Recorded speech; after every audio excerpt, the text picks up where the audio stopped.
A Garden of Girls, or Famous Schoolgirls of Former Days, by Mrs. Thomas Kincannon, M.A., 1914. Dial of Darcher, a little schoolgirl of St. Bridget, circa AD 490. Part 1. The Orphaning of Darla Darcher. Across the plain, in the twilight, rode Flan with his noble guest friends by his side and his hunting train behind him. They had hunted all day in the woods to the south of the plain on foot, as the old Irish custom was, while their horses grazed free in the forest glades, and the gillies guarded their masters' trappings. Now, wearied of limb themselves, they were astride their fresh steeds, and the miles that lay between them and the banqueting hall within the white dun above the Liffey were miles of soft, springy turf. Even the trappers felt their heavy burdens light, as their feet touched it. They raced in time to the joyous concert of the beagles, and the tinkling of the horse bells, every man of them with his great wolf-dog at his side.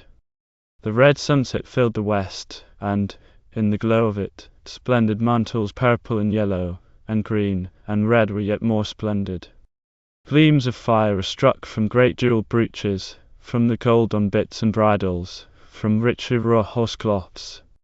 Flan himself, a glowing splendid figure, rode at the head of that splendid company, the pride of life in his heart, and crowning his haughtily carried head. They came to a point from which a great oak tree was visible.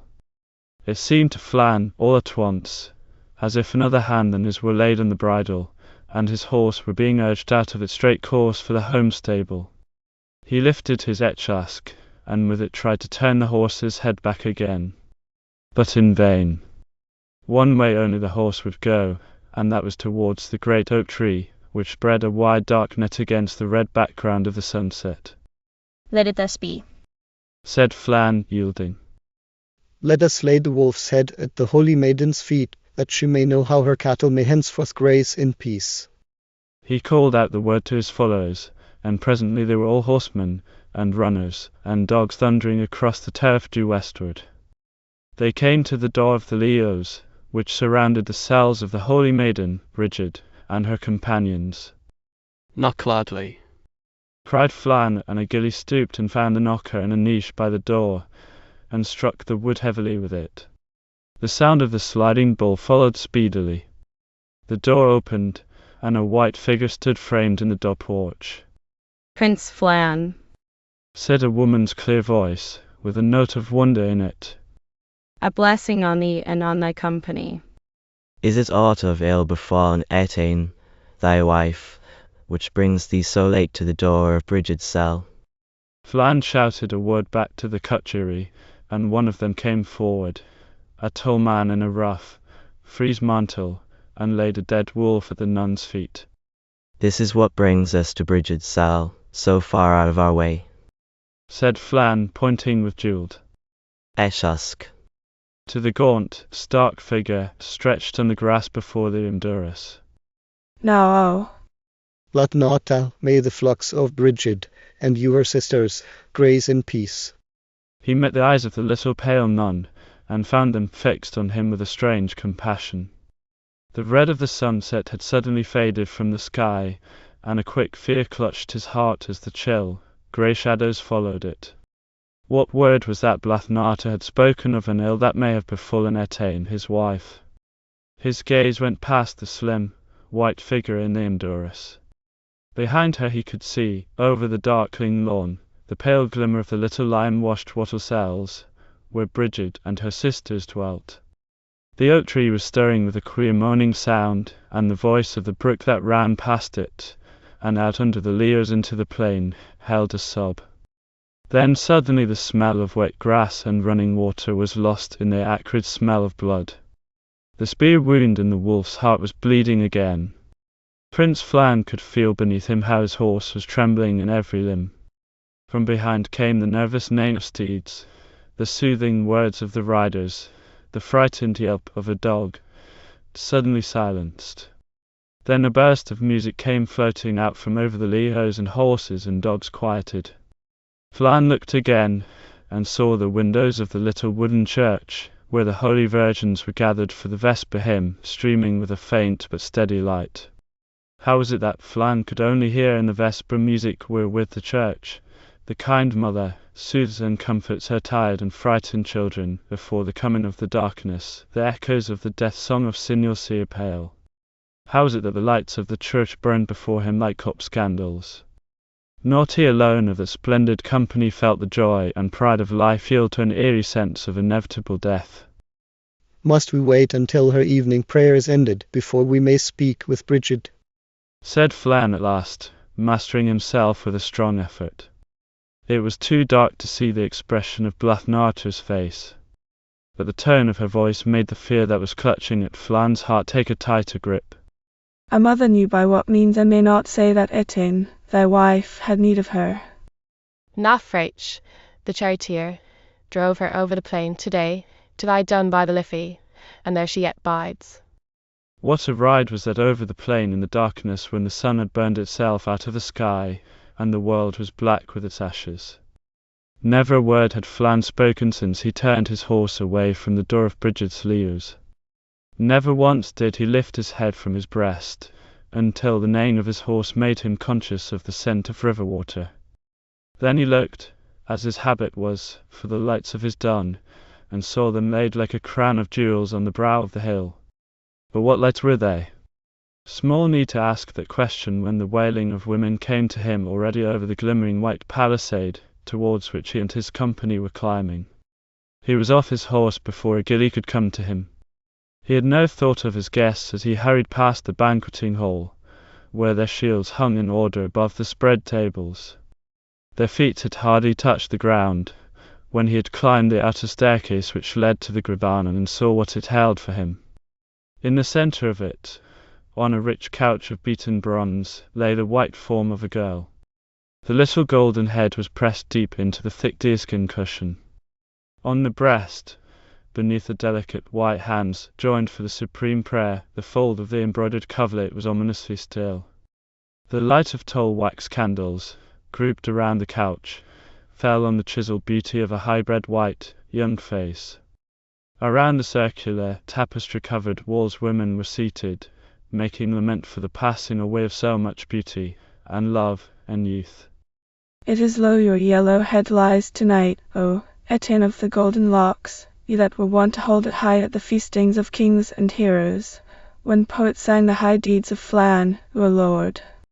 It is cold and still your hands are, that were wont to be stretched out for the relieving of the wants of the stranger, and the poor, for the pouring out of wine for guests, for the rewarding of lone men, and men of valour. No colder and stiller than your heart, that was once warm with the noble blood of the race of Con. Achon, Ochone. for the cold, still hot that can never feel the warmth of the little child nestling against it. Though Keeners. was suddenly silent, for a cry more heartrending than theirs was filling the death chamber. It was the cry of a little motherless baby.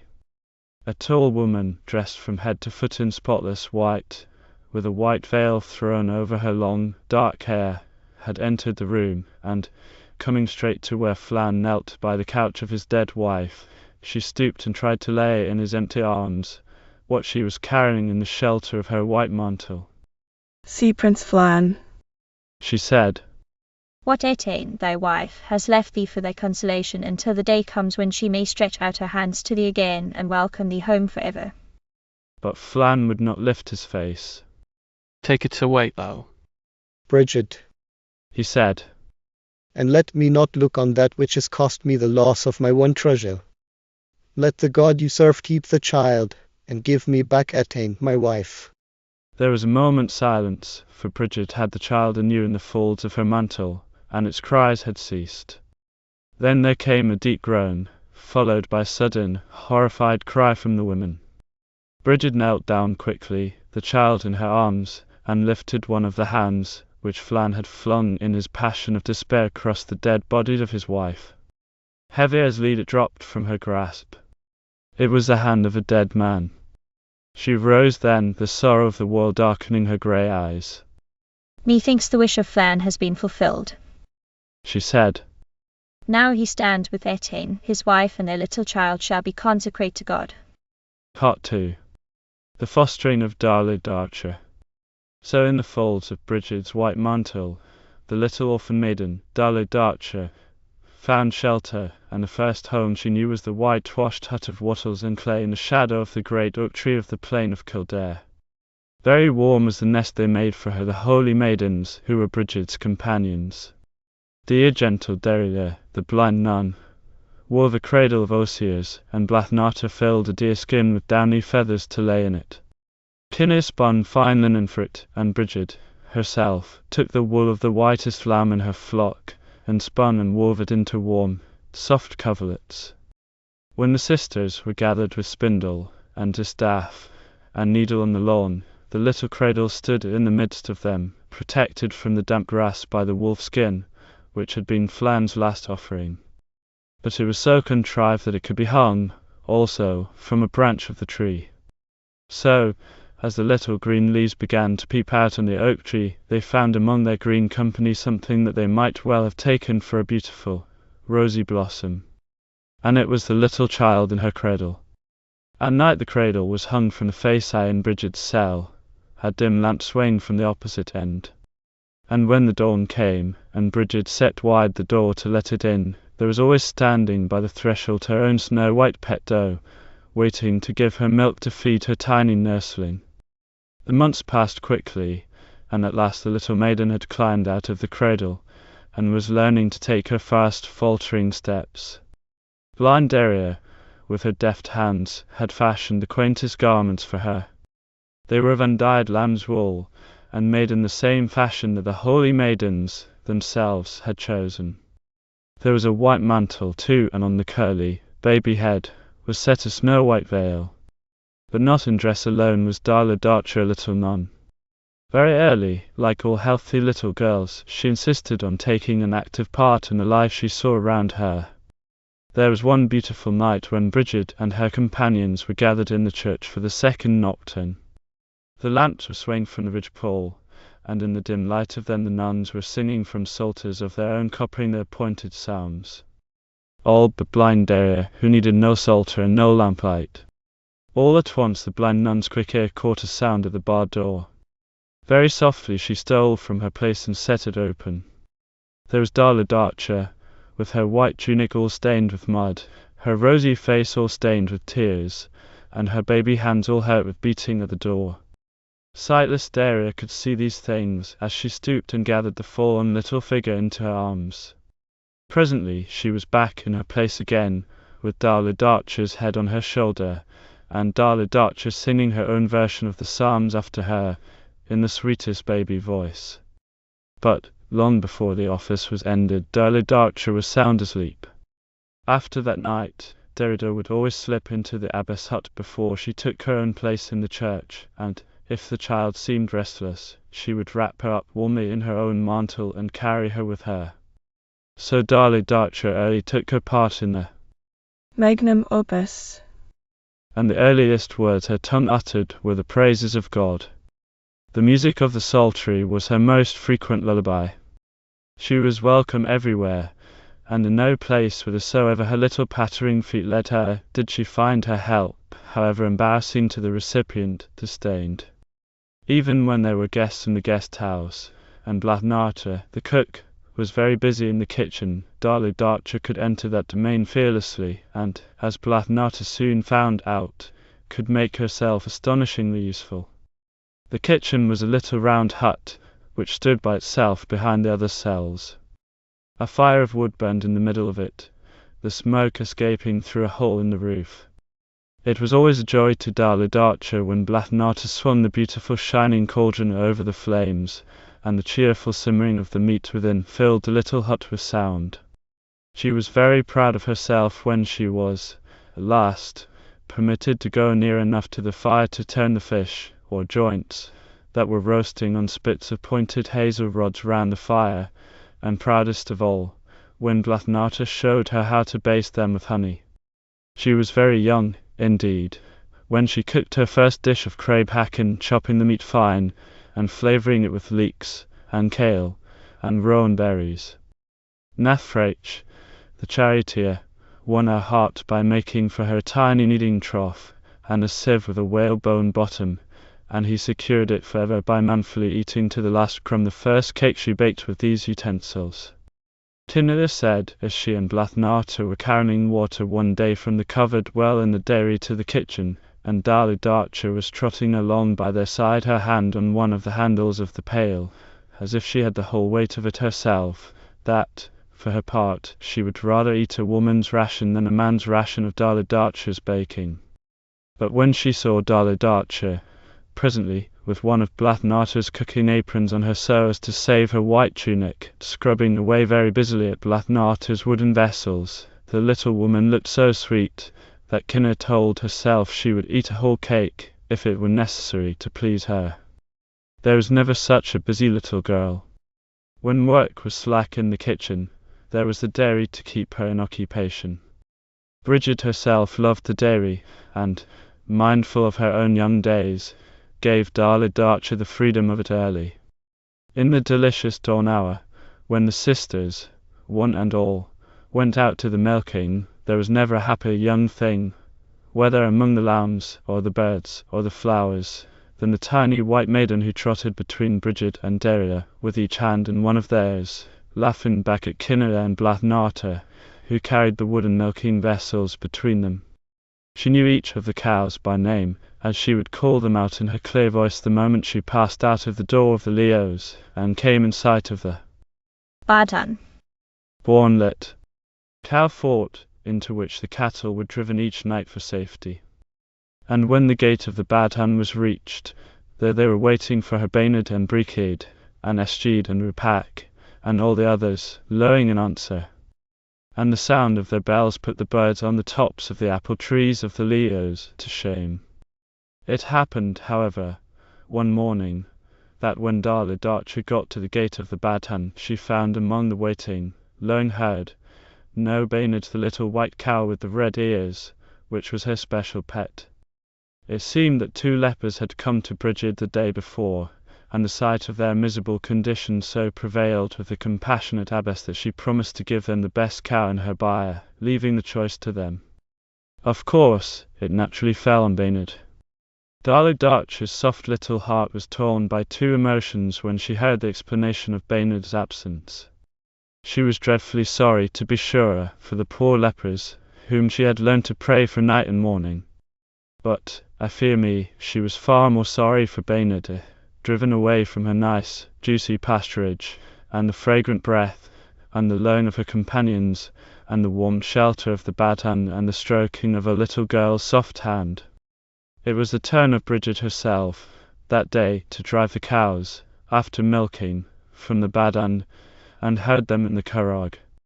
Usually, Darla Darcher would be out of herself with delight when it was proposed, as it was now, that she should go with her. But today it was clear that the delights of a day with the dear mother, all to herself, in the glorious plain, were overshadowed by the loss of Baynard. So Bridget told Kinnear to take Darla Darcher back with her to the dairy, and let her help to skim the cream, and stand as near as ever she liked to the Cuniob churn, when the loiner churn dash was beating the white milk waves into flying froth, which, on ordinary occasions, was not considered a suitable place for a little girl who had a white tunic to keep clean. It took her some time before she was her cheerful little self again. Even the pat of butter Kinnear gave her to stamp failed to bring her consolation. But a good drenching in buttermilk froth helped her wonderfully, and when Kinnear, who, I am afraid, was not guiltless in the matter of that drenching, had wiped the small, rosy face dry again, she felt inclined to give credence to Kinnear's expressed faith that she would see Baynard again before very long. A greater number of poor came that day to the gate than usual. Darla Darcher was kept very busy helping Kinnear to attend to their wants. Here a poor woman wanted milk for her sick son, there a crippled girl had come for butter, for a poor man with a large family there was a great loaf of bread, with cheese and bacon, and a measure of milk. Now, as Darla Darcher flew from the kitchen to the dairy, and thence to the gate, she seemed to have in her ears all the time the lowing of Baynard. At last, towards evening, when all the other poor had departed, there came a great knocking with the That's granite. at the door, and when Kinnada and Darlidarcha went to open it, what should they find before them but the two lepers of the day before and Baynard. They had not been able to drive Baynard a single step beyond a certain point in the plain, well within sight of the oak tree, and so they had come back to ask Bridget to help them again. Happy Darlidarcha, her small arms round Baynard's white neck, her small hand alternately stroking Baynard's nose or pulling her red ear, was welcoming her restored darling, while Baynard was lowing with contentment and trying to tell how clever she had been, and Kinnada was away with Blathnata in the kitchen, preparing a comfortable meal for the two poor lepers. At that moment the tinkling of cowbells was heard, and Bridget came in sight, driving her cattle across the plain. The lepers could not away her coming. They were off to meet her like two flashes of lightning. And presently, over the lowing of the cattle and the tinkling of the cowbells, and the joyous barking of the Hubiat Shale. Aye. Dog cowherd. Sheepdog. Darlidarcha could hear their hoarse voices telling Bridget their story. Then, quite suddenly, the tinkling of a cowbell was heard from another direction, and a man was seen coming from the north driving a cow before him.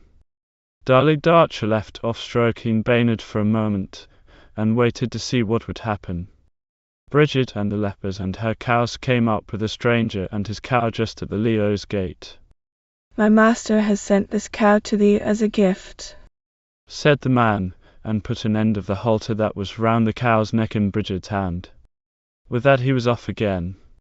Bridget looked at the cow which she held haltered, and then at the one Darlidarcha was stroking. And Darlidarcha looked at the new cow, and then at Baynard, and then back again. The two cows were exactly alike. Methinks my master has sent this cow to you poor men, said Bridget, instead of the one that would not go with you.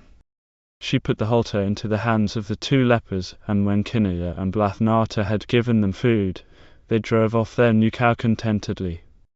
Since they did not come back for a long, long time, I feel sure that the second cow must have gone with them obediently. As for Baynard, she was driven with her other companions into the Badhun, and Darlidarcha stood very close to her, while Bridget herself milked her. In those days, when the ideal of education was the direct preparation of the child for the duties which his future station in life was likely to lay on him, the law itself took cognizance of the necessity of training girls in their arts of household management. The use of the quern, and the kneading trough, and the use of the sieve are to be taught to their daughters, says the censures more to foster parents in one place and, again, to those who foster the children of chieftains. Sewing and cutting out and embroidery are to be taught to their daughters. You may be sure then that Darlidarcha, whom Bridget held in fosterage for the High King of Heaven himself, was early trained in the use of the spindle, and the distaff, and the needle. In the quiet evenings of the tender Irish summer-time, when the nuns sat on the lawn under the shadow of the great oak, and Bridget, her poet soul stirred to the depths by the beauty of the world around her, was thinking, with pity, of Daria's blindness, our little girl could be seen making a very brave attempt to imitate whatever she saw Kinnada, and Derrida, and Blathnata, and Bridget herself do. It was Daria's task to comb the wool. She drew it out in handfuls from the bag at her feet, and combed it with a pair of cards, until it was fit for spinning. Then she turned it over to Blathnata, who wound it first loosely on the quigel distaff, and then, dexterously, spun it onto the spindle. Kinnada was kept busy with her bronze needle and ball of wool, fashioning garments for the sisters themselves, or for the many poor who depended on them. And, while Bridget's clever artist fingers are copying on some beautiful ecclesiastical garment, with many-coloured, precious threads, the design stamped on the leather pattern she holds before her, let us, whose fashionable pedagogy lays so much stress on object lessons, think how fortunate Darlidarcha is. There is not a process, from the sewing of the flaxseed to the making up of the linen altar cloth, that she has not witnessed with her own eyes. She has been able to follow, step by step, the evolution of the woolen garment which Kinnada is fashioning from the shearing of the sheep onward. In the winter evenings the sisters sat in the loom house, and wove the flaxen and woolen yarn they had prepared during the summer into linen and cloth. Darley Darcher loved to sit by, in the light of the rush candles, and watch the shuttle being flung back and forth. But something more precious was being woven during these hours than the web on the loom, and many a wonderful old story, many a gracious thought, many a poem, and many a prayer were being patterned into the weaving of it. The old Irish, a people courteous and sociable, held no one cultured who could not talk. Well, storytelling, as a great test of education and good breeding, was the accomplishment they valued most. Little Darla Darcher, who was set aside to be the bride of the King of Kings, was in the thought of those who fostered her to get the culture of a princess. Can you picture her, a little white girl, sitting very close to her dear mother, telling, when the turn for a tale comes to her, some story she has been taught concerning the ancient days and ways in Erin? Very sweetly and gravely the clear, treble voice carries the tale. Do you notice how pleasant is its timbre? How very expressive its inflections, how charming and musical its modulations. There is no instrument from which better effects can be obtained than the human speaking voice, and do they not do well, in this ancient island, to which we have slipped back in search of our Darla Darcher, to devote great care to its cultivation. It is true they are fortunate in having in this language they speak, rich in sounds, full of delicate shaded endings, a marvellous exerciser. And have we nothing to learn from Darla Darcher's teachers? We have still other things to learn from Darla Darcher's teachers. Those storytelling lessons held many lessons in one. In a highly inflected language, like Old Irish, to learn to tell a continuous tale was to undergo, among other things, a thorough drill in grammar. The material of the tale was a storehouse of instruction in history and geography. The memory training, which we try to combine with an awakening of the aesthetic faculties when we prescribe the memorizing of poetry for our youngsters, was admirably acquired by the same means. As for education, there was character training in those old tales that set the heart beating for noble deeds, nobly done. Character training, too, in the reasoned patriotism they taught by showing why Ireland was a country to be loved, and how to love her. Courtesy and dignity ever hovered before the apprentice storyteller as the ideal to be striven for. Courtesy demanded the best of him, that it might be offered to his neighbour for his neighbour's pleasure. Dignity and self-respect demanded the best of him, that it might be worthy of himself. You must not go away with the idea, however, that Darla Darcher's instruction was all gained by learning to retell the old tales. She had her reading and writing lessons too. I like to think that the same method was adopted with her to make her learn her letters, as was found efficacious with St. Columkill. Perhaps Blathnart made a cake for her, a nice cake with plenty of honey in it, and traced the alphabet on the top of it. As Darla Darcher learned to know the letters, she could make her very own of them, you see, by eating them. It may have required more than one cake to make the process of instruction complete. No matter how many were needed, I am sure Blathnart did not spare them. At last, Darla Darcher had got beyond her alphabet cakes, and was all afire to get helping the sisters to copy the Psalter. Sodara was a small place in those days, and had no teach scripture, but the books hung in their leathern satchels from hooks along the walls of the Erdam or sacristy that opened off the little church. Hither came the nuns in turn to help to make the new copies, of which the abbess had constant need to bestow in alms on poor churches. 2 or 3 other virgins had joined the community since Darla Darcher's coming, and one of them, the daughter of a scribe, was particularly skilful at the work. Darla Darcher was fascinated by it. She would stand for hours at a time watching the clever pen go delicately over the vellum, and longing for the day when she, too, would sit at a desk with a quill in her right hand, and a knife in her left to keep it pointed, with her conical ink cup fastened to her chair arm, a fully equipped scribe. In the meantime, she was forced to content herself with her fan-shaped wax tablets, on which she practiced copying with a metal style.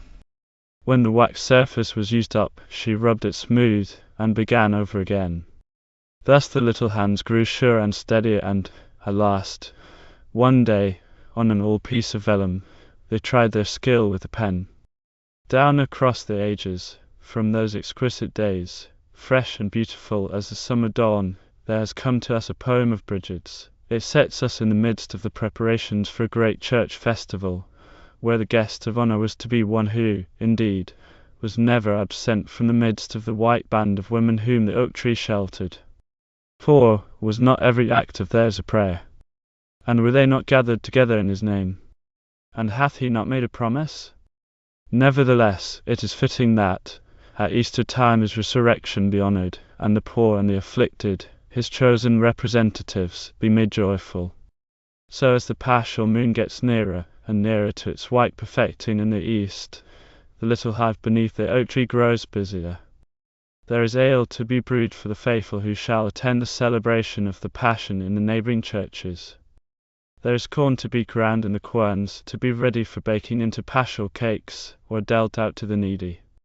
There are candles for the altar to be made of virgin wax from the beehives in the nun-scented garden. There is store of meat to be salted and cooked for the banqueting table, spread for the poor. In the little wooden church, blind Derrida, the sacristan, is laying out her choicest vestments, taking from their places of safety the precious vessels. The altar linen, snowy from the brook, stands ready. Around his throne are flowers and fragrant herbs. And little Darla Darcher is flitting, like a white bird, in the midst of it all, singing Bridget's hymn, finding, in all this preparation, its mystic significance, learning the reading of the riddle of life. I should like a great lake of ale for the King of the Kings. I should like the family of heaven to be drinking it through time eternal. I should like the viands of belief and pure piety. I should like flails of penance at my house. I should like the men of heaven in my own house. I should like keys of peace to be at their disposal. I should like vessels of charity for distribution. I should like caves of mercy for their company. I should like cheerfulness to be in their drinking. I should like Jesus here to be among them. I should like the three Marys of illustrious renown. I should like the people of heaven, there from all parts. I should like that I should be a rent-payer to the Lord, that should I suffer distress, he would bestow upon me a good blessing.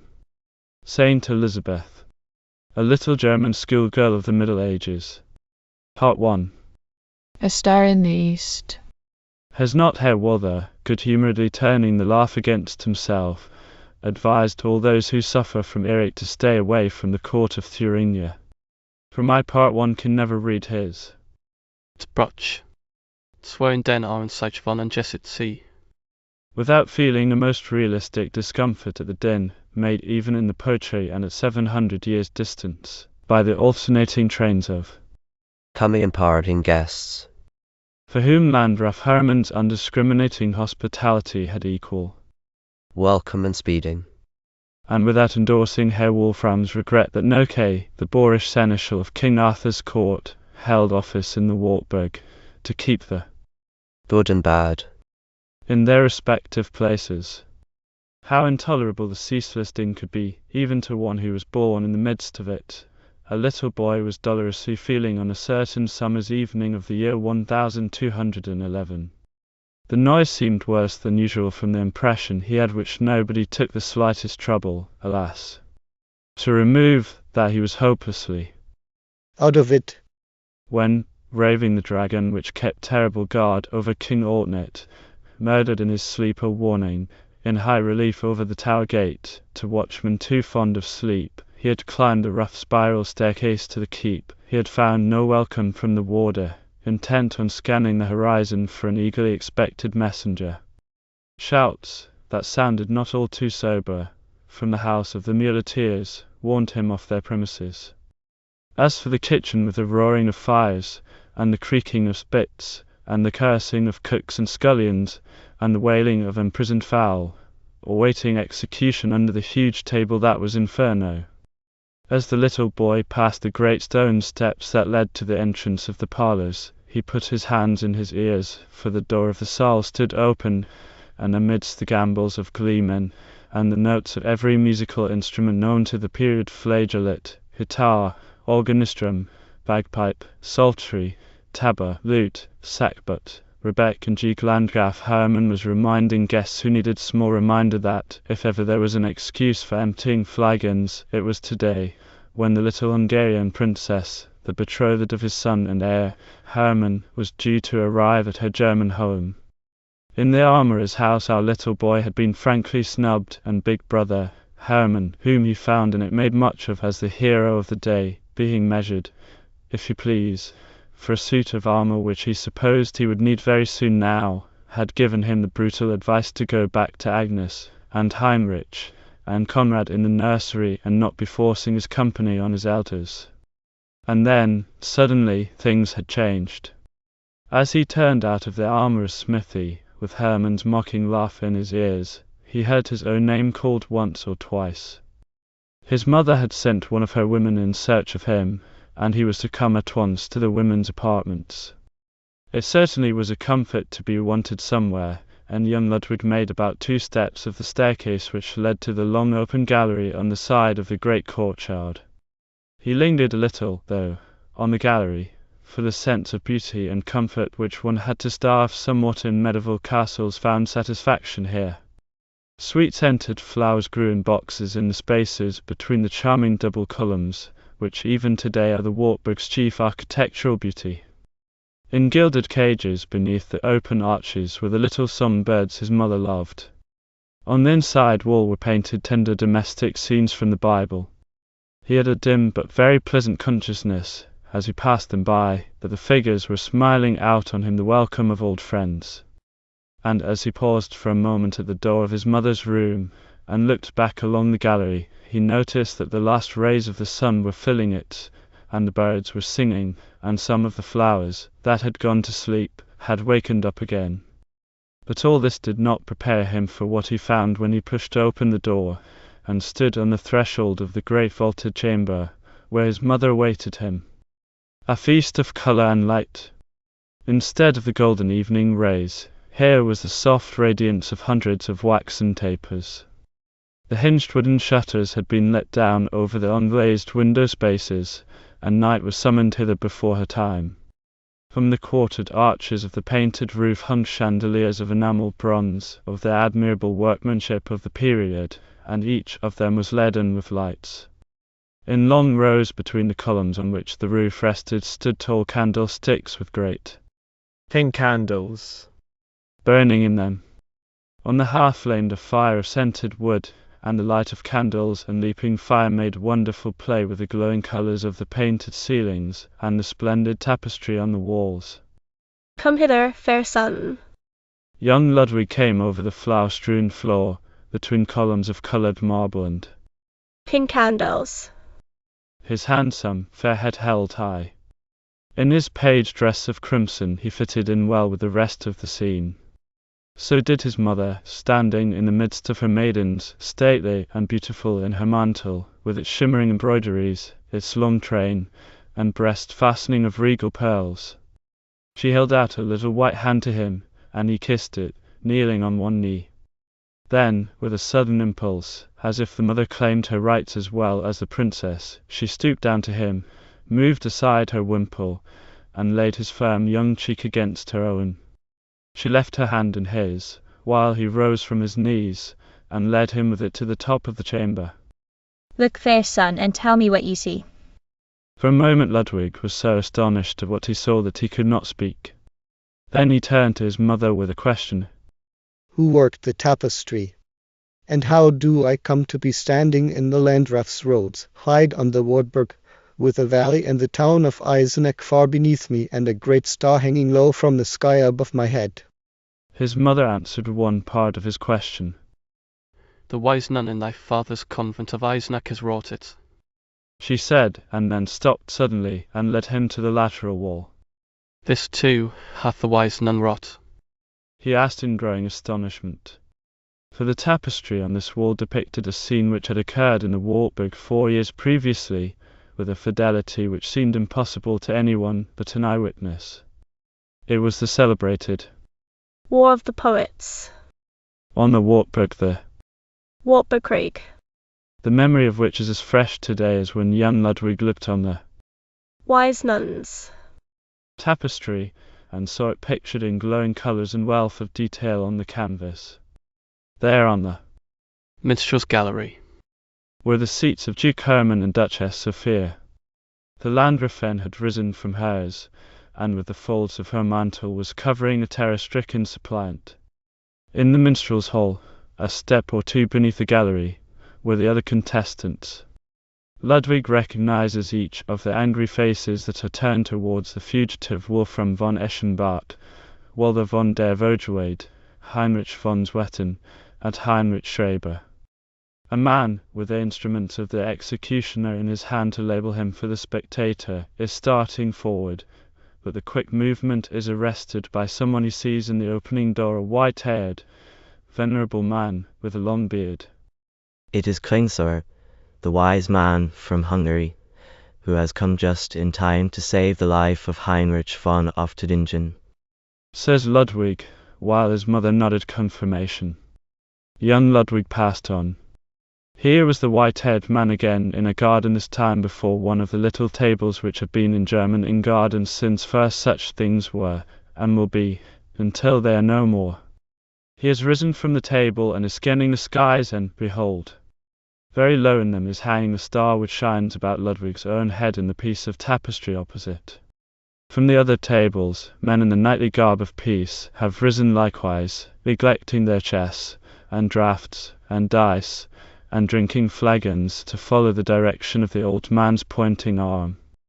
On the left wall another men are figured seen, a king and queen on their thrones in the midst of a full and splendid court.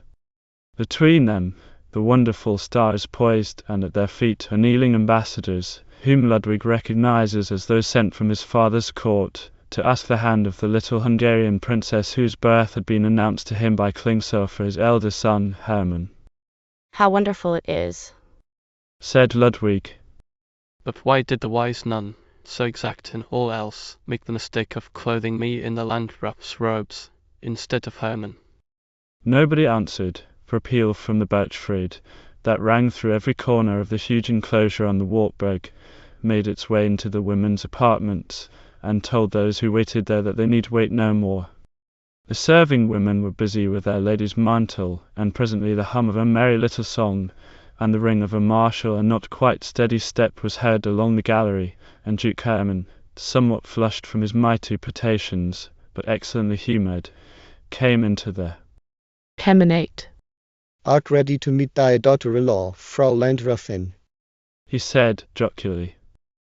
If so, there is no time to be lost. What, Ludwig, still at thy mother's girdle? It fears me much that we shall never make a sturdy drinker and fighter of thee, to keep thy father in countenance.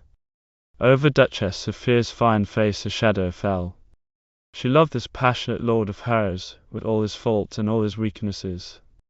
But it was the dearest prayer of her soul to preserve her sons from following the path he trod.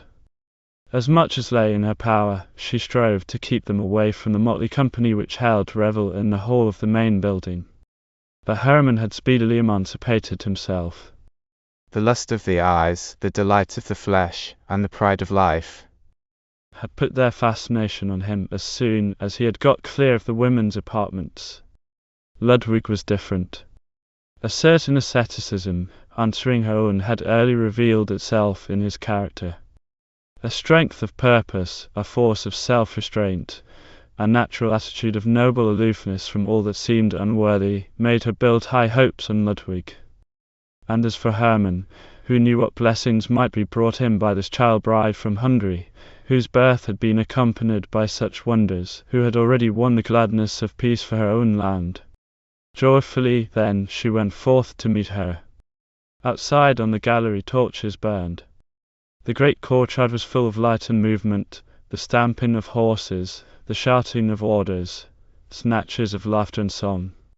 She heard a whisper from Ludwig. May I be your escort, Lady Mother? And answered with a pressure of the hand. A groom brought her horse, and Ludwig lifted her from the mounting stone at the bottom of the staircase onto the bench-like seat, which, for the ladies of the 13th century, took the place of a saddle. Her husband and Hermann were already mounted. Ludwig, as his mother's chosen squire, was at her horse's head.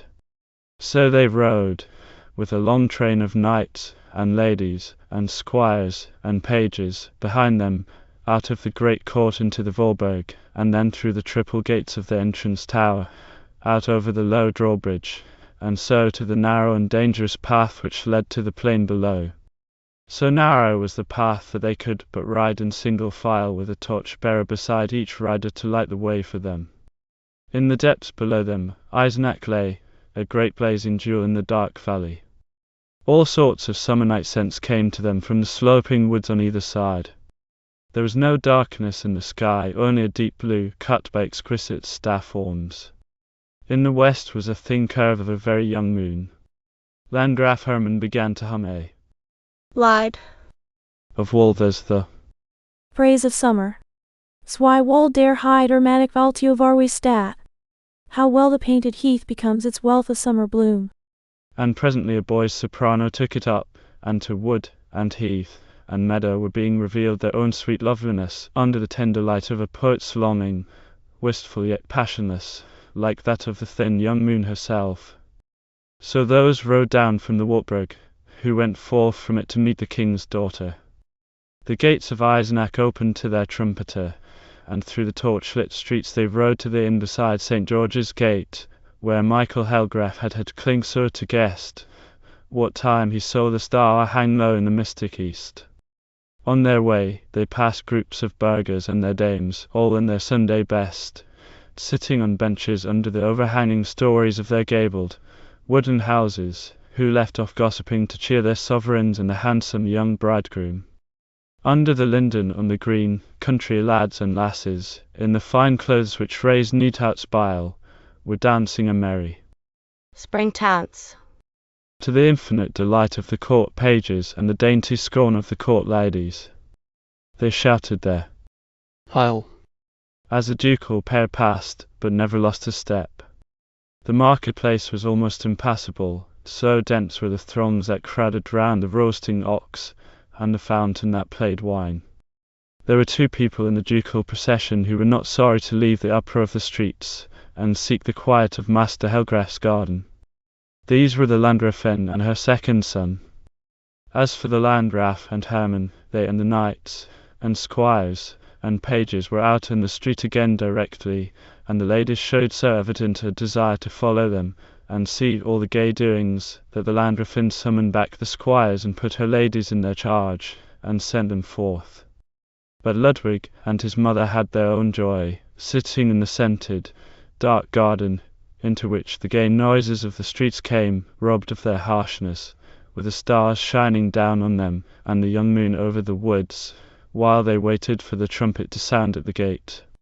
It came at last, and Duchess Sophia hastened to the door of the inn to be joined there by her lord and Hermann, as had been agreed.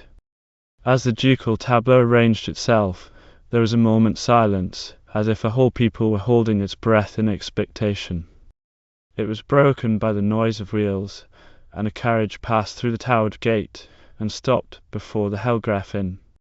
Two knights, who rode on either side of it, dismounted, amid the frantic cheers of the bystanders, and knelt to kiss in turn the hand of the Landgraf and the Landgräfin. Then they turned to the carriage, wherein a lady was standing up, with a little sleeping girl in her arms. But the Landgräfin could wait no longer. Over the muddy street she went, in defiance of all etiquette, and took the little maid, warm and lovely with sleep, from the hands of Frau Bertha, and carried her to her lord. Then the joy of the people got beyond all bounds, and it was their shouts of welcome that made the little 4-year-old bride open her eyes at last on her German home. Part 2. On the Wartburg. It was astonishing how soon she really seemed to make it her home. Kind Duchess Sophia, who had watched the whole first night by the little bride's silver cradle, in the inn at Eisenach, looked carefully, in the days that followed their return to the Wartburg, for a sign of homesickness. But, except that the child's great dark eyes would sometimes fill with tears when they rested on Frau Bertha, she could find none. Little princesses early schooled to stoicism, and before the tiny Hungarians. Königsdaughter.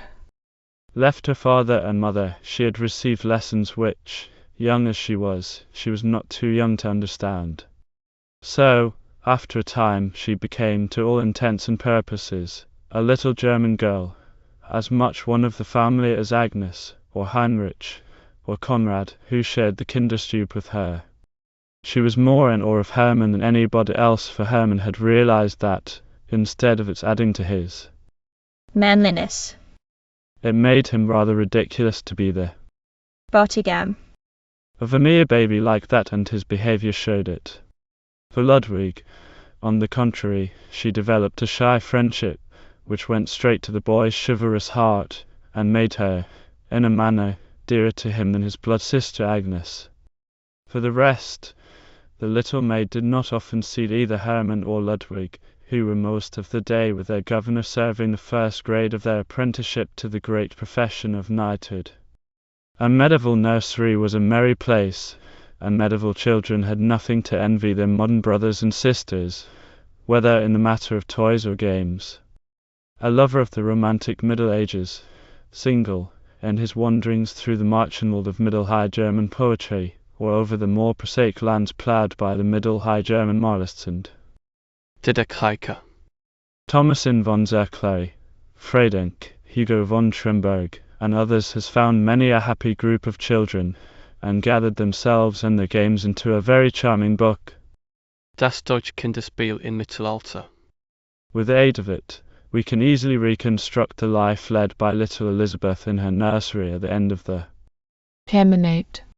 women's apartments, while she and Agnes played with their dolls, Tocken, or kept house with their toy cooking vessels. Heinrich and Konrad jousted rather noisily on hobby horses, or, failing these, on two mettlesome steeds, which, outside the nursery, would have been taken for sticks. Nurse was as important a personage then as now, and had as many roles to fill. Sometimes she presided over tourneys where wooden swords wrought frightful havoc on wooden shields. If anybody came out of the combat with bruised knee or finger, it was hers to dress the warrior's wound and, maybe, make it well again with kisses. At the tourneys where she presided there were nothing but victors. Everybody won the prize of painted egg or apple. By the way, did you ever notice that the Christ child of medieval artists has always an apple in his chubby hand? Sometimes she went visiting the stately Poles, where Elizabeth and Agnes played châtelaine, and ate the wonderful things they cooked for her, and inquired about their adult children, just as nurse does today. In a carved wooden box she kept the best toys, the birds and animals in coloured clay, or wood, or metal, which were too fine to be played with every day. In the nursery door there was always a hole cut near the ground, just large enough for a tiny dog or a cat to creep through. That, I am sure, was a kind thought of nurses. When games got too noisy, and little boys and girls were tiring themselves into crossness, she had a way of gathering them into the shelter of the great fireplace, and telling them the most fascinating stories. Some of the tales that are prime nursery favourites today were told, without a doubt, by her to Saint Elizabeth when she was a little girl. The 7 Wild Swans, The Sleeping Beauty, Pleverels, The Fox and the Geese, And many, many others.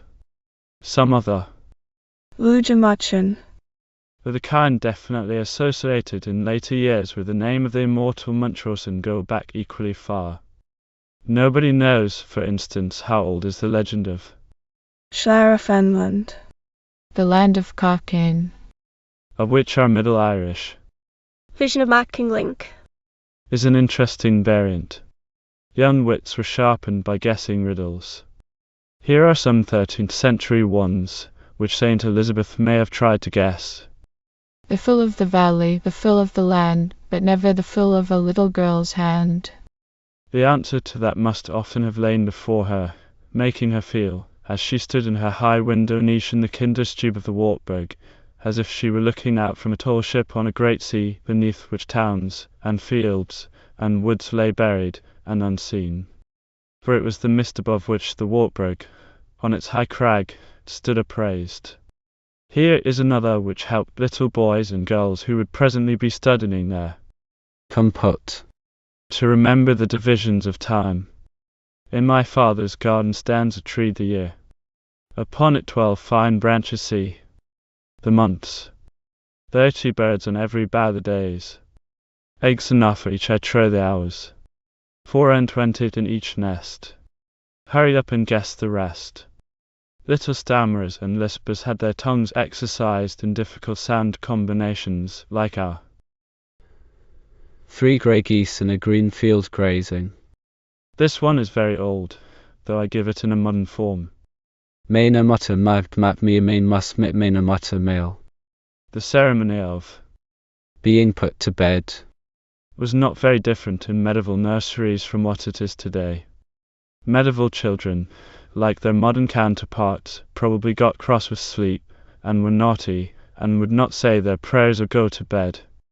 And medieval nurses had to threaten them with a wolf, wother, men, the great bogies of the period, and, when they had captured their small refractory charges, they had to coax them into good humour again with rhymes about their little bare toes, or their 10 small fingers, like our This is the one that went to the market.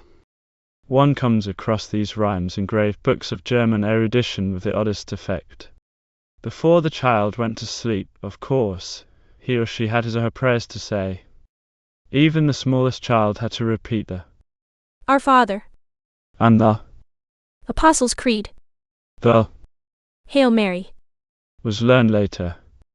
The great preacher, Berthold von Regensburg, says that if a child of 7 can say the Ave Maria, as well as the Pater Noster and the Credo, das ist viel wunderbar, better than good, as we say in Anglo-Irish, medieval children commissioned a bigger troop of angels to guard their bed than ours do, who are content with a protector for each corner. There are 4 corners on my bed. Elizabeth claimed 12 angels when she laid her down to sleep. 2 at my head, 2 by my sides, 2 at my feet, 2 to cover me, 2 to waken me, 2 to show me the way to the heavenly kingdom. And, if the medieval child awoke in the night, there was always the night lamp burning before the crucifix, or the picture of the dear Mother, just as it burns in so many Catholic homes tonight. The joys of child life in the Middle Ages only really began with the spring. We who have, in our comfortable houses, learned to rob winter of his terrors, have paid the price by losing much of that joy in the spring, which is so persistent a note in Middle High German poetry. One must realize how dreary the winter must have been in those medieval castles to realize the 1 des Frühlings. For medieval souls, the children's especially. Think of being shut up in semi-darkness all the winter, for there was no glass in the windows, and if the storms raged, and how they must have raged round the Wartburg, there was nothing for it but to pull down the heavy wooden shutters, and crouch round the fire for light, and heat, and comfort. And sometimes the fire smoked, for medieval chimneys did not. Draw. Well, and how little eyes must have smarted, and young nerves suffered. The heavy clothes, too, one had to wear in those cold draughty rooms must have been a torture to little bodies. No wonder they greeted the spring as the Freudensides. There was a great ceremony when they went out into the spring woods in search of the first violet. The coming of swallow and stork was treated as a great event. Many games, too, came in with the spring, and if a little boy of today could, by any chance, have a chat with a little boy of the Middle Ages, he would find that the same rigid convention which makes it impossible for a self-respecting lad to play marbles, when it is the time for spinning tops, or to spin tops when it is the time for rolling hoops, ruled in the Middle Ages. Except that it was not a convention then, but the result of hard necessity. Little girls play jack-stones and skip with ropes today at certain seasons, because their small ancestresses of 700 or 800 years ago were forced to confine these games to this season. But do modern children get the same delight out of nature that the children of olden times did? except the story of little Erin and Mr. Peace's exquisite book of studies of Irish child life, Iasagan. I know of nothing in modern literature that at all reminds one of the glorious passage in which Wolfram describes the effect of the bird's song on his child hero, Parsifal. I wish I could take some dear little boys and girls and roam in the spring woods with those little German children of so many centuries ago, and see them consult their flower oracles, and catch butterflies, and bore holes in the birch tree and drink the sweet sap, and learn to whistle a tune on a leaf, and look for strawberries in the glades. But, alas! Space is limited, and I must try to get as much of a wide subject into it as possible. There is one amusing ceremony I must mention particularly, as it forms a convenient stepping stone to the next division of my subject.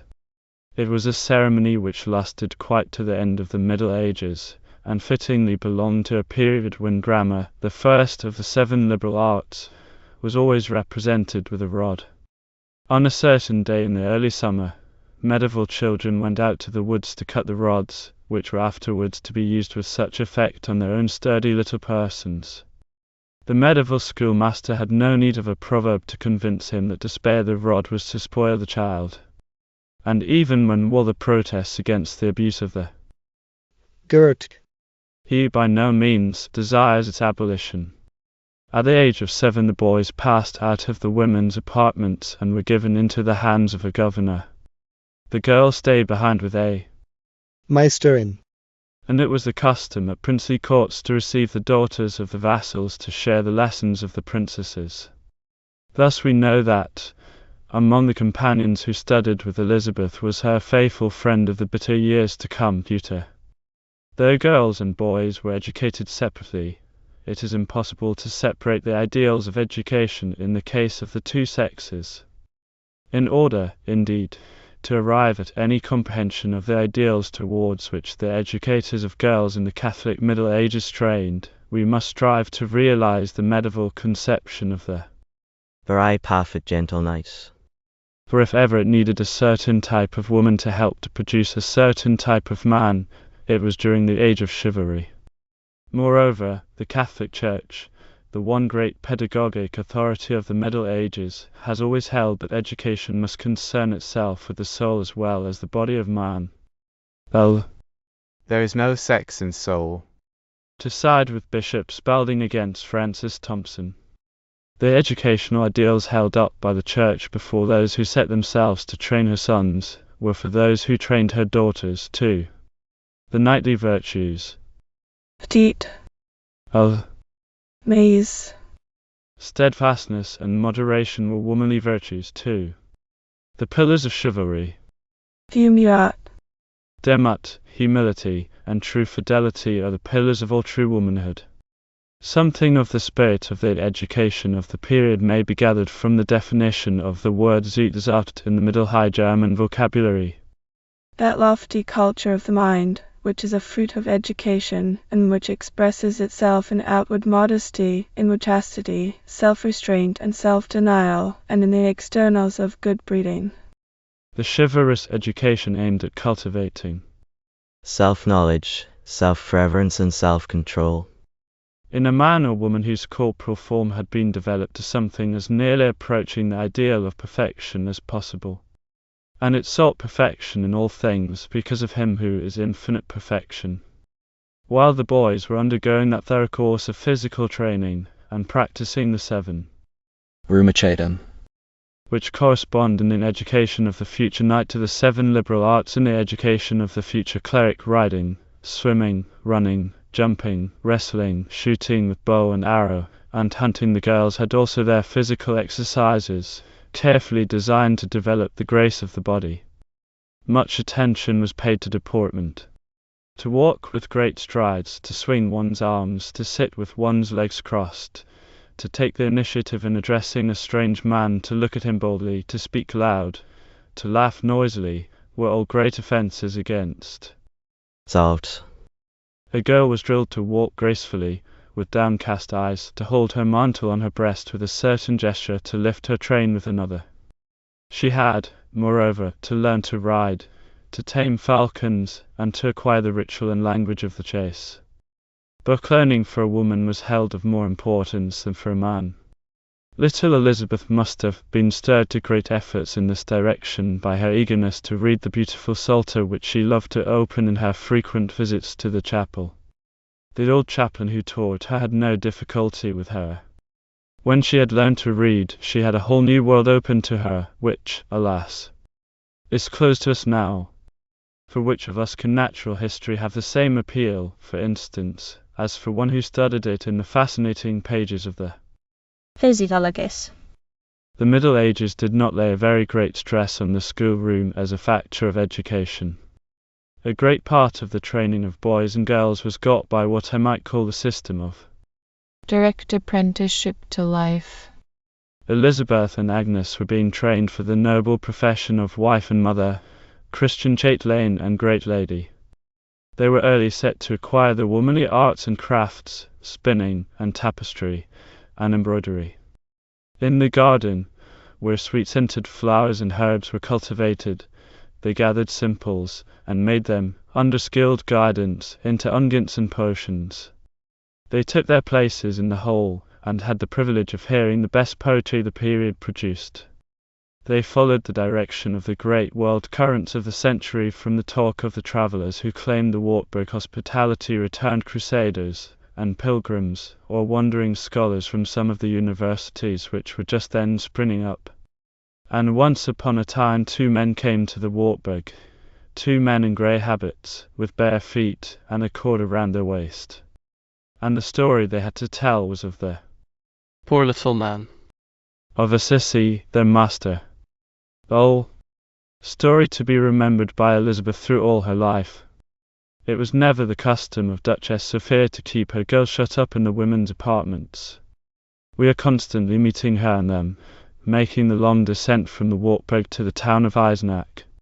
Sometimes it would be to take their part in a church festival, sometimes perhaps to listen to the preaching of a Prusuk Predijo, and sometimes for that direct training in Christian charity, which was so characteristic of the Middle Ages. There was no hiding the way of the poor in those days in their own slums. They displayed themselves, and their sores, and their nakedness at the doors of princes, and claimed the noblest as their servants. So Duchess Sophia and her girls went into the huts of the poorest, and tended them like sisters. And all this time the great realities of life were playing their part in Elizabeth's education. She had hardly been 2 years in the Wartburg when the dreadful news of her mother's assassination was brought to her. Was she too young, little 6-year-old girl that she was, fully to understand? But on the St. Sylvester day of the year 1216, another blow befell, not her alone, but all those who dwelt in the Wartburg. Young Hermann, her betrothed, died suddenly, and amid the wailing of the Media Vita, which surrounded the bier of his son, Duke Hermann lost his reason. For a year he sat in darkness and the shadow of death, murmuring ever the terrible psalm. In the midst of life we are in death. He died in the year following, 1217. He was laid to rest in the convent he had founded, and young Ludwig reigned in his stead. What was to become of Elizabeth? There are many who said, Let her be sent back to her father. The Arpad rule is weakening in Hungary, as witness Queen Gertrude's murder. Her dowry too hath never been paid in full. Duchess Sophia was of this way of thinking. She was nervous and irritable after the terrible strain of her husband's illness, and the shock of her son's death. But there were 2 people who were determined that justice should be done to the little stranger, who had left home and kindred, on the promise of becoming, one day, Landgravine of Thuringia. One of these 2 was old Walter of Arila, who had brought her from her Hungarian home, and watched over her tenderly ever since. The other was Landgraf Ludwig, into whose heart she had stolen, all unknown, when she was a tiny girl, and whose chivalrous soul could not bear to inflict an ignominy on her. So it came to pass that, in the Bouquet Pale, whither Elizabeth had turned so often from her play, she stood one day with her hand in Ludwig's, and plighted her eternal troth. The Celia Gonzaga, a little Italian schoolgirl of the Renaissance, Part 1. A Dominican Educationist. It was ever the custom of that most excellent lord, Gianfrancesco Gonzaga, when he was home from his wars, to spend the hour before supper with his wife and their children, in a fair loggia on a garden terrace overlooking the Mincio. Here, while the evening breeze came, cool from the lakes and perfumed from the gardens, he tasted the delights of family life, and rested from the cares of war and state in the gentle atmosphere which surrounded his pious and cultured lady, Madonna Paola Malatesta. Those who visit Mantua today may see, in the heart of its old castello, in the celebrated Sala degli Sposi, just such another family scene painted in fresco by Mantegna. It shows, it is true, a later generation of Gonzagas. Stately Marquis Lodovico, who sits in patriarchal dignity by the side of his wife, Marchesa Barbara, surrounded by their children and grandchildren, is, in the group I would fain conjure up for you, but a boy. At the risk of ruining the poetry of the scene, I must tell you that he is an extremely fat boy, of a fatness out of which he is to be presently most vigorously educated. His 8-year-old brother, Carlo, having outgrown his strength, is, on the other hand, far too lank and thin.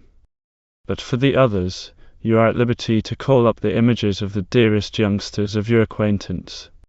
Margherita, a charming maiden of 13 summers, whose betrothal to Leonello of Este, the heir of Marquis Niccolo of Ferrara, is already spoken of, might resent being called a youngster.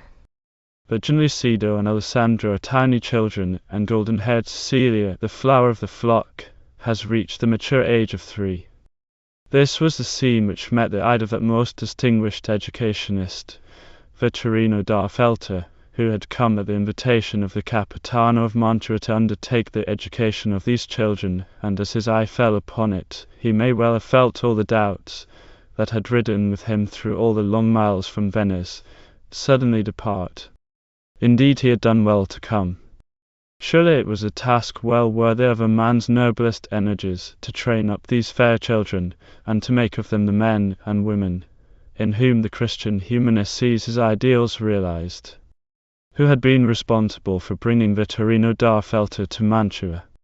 Who had suggested to that bluff soldier, Gianfrancesco, eager to give his children all the benefits of the new learning, for which Italy was madly athirst, the choice of a teacher who was as great a Christian as he was a scholar and an educationist?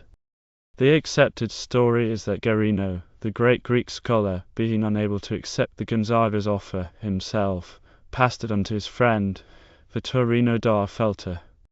But I have my own good reasons for thinking that the choice of Vittorino was something more than a Hisolo, and that Madonna Paola herself was mainly responsible for it. The granddaughter of that Carlo Malatesta who took so much to heart the gospel precepts of sacrificing whatever gives scandal, be it a man's own right eye or right hand that he had, during his guardianship of a Gonzaga minor, thrown into the lake, Mantua, a statue of Virgil, to which he found the people paying idolatrous reverence. Her girlhood had been spent in Rimini, as great in repentance as in crime. Rimini hath other memories besides that of Francesca and Madonna Paola, in the very year when the fate of her kinswoman Parisina, at the hands of her husband, Marquis Nicholas of Ferrara, recalled, but too exactly, the story heard by Dante in the second circle of the Inferno, may well have turned to one of them for comfort. During the years of her girlhood, Rimini was the scene of the labors of the great Dominican reformer, the blessed Giovanni de Medici. This remarkable man was a great friend of her grandfather, and we may well assume that his book, the Ugore del Governor di Cure Famiglia, though dedicated to a Florentine lady, Madonna Bartolomea, wife of Antonio Alberti and kinswoman of the celebrated Leo Battista Alberti, was not unknown to those who had charge of Paola's education, and, very probably, represented one of the very strongest influences of her girlhood. If this be so, it is impossible to see nothing more than a mere chance in the selection of a teacher who had already made a name for himself by a system of education exactly corresponding to that outlined in Dominicis' treatise. In studying the Renaissance, we are under a great disadvantage from the fact that its best-known interpreters are generally quite incapable of appreciating the force and vivacity of religion during it. Symonds and Burckhardt and Settembrini, setting out to prove Michelet's theory that the Renaissance was a discovery of the world and man, reject and misinterpret anything that contradicts it. The Middle Ages must be made as dark and stagnant and evil-smelling as possible. The Dead Sea. Indeed, of Symonds and the guiding principle of the Middle Ages, the Catholic religion, must be a spirit of darkness, otherwise what becomes of the theory? Poor humanity, according to Symonds, had a cowl put on it by the obscurantist church, and was bidden to look neither on the azure of the waters, nor the luxuriance of the vines, nor the radiance of the mountains with their robe of sun and snow. And so, with downcast eyes, it passed on its way, knowing nothing but that beauty is a snare, pleasure a sin, the world a fleeting show, man fallen and lost, death the only certainty, judgment inevitable, hell everlasting, heaven hard to win, ignorance acceptable to God. These, we were told, were the fixed ideas of the medieval church. I have no intention of refuting this palpably absurd rendering of the Catholic outlook, nor is there much necessity, for, fortunately, true history is coming into her own. In Germany she has made her first conquests, and here, thinking of men like Jansen, and Pasteur, and Emil Michael, and praying to see go forth one day from the lecture halls of our Irish universities, reapers to follow them into the fields that stand ready for the sickle, I cannot but rejoice at the bright prospects of a great Irish publishing house, which shall do for Irish savants what Herder did for those of Germany. As long as historians like Symonds interpreted the Renaissance for us, it was inevitable that we should be shown only a small part of it, just as much as would fit comfortably into the Michelet formula. Moreover, Symonds and his fellows really did not know Catholicism when they saw it. Between involuntary ignorance and deliberate suppressions vary. They have managed to give us a very untruthful picture of the Renaissance. It is with something like a gasp of wonder we turn to the complete picture presented by Dr. Pasteur. Here, side by side with belated pagans like their Panomita and Lorenzo Valla, we see true Christian savants like Genosa Manetti, Leonardo Bruni, and Brodito Traversari, and our own Vittorino side by side with monsters like Sigismondo Pandolfo Malatesta. We have Christian rulers like the good Duke Frederick of Urbino side by side with social butterflies like Paul Beatrice of Este. We have devoted mothers of families like Madonna Paula side by side with the celebrated sinners. We have the canonized saints, a long, long list of them. I believe, indeed, that, at no period of their history, have the two great orders of St. Francis and St. Dominic shown themselves so fruitful in saints, as that across which Symonds would fain have us see written the I follow the finite of Cosimo de' Medici. As a result of this treatment of the period, many of its most characteristic works have been hidden away from us. So it has come to pass that, while most students of Italian literature know a great deal about a book like Il Trattato del Governo della Famiglia, if only because the question of its authorship has been so hotly debated, even those who hold for the paternity of Levo Battista Alberti, as against Pandolfini, may very well be unaware of the existence of the Rigore del Governo di Cura Familiare, dedicated to Leo Battista's kinswoman Bartolomea. If anything were wanting to prove how much alike is Catholicism in all ages and nations, one would only have to put this little book, written 500 years ago for a Florentine lady, into the hands of an Irish Catholic mother of today, and see how much of it she can use for herself. Practically all of it, we should find. You have offered yourself, the author says to Bartolomea, body and soul, with all your possessions and your children as far as they belong to you, to God, our Lord, and now you want to know how to make the best use of all these things for His glory. Thus, with the precision of the schoolman, he states and divides his subject. The first book, then, tells how to use the powers of the soul for God, the second, the faculties and senses of the body, the third, temporal goods. The fourth book tells how children are to be trained, and is, indeed, a most thorough treatise on education. Children are to be brought up, 1 for God, 2 for father and mother, 3 for themselves, 4 for their country, 5 for the trials of life. Again, you see the schoolman, and admire the method. Can anything be more admirable than the summing up of the whole end and aim of Catholic education, which takes account of the child in his future relations as Christian, member of a family, individual with an individual's responsibilities for the investment of his talents, the faculties of soul and body, citizen and man? Then, with an astonishing feeling for realities, he prescribes the practical method by which this end shall be attained. You are bringing up your child for God. Therefore, let the thought of God await his first consciousness.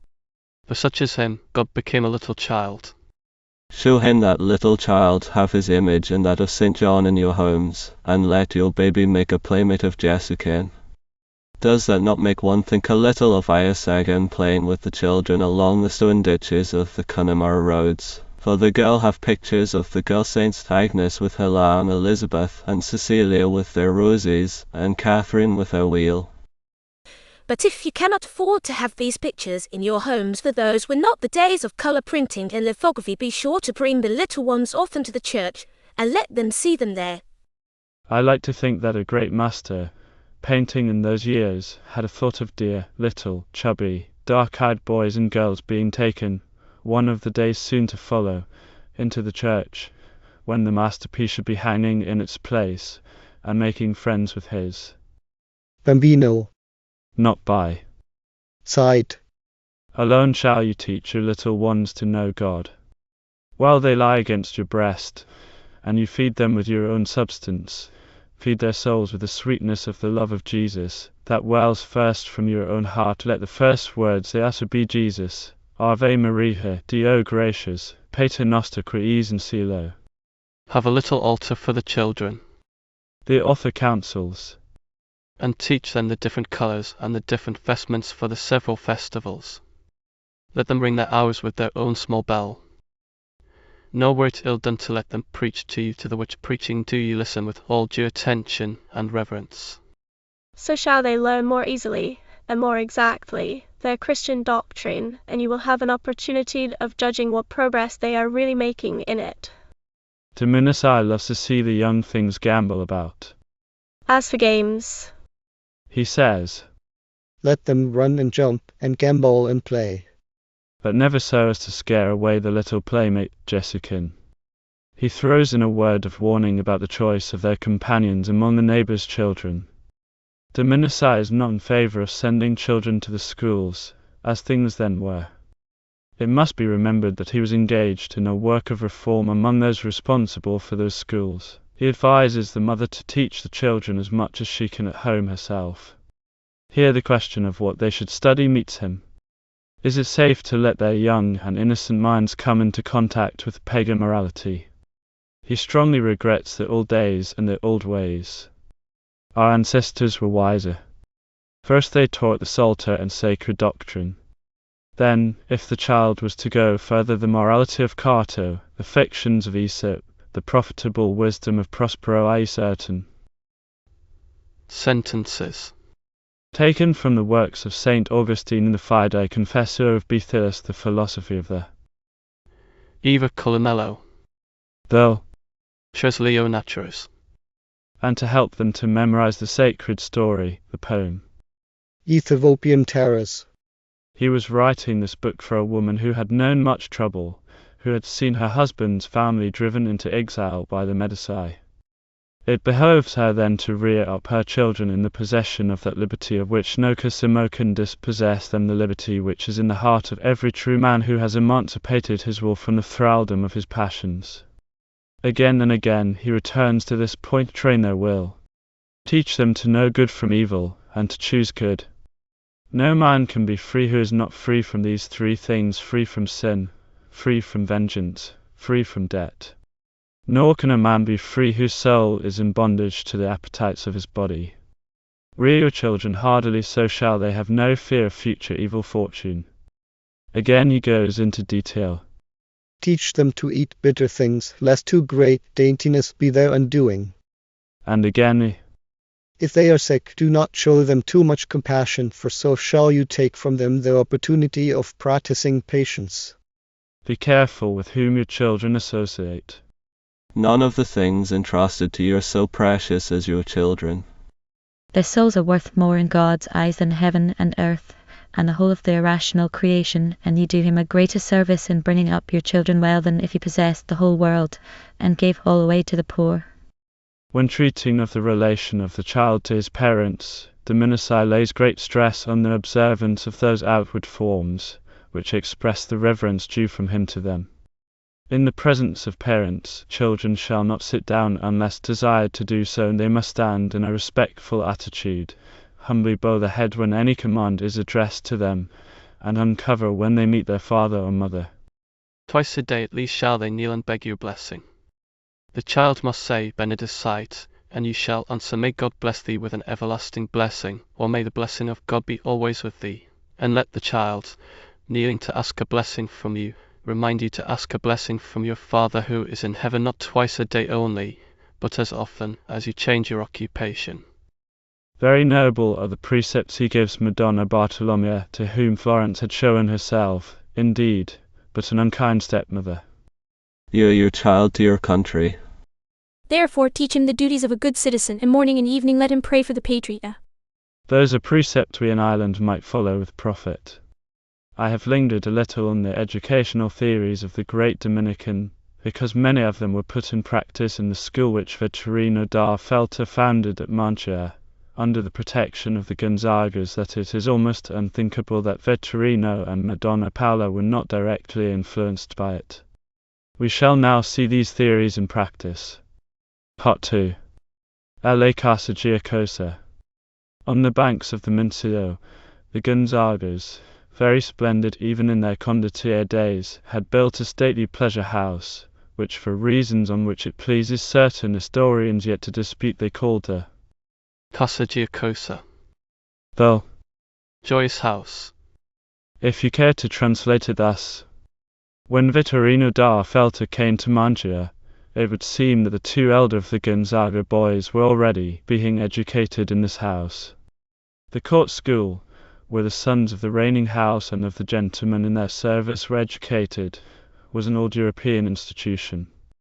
The palace schools of Charlemagne are notable examples. No trace of the Casa Giacosa is now to be found. Even its situation is a matter of uncertainty, but it has been described for us so often and so vividly that we need but to close our eyes, and there it stands again on broad meadow lands that sweep down to the slow gliding Mincio. In the midst of its fair lawns and terrace gardens, with its avenues of acacias and plane trees, its hedges of roses, its shady courts and fountains and statues, its marble, loggy, and frescoed, spacious chambers, full of air and sunshine, a memory and an inspiration for all the schools that have followed it since. Now, if ever there was a man who was that rare thing, a schoolmaster born, it was Vittorino da Feltre.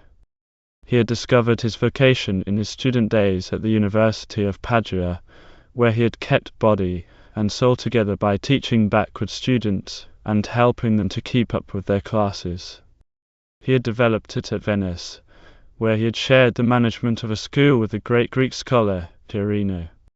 But at Mantua, whither he came, a right man of 45 or so, with a large experience of boy nature, a thorough mastery of methods of teaching, a store of well-tested theories, and a new field on which to exercise them, he was like a prince coming into his own kingdom. There seemed something providential in the way things were arranged for Vittorino da Feltre. One is reminded of the providence which we shall see in a later paper, surrounding the foundation of another great educational institution, Madame de Maintenon Saint Cyr. One condition Vittorino made before he took over the Casa Giocosa. He was to be supreme master in the establishment. Even the parents were not to interfere, and there was to be no appeal from his decision, whether as to the studies of the children, their food and manner of life, or their companions. On the last point, he was destined to meet with grave opposition. Some families claimed it as one of their immemorial privileges to send their children to the court school to be educated with the princes. But, privilege or no privilege, Vittorino would tolerate nobody at the school whose example was likely to be harmful. Here you see him putting into practice one of the most constantly reiterated of the precepts of the blessed Giovanni de Minasai.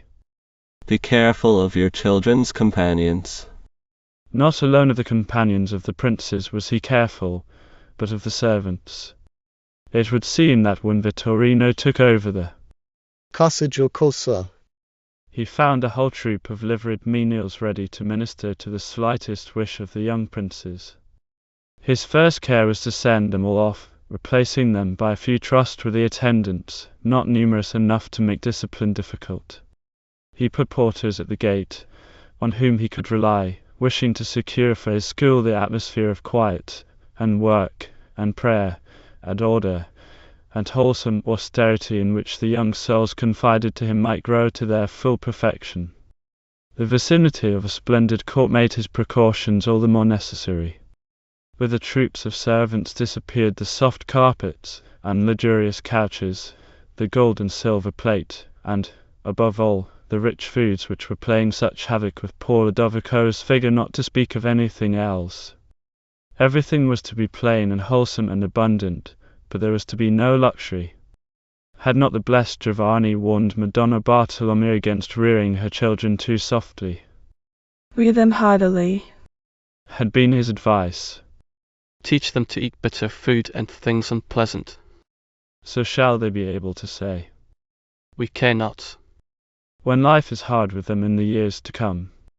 The little picture children for whom de Minasai pleads, that Madonna Bartolomeo's boys and girls may make friendship with them early, were not forgotten by Vittorino. Be sure, when, at his request, Madonna Paola sent her painter to cover the walls of the study halls and galleries with frescoes of children playing. The tiny Jesukin and dear St. John, who was as an elder brother to him, were to be seen there, playing together in the carpenter's shop, mayhap, when Elizabeth had taken her boy to Nazareth to visit his small cousin, or by the covered well under the palm tree in Zachary's garden, when the sweet spring days had called Mary and her bambino to the hill country. Poor Ludovico must have felt the change rather hard at first. He had been accustomed to get up whatever time he liked, do as little as he pleased, and have his interest aroused by nothing except questions of eating and drinking. One really thinks there must have been something diseased in poor Ludovico's extraordinary appetite. Our ancestors would have seen in him a fellow victim of Cathal Mac Fingwine, King of Munster, in whom there entered the demon of gluttony through eating the apples, whereon the scholar of Fergal, son of Maelduin, had put his heathen charms. So that the demon abode in the throat of Cathal, to the ruin of the men of Munster during 3 half years, and it is likely he would have ruined Ireland during another half year. At all events, Vittorino took Ludovico in hand at once. He was only allowed to eat at mealtimes, but at first his meals were set at short intervals, and there was no stint on the quantity of food, which, however, was as plain as possible, so that the appetite should not be overstimulated. Gradually, the meals became fewer, and Vittorino, discovering that Ludovico's voracity was as much the result of an empty mind and starved interest as anything else, had the inspiration to accompany them with little entertainments. He had singers, and musicians, and storytellers placed in the dining hall, and, lo! Ludovico, listening to them, forgot his plate, for the nonce, and did not notice the loss of it, when an attendant, on a sign from Vittorino, bore it quietly away. With Carlo, the second son, the master pursued quite a different plan. Carlo was growing too fast, and spending his energies too rapidly in the ardour which he put into his games. Vittorino saw to it that the boy should have as much to eat as he wished at meal times. Between meals he had permission to eat, too, but only bread. His attention to the food of his pupils and to their bodily welfare gave the key to Vittorino's whole educational system. Though mens sana in corpore sano is as an educational ideal, not the exclusive possession of the Greeks. I have tried to show how vitally it influenced education in the Middle Ages, but, undoubtedly, Vittorino found new ardor for his pursuit of it in the image of the academy, which his Greek studies had conjured up for him, and kept constantly before his mind. But the little boys and girls, for whom Vittorino was going to assume responsibility, had something more than a body and a mind to be developed. They had each an immortal soul. The recognition of that fact must, logically, alter any system of education, not founded on it, into something very different. And so the Christian school of Mantua, forming colonists for this world, and citizens for heaven, was something essentially different from the Platonic academy, however much it may have borrowed from it. The strengthening and developing of body, and mind, and soul, that is, in a few words, what the whole system of Vittorino aimed at. It is in the harmonious ordering of the different studies and exercises, which he chose for the perfecting of the three parts of men, that the chief excellence of the Casa Jocosa. consists. You are rearing your children for God. The blessed Giovanni reminded Madonna Bartolomea. Vittorino never forgot this for a moment, nor did he ever allow his pupils to forget that they had been created and placed in this world by God, to know Him, love Him, and serve Him, and by that means to gain everlasting life. The common day began with hearing Mass in the school chapel. After Mass, the office of Our Lady was recited, and a short instruction in some point of Christian doctrine was given to the school. But this teaching was not theoretic only. He taught them not only what Christians must believe, but showed them how Christians must act. And so we find his pupils, in their after years, distinguished, among all the men and women of Italy, by their practical Christianity. Lodovico, once the self-indulgent, grew into the Marchese Lodovico, chaste and sober, and wise and kind, the best of the Gonzaga princes.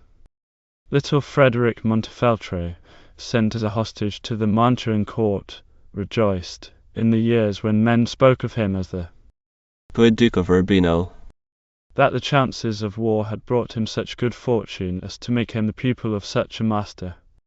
Ever before his eyes he would have that master's image, and as much as might be he would carry out his system of life in the order of the ducal palace. So Vittorino's portrait adorned one of the walls of the famous palace, with these words written under it: in honor of his saintly master, Vittorino da Feltre, who by word and example instructed him in all human excellence. Federico has set this here. And better still, the court of Urbino was framed on the precepts which the Duke had learnt in the Casa Giocosa, and became in its turn a school where Italian princes sent their sons to be trained in knightly exercises and elegant manners. And so we trace, in a direct line of descent from the Casa Giocosa, the best book that was ever written upon good breeding. As Dr. Johnson testified to Boswell, Il Cortigiano, the best book, I tell you, and you should read it. An advice which one could not do better than repeat. In an age when men lied and deceived shamelessly, Vittorino's pupils were known for their absolute sincerity. This love of truth and hatred of falsehood was not one without careful efforts on the part of the master. He would not punish for a fault that was bravely confessed, and so took away one of the occasions of lying from timid children. A funny little story is told of Alessandro Gonzaga. The little fellow was ill, and had been ordered not to drink any water. But he was horribly thirsty, and disobeyed the commands. There was no great danger of bleeding. Found out. But the boy was uneasy, until he had confessed. You know what I did? He said to Vittorino. I took a big drink of water. Wasn't I very good? Well, said Vittorino, seeing that it could not be helped now. At least, you were very good to tell it.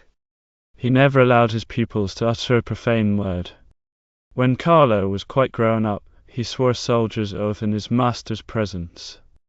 And lo! The little man was upon him in an instant, boxing his ears, as if he were still a schoolboy. To the honour of Carlo, it must be said that he bore the indignity meekly, feeling that he had deserved it.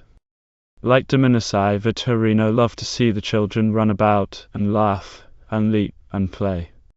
He found 2 of them during recreation hour one day, confabbing in a corner about their lessons. Do you think he was pleased? Not a bit of it. Out he routed them, and made them take part in the other children's games. For, long before the English Duke, he had found out for himself that many a battle yet to be fought was being won already on those meadows by the Mincio, where his pupils were playing merrily. One of the outstanding features in Vittorino's system was the importance he attached to games and all sorts of physical exercises. He held as a fundamental principle that the human spirit cannot exercise its faculties fully if the physical organs which it must use are defective. He insisted on outdoor exercise, whatever the weather. He had his pupils taught riding, and swimming, and wrestling, and fencing. He organized hunting and fishing expeditions for them, and, remembering that many of his pupils were to be soldiers, he liked to teach them the art of warfare by occupying mimic trenches, and pitching mimic camps, and taking mimic towns according to the most approved methods.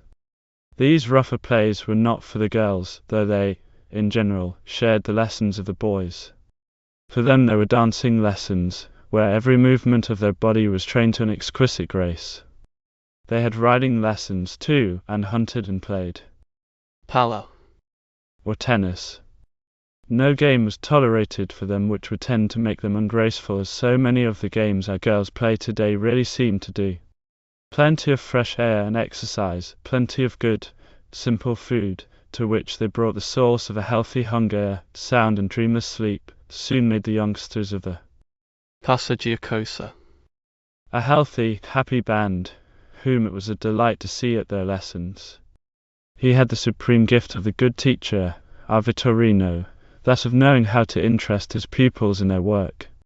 The maxim of Quintilian, Do not allow the boy to conceive an aversion for the studies which he cannot yet love, was adopted by him, and, until the young minds were ripe enough to love learning for its own sake, it was the master's care to surround it with attractions. So we find him reviving the Quintilian device of teaching the youngsters to read by means of painted cards and wooden blocks. As we have seen already, our Irish ancestors had a similar plan. In Whitley Stokes' Lives of the Irish Saints from the Book of Lismore, there is a charming story of St. Columcille, as a child, learning his letters from a cake on which they had been stamped. In Vittorino's school there was no place for the rod, which we have seen play such an important part in the medieval school system. He liked to appeal to the children through their sense of honor and dignity. The greatest punishment for such children was to make them feel ashamed. As far as schoolwork went, however, there was little need for punishment. The enthusiasm for letters which had seized on all Italy had taken possession of the little people of the Casa Giocosa. In an extraordinary degree, and in some cases, especially that of Genucido, the master's care was rather to restrain than to urge them on. That great scholar, Ambrogio da Traversari, general of the Camaldolese order, writing to his friend, the celebrated Niccolò Niccoli, mentioned the boy's marvellous achievements in Latin and Greek. On the occasion of a later visit, which he described for the great Cosimo de' Medici, he listened to a Latin poem of about 200 verses, wherein Genucido celebrated the coming of the Emperor Sigismund to Mantua. That same letter to Cosimo makes mention of Cecilia, whom, perhaps, my readers think I have left too long undistinguished, among the band of merry children playing by the Mincio.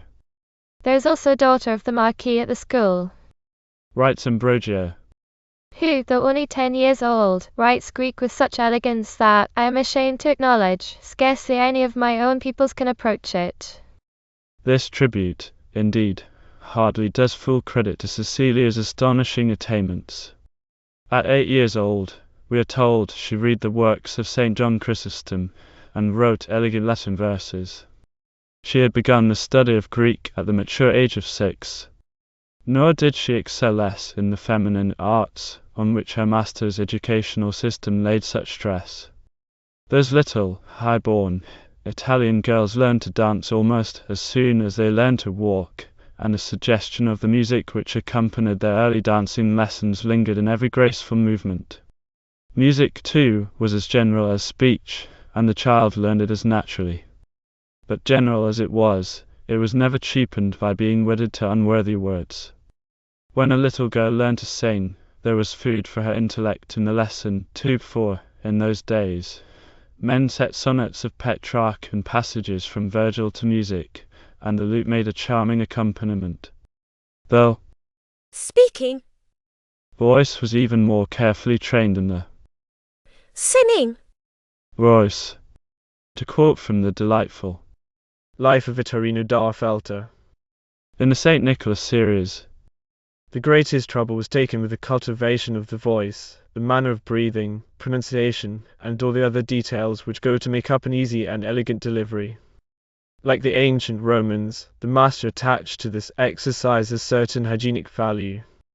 It was a rare treat to hear Cecilia, in that golden voice of hers, declaim some of her own verses.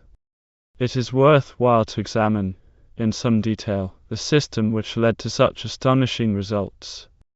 Those painted cards and blocks, of which I have spoken, had been designed to teach the child to read Latin. The thing was not so surprising in those days as it would be in ours. As a matter of fact, it was a shorter step towards the unknown from the known. The safest of pedagogic principles to teach a child, whose mother tongue was the speech of Lombardy, to read Latin, as to teach him or her to read Italian. So the children learned to read Latin very young indeed. Unless Cecilia was an exception, they learned to read Greek very young too. The practice was to translate Greek into Latin. Later on, the pupils took up the study of grammar.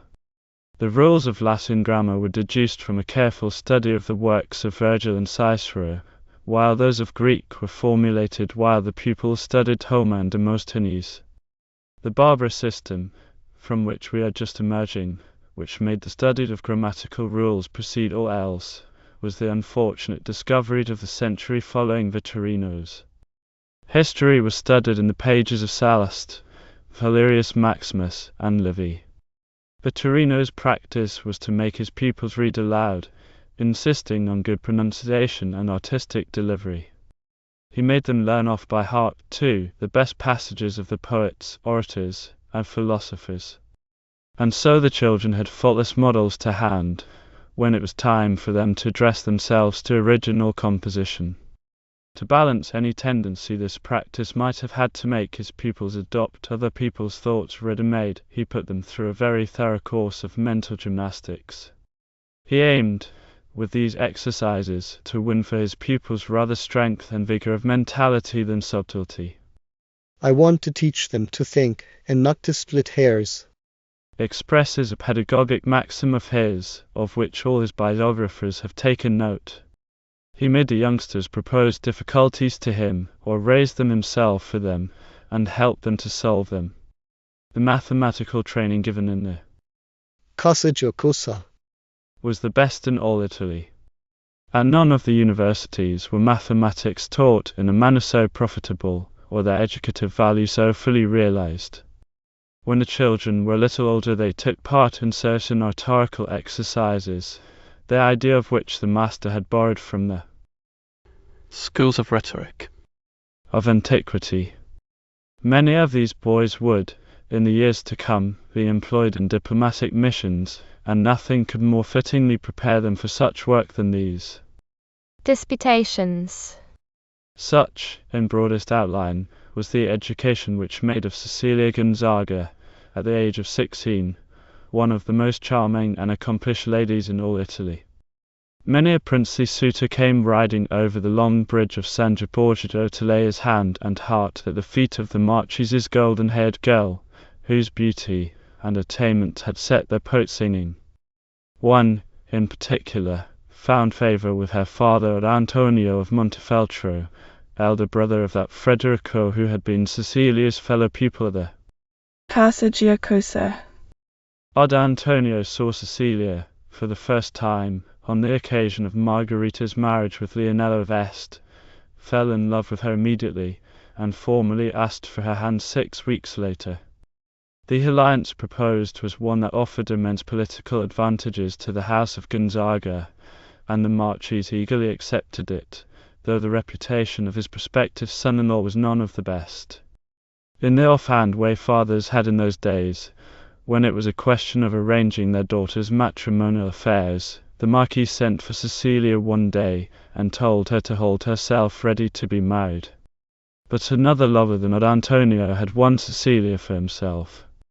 The little Jessican, with whom she had played her childish games, who, grown to manhood, had changed the water of the old philosophies into the wine of truth for her drinking, who had sanctified the dust of the earth's materialism because his feet had touched it, and made the world a sacred place because he had died in it, was the beloved of her heart. As Magdalene on a day had broken the alabaster box of precious ointment, and anointed his feet therewith, so, too, was Cecilia ready to pour out at his feet all the treasures of heart, and mind, and soul, which Vittorino's teaching had helped her to gather. As Magdalene spent the beauty of her hair to white the feet she had anointed, so, too, was Cecilia ready to lay down her beauty for his dear sake. Not many yards from the Castello of Mantua was a convent of the Poor Clares, founded by Madonna Paula. Here was the abode which her beloved had chosen for her, and here he offered her the habit which Francis had bestowed on Clare, the rope girdle, the coarse veil. Odd Antonio's jewels and gifts, the satins and laces, and cloth of gold in which he would have decked his bride, were dross in the eyes of her, whose chosen ornaments were the jewels of Madonna Poverty. When she announced her intention of becoming a Claris to her father, his rage knew no bounds. One blushes to tell it, for Gianfrancesco, with all his faults, has a way of making us like him, but it must be told, he actually used physical violence to the poor girl to compel her to do as she was told. But steadfast as Clare herself, Cecilia stood firm, finding a little comfort in the unfailing sympathy of her mother and her teacher. For 2 years the struggle lasted, Vittorino and Paula managing, between them, to dissuade the Marquis from forcing on his daughter's marriage with a prince, whose name was beginning to be in all men's mouths as that of a notorious libertine. It may well be that Gianfrancesco was a little ashamed of himself when he was forced to recognize the true character of his chosen son-in-law. But ashamed or not, he was no more ready to see his brilliant girl bury herself in a poor Clare's cell. To the last, he refused his permission for her entrance into religion, and Cecilia, fearing to bring disaster on the convent she had chosen, was forced to acquiesce. But a day came when Gianfrancesco had power to make his will felt, no longer a day when he lay very still and cold on a bier of black velvet, and was borne to his tomb in San Francesco. Curiously enough, the church wherein the great Marquis lay buried was part of the convent Cecilia had been so anxious to make her home. Nothing stood in the way of the accomplishment of her heart's desire now, and so it came to pass that the vows he had so long refused to allow his daughter to take were uttered over Marquis Gianfrancesco's tomb. Margaret Moore, a little schoolgirl of Tudor England. Part 1. At the foot of the river stairs nearest the Westminster Law Courts, you might have seen in the days when the 16th century was yet in its teens, King Henry VIII, a slim young prince, the very flower of knighthood and the Thames, a silver highway of romance, a private barge, with a couple of blue-coated serving men, waiting for their master.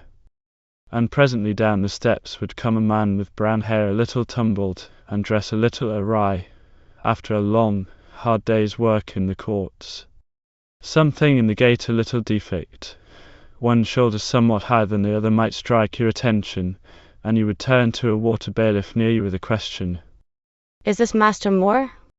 Then, whether intentionally or not, your whisper having carried further than the ear for which it was ostensibly intended, you would see the uneven shoulders swing suddenly round, and from halfway down the steps a clever face, wonderfully attractive in its irregularity, with a humorous mouth, and merry, grey eyes would be lifted to you, and a laughing voice would proclaim its owner. Thomas More, indeed, and very much more at your service. If upon being further pressed to know in what more he could serve you, you were well enough advised to make the request to be rowed down the river with him to Chelsea, there to make the acquaintance of his daughter, Mistress Margaret, and the others of his Academia.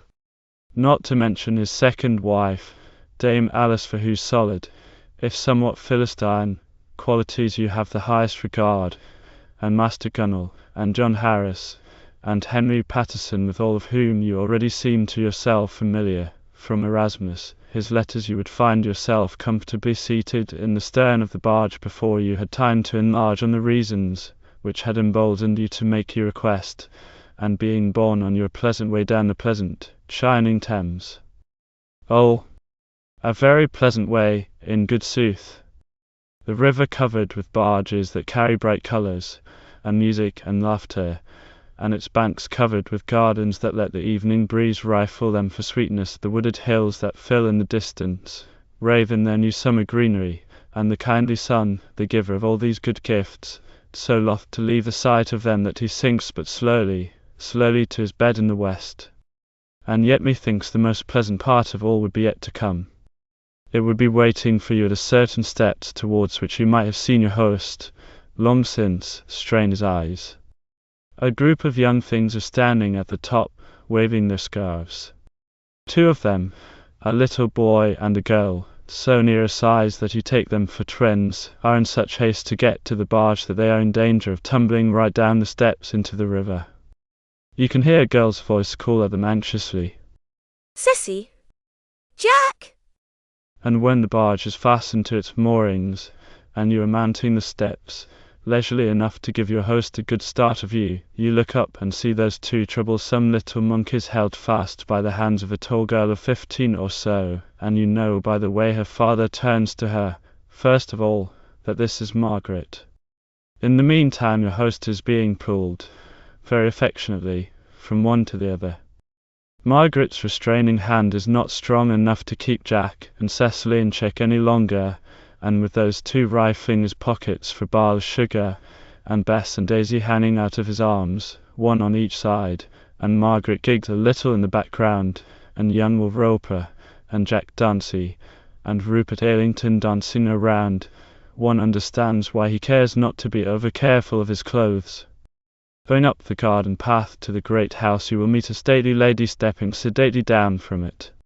If her welcome has a touch of frigidity, lay it not to her charge, good lady. In truth, her lord might have given her a little warning that a stranger was coming to supper. Then had she time to get Gillian to add a dish of black caps and a lech to the bill of fare, and herself to change into her scarlet gown and coif. Whereas now, indeed, the fare is plain enough, as you will presently discover when you are seated at Master Moore's right hand at the long table in the great hall. But dainty though you be at your sizes, on ordinary occasions, it will be nods if you have ever sat down to a meal more to your taste, or eaten anything with a greater appetite than the salt meat, and coarse fish, and thick slices from the cob loaf, flavoured, as these are, with the Attic salt, for which this house is famous. After supper someone will suggest a stroll through the garden, and you will accept the more readily since you hear Dame Alice say that Gillian needs her superintendence in the kitchen. As you rise from table your eye, through the long, wide lattice, catches a glimpse of glowing flower beds and blossoming hedges, and you compliment your host on the beautiful home he has made for himself. Is it fancy, or does a slight shadow really fall on his laughing face, as if he felt in how short a time he must bid it all goodbye? It would seem as if Margaret noticed the little cloud also, and her homely, clever face, so like her father's in colouring and feature and expression, reflects it lovingly. But she knows how to conjure away his sadness. Shall we not go to the Academia first, and show you to what goodies we have put the day? She asks him, laying her hand on his arm and turning her dear face up to his. Well proposed, Meg, He says, tucking her arm under his own, and so leading the way up the broad oak stairs, you following among the others. How charming! Is your first exclamation as you enter the schoolroom. And indeed, you are right.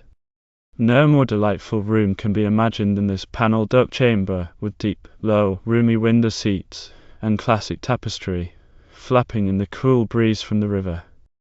After you have spoken a word with Master Gunnel, the tutor whom you have noticed slip away early from the supper table, and find again here with young John Clement, with a Greek text between them, you will be conducted to the various desks, and shown their contents by their several owners.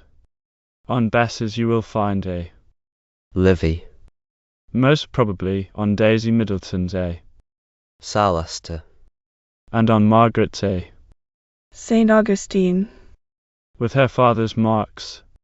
Where she is to read and where desist. Then Master Gunnel will conduct you to his own high desk, and take therefrom some of their traductions, at the purity and elegance of which, if you have any skill in Latin style, you will be completely amazed. Though you compliment Master Gunnel on the proficiency of his pupils, you know, and he knows, that the credit is all due to their father. Even in his busiest years it has been his chief occupation. If you had time to go over the letters which Margaret treasures so dearly, and which you may see tied up like a lover's in blue ribbon in a safe corner of her desk, you would find, not once, but many times repeated, words like these. I beg you, Margaret, tell me about the progress you are all making in your studies. For I assure you that, rather than allow my children to be idle and slothful, I would make a sacrifice of wealth, and bid adieu to other cares and business, to attend to my children and my family, amongst whom none is more dear to me than yourself, my beloved daughter. Fuck. What has become of Jack? Margaret looks around anxiously, but for once Jack is not in any particular mischief, and comes up to his father with a look of self-satisfaction at the fact, which is infinitely comical. Look, says his father, how the little monkey knows already that he is going to be praised for the Latin letter he sent me to court by the hand of the Bristol merchant. He takes the little chap between his knees, and strokes his curls while he talks to them all. Indeed, each of them had done very well, and it was not only because he was their father and loved them dearly that their letters had given him such pleasure. Their letters were very good, the thought very well put, the Latin pure and correct. But John's pleased him best of all, because it was longer, and showed that he had taken more trouble with it than the others had done. It was funny too, and some of his own jokes had been turned very wittily against himself, the which pleased him not a little. But even in this matter John had remembered not to go too far, and while he thrust and parried very prettily, he never forgot that he was fencing with his father. With that Ceci claps her hands in delight, for whatever of good or ill befalls Jack is her hat too. There's a mount for thee too, Ceci. Her father promises her, and takes her and Jack, one on each knee, and goes on with his discourse. When he is away from home he will expect a letter from each of them every day. He will not take excuses such as Jack is wont to make, that he has not time, or the carrier went off before he knew, or, forsooth, he had nothing to write about. As for want of time, how could it fail, since everyone who has anything to say in the division of their day will let the letter to father take first place. And as for keeping the carrier waiting, why not have the letters ready and sealed, even before his coming? And as for having nothing to say, did anyone ever hear of such an excuse from girls, who he pulls Ceci's ears at this point, have always a world to say about nothing at all? If there is nothing at all to write about, why, let them write about nothing at all. But they know he likes to hear about their studies and their games. But whatever they write, whether it be fun or earnest, let them write it as carefully and with as much finish as possible. It will be no harm to write out first the whole in English, for then they will have much less trouble in turning it into Latin, not having to look for the matter. Their mind will be more free to attend to the language. That, however, he will leave to their own choice, but on another thing he will be strict. Whatever they have composed, they must carefully examine before writing out clear, and in this examination they must first scrutinize the whole sentence, and then every part of it. Thus, if any solecisms have escaped them, they will easily detect them. By this diligence they will soon be able to turn out elegant productions, and have them shown to the Archbishop, or Dean Collett's, or even the cane, as Erasmus did with a letter of Margaret's, says Cecily. A little shade comes over the kind face above her curls. If there is one thing he dreads for his girls, this wise father, it is vainglory. Tilly Valley, Master Moore, says Dame Alice, bustling in just at the right moment to show what a sensible choice he has made of a stepmother for his brilliant girls. What comes of you to keep the girls all idling here, while Gillian needs them in the dairy, beating all of us sweat, poor wench, trying to make the butter come. Off with y'all, girls, now, and take your turns at the churn until the cream breaks. We're to keep you to morning. She leads the relief party off to the dairy, and you find yourself alone with your host and Master Gunnell. Shall we to the garden until the young ones come back to us? Master Moore inquires, and you need no second invitation. What a beautiful garden it is! Even though so many of the flowers have gone to sleep, you know you have never been in so beautiful a garden in all your life. All sorts of sweet perfumes come to you as you seat yourself between your host and Master Gunnell in the pavilion that gives such a charming view of the river. You would like to know some of the names of these so sweet-smelling flowers and herbs that you might perfume your own garden with them. Saith Master Gunnell. It is a pity that Mistress Margaret is not here, for she knows the name of each of them, and their nature, and their uses. Margaret's father laughs. If Margaret is not spoiled, methinks it is not to her tutor she owes it, for he is always ready to blazon forth her praises. I am glad to think, however, that she has good skill in herbs. It is that the children may learn the uses of common things that I keep in my garden, and paddock many a plant which the fastidious would cast forth. A woman should have good knowledge of healing. And of what else?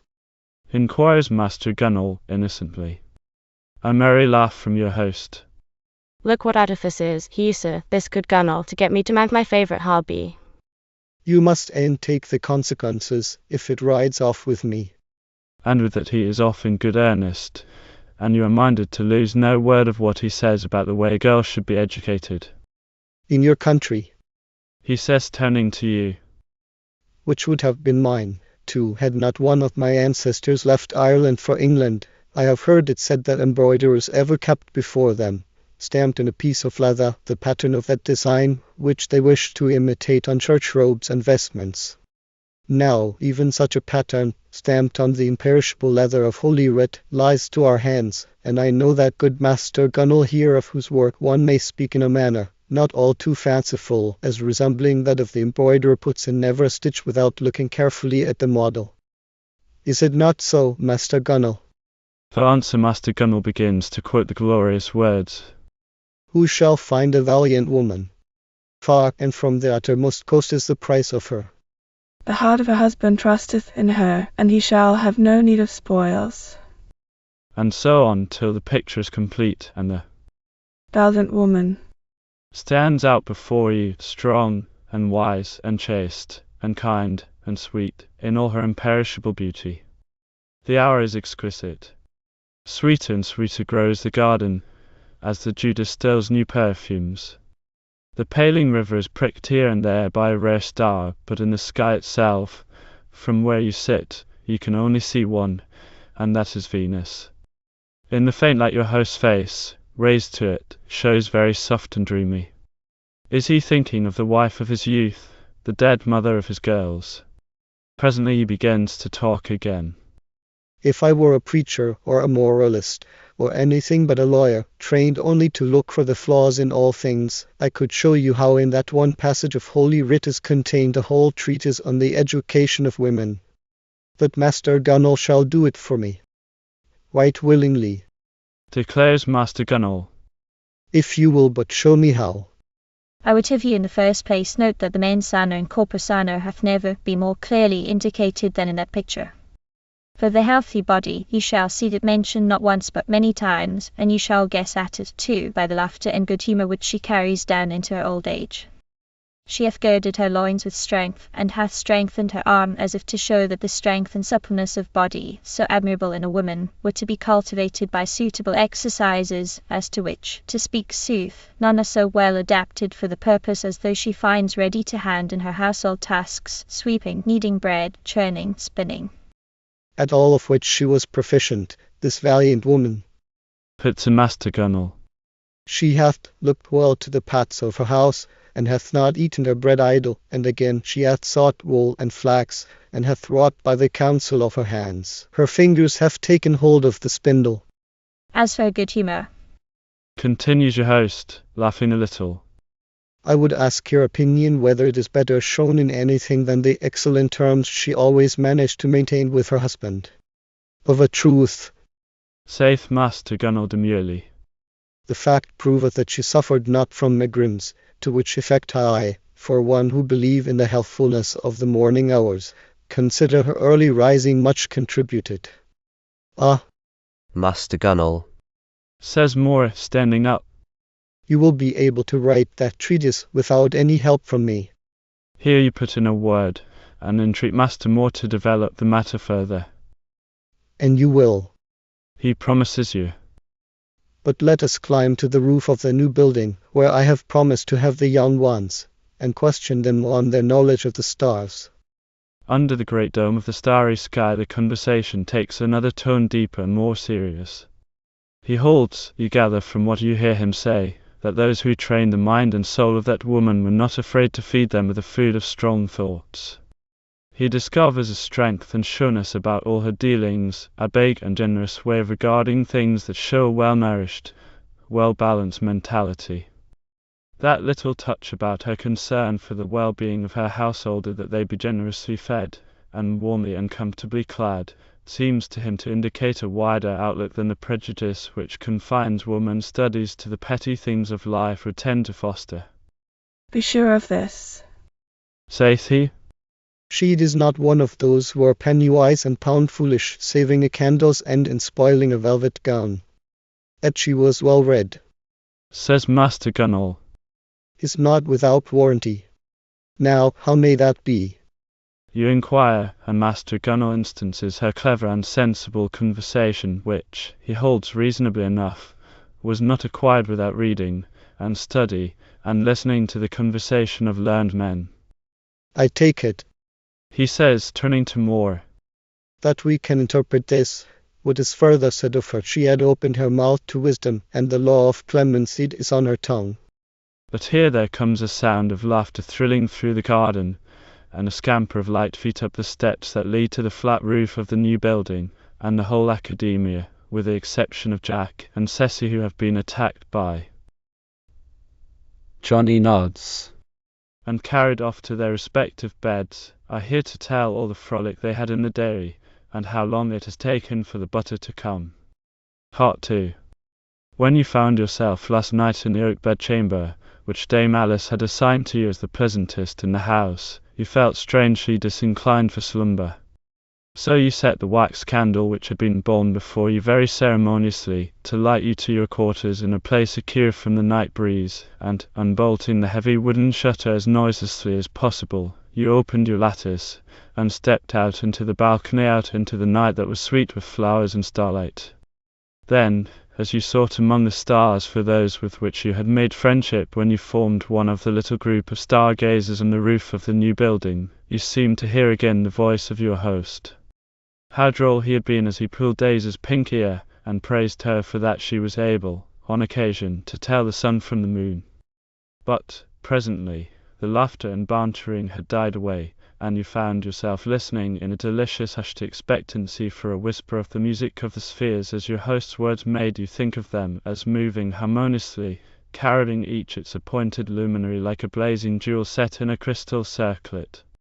Oh, truly the Almagist would make a man a poet in spite of himself, and now you know how certain look in Margaret's eyes came there. For who could gaze, night after night, into the great spaces wherein the revolutions of the spheres make melody, and around which the fixed stars are built, in their firmament, into a mighty battlement, without carrying some of the wonder and the glory of it all away in one's own soul? In the lighted hall, afterwards, cosy with candlelight and a great log ablaze on the wide hearth, you came back very gently to earth. Such a good earth, and a kind earth not so very far from heaven either, since there was love, and light, and music to keep the roadway free.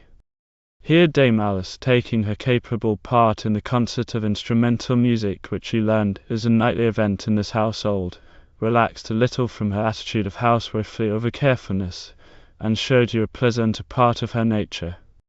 And when you looked round the circle and saw the happy looks of each little performer on harp, and lute, and monochord, and flute, it is odd, but your pity was stirred for certain little girls you left behind you in the 20th century, who spend such miserable, profitless, lonely hours in Practicing.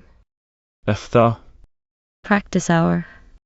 With such a jolly reunion of the whole family as it is here, be sure our little maids would get more good out of their music lessons. Gradually the instruments were laid carefully aside, and the maid-servants, who had been busy with their spinning and sewing during the concert, prepared the place for the night prayers. One thing surprised you no little, and this was the accuracy with which everyone in the household recited the alternate verses of the psalms chosen. Misera. Ad te domen levavi. Oh, Deus miserita nostri. surely the blessing of God rested visibly on this home, where everything was done to show him perpetual honor. And so, with a sense of great spiritual peace in your heart, you came away from your star watch on the balcony, and presently were lost in blissful dreams in a huge four-poster bed, with its downy pillows and sheets that smelled of lavender. And now it is morning again, and the sun is streaming through the chink in the wooden shutter, which you neglected to fasten properly last night. Someone below in the garden is singing, and you speed your toilet to the merry tune in time. The hunt is up, and it is well nigh day. Harry our king has gone hunting to bring his deer to bay. The east is bright with morning light, and darkness it is fled, and the merry horn wakes up the morn to leave his idle bed. Behold the skies with colder dyes. Tra-la-la-la-la. Up with it, young ones, up with the burden, though it do come before its time, says the merry voice of your host. And certainly they take him at his word, until the thrushes and blackbirds start singing too in self-defense. Shall we visit the menagerie now? Queries Master Moore, when there comes a moment's silence in the wake of the good morrows, which greeted your appearance. Nay, as you look round the groups for an explanation. These be not the only wild animals we keep in the enclosure. And then you look again, and see that everybody has some feeding stuff in his or her hand, and you find yourself presently engaged on a round of visits to the quaintest and most varied collection of pet animals you ever dreamed of. There is one condition laid down in this household for all who would own a pet in it, and that is that the whole care of it devolves on the owner. Methinks in this there is a fine training in thoughtfulness and in the sense of responsibility as well as in natural history. There is a little time to spare yet, it seems, before the bell rings for Mass, and you willingly accept the invitation to pass it in the study in the new building. And Meg shall come with us too. Your host promises. But for the others, I would ask no four walls to try and hold them while they've been in such spirits. So off they go scampering round the garden, the wild young things. In the new building you find a long gallery lined with books, which leads to a charming little room built all for study and retirement. On the broad oak table lie leaves of the manuscript which has occupied Master Moore during long hours while all the world besides slept. Oh, Father, says Margaret reproachfully. What a state your desk is in. And, thereupon, she sets about tidying it with deft hands and an understanding mind. I make here, says her father, laying a hand on her bonny brown head. Is there only one of her sex one can trust among one's books and papers, with the hope of finding one's way safely through them after her? She is the tidy part of my own soul. A part of his own soul. Nobody shall know until the end has come on earth how true are these words, what tender, holy secrets are confided to this dear daughter alone in all the world, how much apart he lives, even in the midst of that gay and happy family life, in some respects, from all but her. But here as you note her flitting among his books, finding out those which she feels he will need for this work, looking up references and marking passages, you see how closely she is identified with his intellectual interests. Here in this little study she is as much at home as he. and in what lies beyond it, in the little bare room where only a carved crucifix breaks the white line of wall, and where her father seeks God and his own soul in solitude, what is her place? Oh, truly a privileged one there, too, as the world shall know at last when he shall have made the last distribution of his gifts from the tower, and to her falls his hair shirt, while Cecily has his. Handkerchief. And Elizabeth. A picture in parchment, with her name on the back thereof. The bell for mass sounds from the parish church a little bit down the river, and you follow your host and Margaret to the door to find Dame Alice more stately than ever in her blue cloak and white headdress, waiting to take Master More's arm, and head the family procession, by the path they have made for themselves by the end of the meadows to the little church. What an appetite you carry home with you, and how the sweetness of that morning hour in the quaint old English church lingers with the band that seats itself for breakfast in the long hall, afterwards, making the meal a veritable agape, a feast of love. What merry jests and quips are banded round, and how heartily your host makes you feel yourself of the company when you prove yourself not inapt to catch and throw back the light and shining ball of words aimed at you by Henry Patterson, the official jester to the household. And so the morning hours pass. And now it is time for Master More to make himself ready for the day's business in the law courts. It appears, however, that you need not terminate your pleasant visit so quickly. It is proposed by the master of the house himself, seconded most cordially by Dame Alice, and passed with acclamation by the whole band of youngsters, that you spend yet another day in this hospitable household, and strengthen your acquaintance with its inmates. It is not to be expected, as you perfectly agree when the fact is pointed out to you by Dame Alice, that that good lady should spend much time with you, having heavy household duties to attend to, but the girls will be free presently, and as for the boys, having nothing more important to do than lessons, they and Master Gunnell are ready to devote themselves to you immediately. But first Master More has to be seen off, and kerchiefs and sashes have to be waved at him from the water stairs, until his barge grows smaller and smaller, and finally the speck it has become has been caught into the distance. Then off go the girls, under the bustling and energetic directions of Dame Alice, to help in the dairy or kitchen, or attend to the wants of the poor, whose meals are as regular a part of the household machinery as those of the family themselves. In the meantime you go to the schoolroom with Master Gunnell and the boys young John Clement, and Jack Dancy, and Will Roper, wards or protégés of Master More, and the son of the house, young John More. A word or two puts you in possession of the present position and future prospects of the lads. Young Clement has a marked taste for medicine, and is already a distinguished botanist. He has been taken into the household at the recommendation of Dean Collett, at whose school of St. Paul's he has already distinguished himself, and while pursuing his own Greek and Latin studies under Master Gunnell, preparatory to entering Oxford, he acts as assistant tutor and directs the botanical researches of the others. Will Roper is a ward of Master More, and Jack Dancy is the son of a legal client, whom the good man has taken into his house until his affairs can be settled. Otherwise it were ill for young Dancy, of whose estates the lawyers alone draw the profits.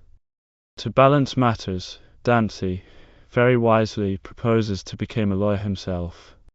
As for Jack More, you know a little of his abilities already, but it needs no Master Gunnell to tell you presently when you shall be alone with him, the boys being given a task to do, and sent into the garden with it, that in the matter of brains, poor Jack can never hope to compete with his sisters.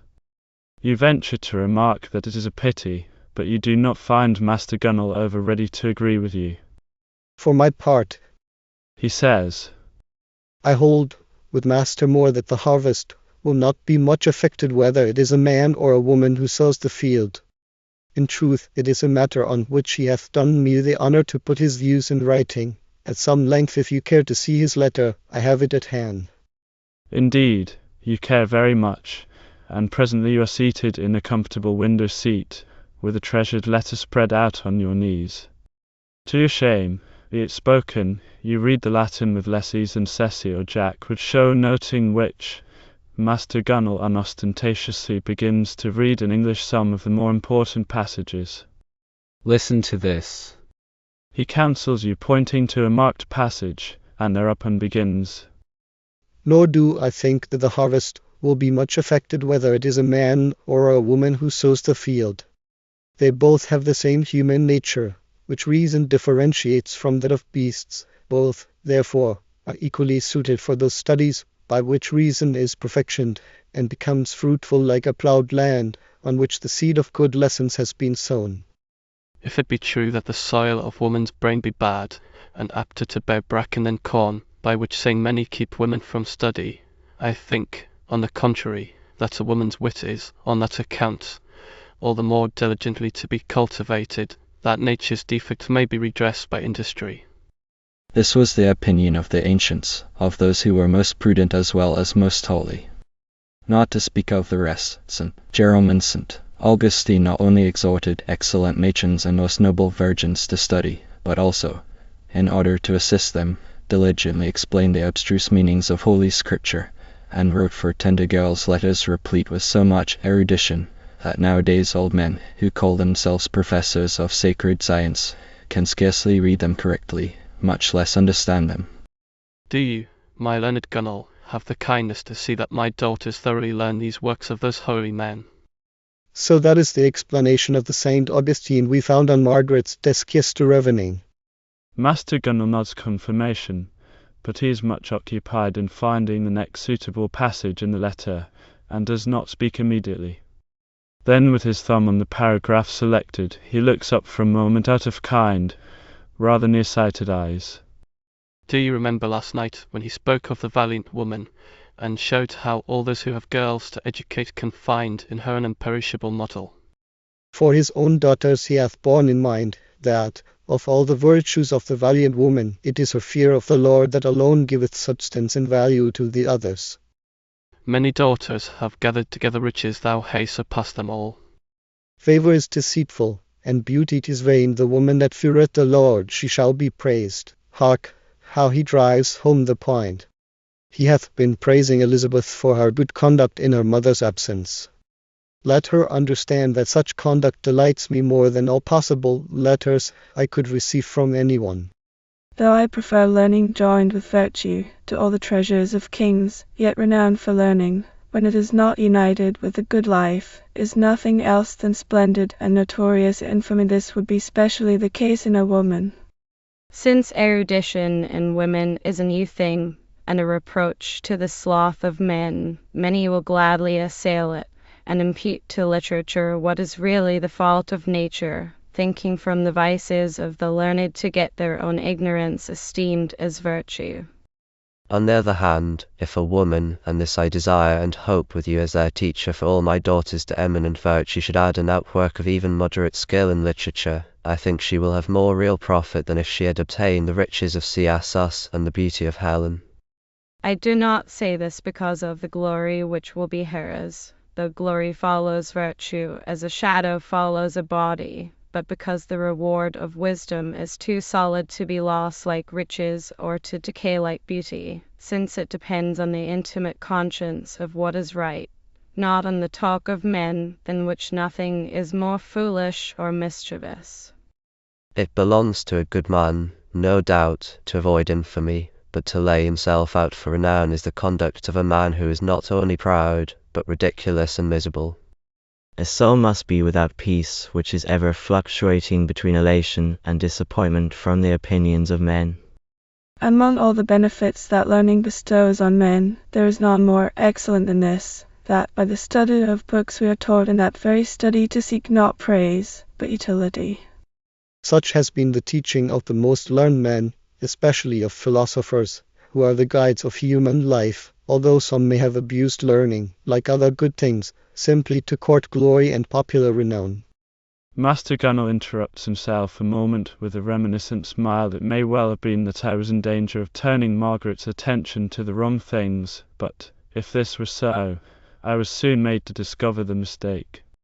Mark how gently I am brought to task. I have dwelt so much on this matter, my dear Gunnel, because of what you say in your letter, that Margaret's lofty character should not be abased. In this judgment I quite agree with you, but to me, and no doubt to you also, that man would seem to abase a generous character who should accustom it to admire what is vain and low. He, on the contrary, raises the character who rises to virtue and true goods, and who looks down with contempt from the contemplation of what is sublime on those shadows of good things which almost all mortals, through ignorance of truth, greedily snatch at as if they were true goods. But here come the boys back with their finished tasks, and little Cessy is at the door, with her stepmother's compliments. And are you fond of curds and cream? If so, you will come to the dairy and eat them, with a dish of strawberries, gathered by Dame Alice herself when the morning dew was yet on them, and carefully kept for you until this moment on the cooler shelf of the cool dark pantry. Marie Jean Dormail, a little schoolgirl of Saint Cyr. Part 1. The little Mew! girl had sobbed herself to sleep at last, and in all the long, white dormitory there was no sound but that of the regular breathing of healthy, sleeping children. Very gently, Madame de Fontaine withdrew her hand from the lock of the little fingers which had held it so long. Then, as she stooped to kiss the small face on the tear-stained pillow, she heard a murmur of Women, and saw that the child was smiling in her sleep. She is dreaming of home, Said Madame de Fontaine to herself, and, involuntarily, she turned to the unshuttered window, when she was back in her cell at the end of the dormitory, and yielded her own dreams to the spells the white moon was weaving for them. Away across the park, long cords of light were stretched across the dark mass of the chateau, where a king and his courtiers held revel. Now and then, the night wind whispering to the tall trees carried snatches of the music to which the dainty, jeweled feet of the court ladies moved rhythmically. But these things barely touched the nun's consciousness.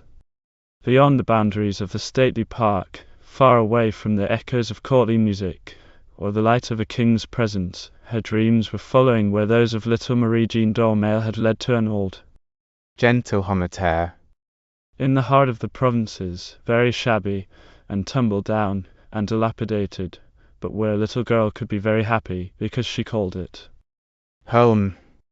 It may well have been that more than one of the little sleepers in a long row of little white beds was dreaming of just such an old noblesse. And that is why, as she looked into the moonlit park, the nun could see it so plainly before her. Poor little girls!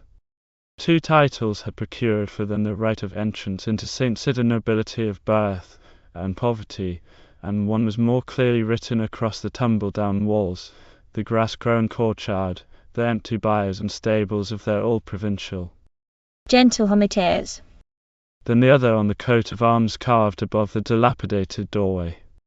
And was not one as honourable as the other? None as she was, Madame de Fontaine was not yet dead to that noble pride, to which, as Madame de Maintenon herself has finally said, Before having died, one must have lived. And, standing there at the window of that establishment, whose foundation, 4 years ago, represented an instalment of payment of the debt contracted by the monarchy to France, to the nobility of France, ruined in its service, she felt the thrill of one whose order hath chosen the better part. And all the time, from the lighted palace across the park, floated the soft strains of dance music. There, they who had made the other choice, who had abandoned their homes and their home duties, who lived at court, absentees from their estates, and deserters from their Conseen, were dancing there. Brunnels, Oh, Parentes, there, Menuets, oh, Haspide, in the light of the king's presence. Let them dance on. The true hope of France was in these little sleeping girls, who, gathered together under the pious roof of Saint Cyr, were being trained for a womanhood which should work out the regeneration of a kingdom.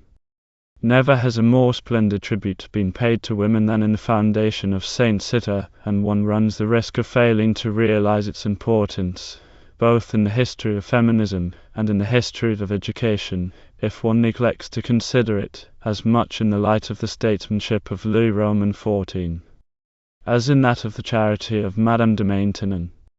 The primary idea was hers, no doubt, but it remained for the king, not only to supply her with the means of putting her project into execution, but to perceive the part it might play in the economical reconstruction of his kingdom. Long wars had left the country desolate, but no class was made, with its desolation more desolate, than the class of country gentlemen. And yet it was among them that the king had always found his most gallant and disinterested defenders. It grieved him to the heart when he heard the tales of the misery in which, among their untilled fields and half-ruined walls, they were rearing their families. In his coffers there was not the wherewithal to requite their services, and help them to cultivate their fields again, and rebuild their gentle hometaires. But there was something else that could be done for them, and the king did it. He could give them valiant women. And he knew in his heart that the gift was indeed a royal one, and worthy of him, more precious to those who received it than gold and silver. Far and from the uttermost coasts was to be the price of those whom Saint Sivert was rearing for France. As I have said, the primary idea was Madame de Maintenon's, and it developed successively from a small start at Rouen 1682 with 60 pupils, through Noisy with its 124, to stately Saint Sivert with its projected 500. Herself a daughter of the class of smaller landed gentry, she had experienced in her own person all the sorrows and bitterness, all the temptations and dangers to which these poor little sisters of her order must inevitably be exposed, and her thought was to gather as many of them as possible into shelter from them. With the generous means put at her disposition, she reckoned that she could provide for 500 young girls, up to the age of 15. But and it was the statesmanship of the king that raised the point: would there really be very much gained by keeping the girls only until their 15th year, and then sending them back to their families with nothing but a half-finished education to their credit? Would it not be better to keep them in St. Sivert until they were 20, and their education complete? With an education such as was planned for them, and a small dowry to supplement the fortune it represented, these girls would find no difficulty in securing suitable parties, or being received into convents. Madame de Maintenon perceived that this course would be much better, as she willingly agreed to have this original number of 500 pupils reduced to 250. For, as she plainly saw, it was less a question of gathering in the greatest number of girls possible, than of conferring a permanent benefit on the whole kingdom, by making the foundation a source of pious instruction for it. Saint Sivert was to be the leaven which, hidden in 3 measures of meal, being the whole of France, was to leaven the whole.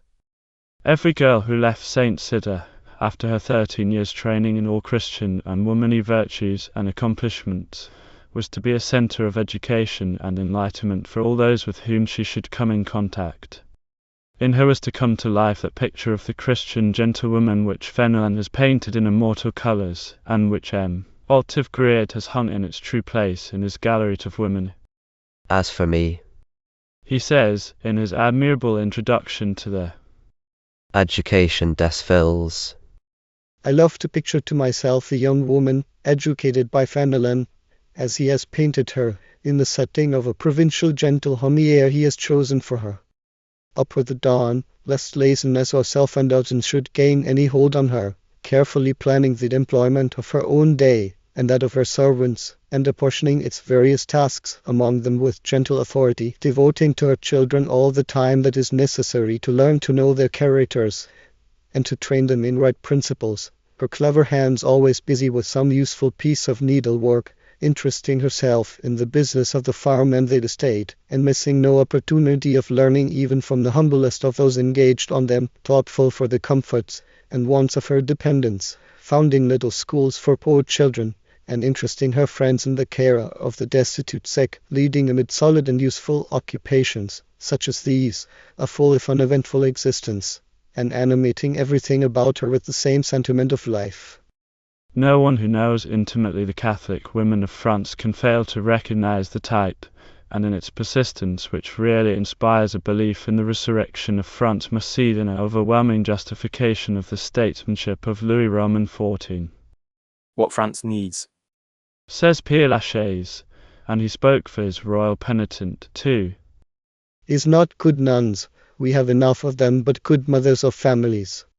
It is the glory of Saint Cythera, from its foundation until it fell under the axe of revolution, to have furnished France with them, and, what is more, to have assured the vitality of the strain in a degree to which the affairs of France bear witness even today.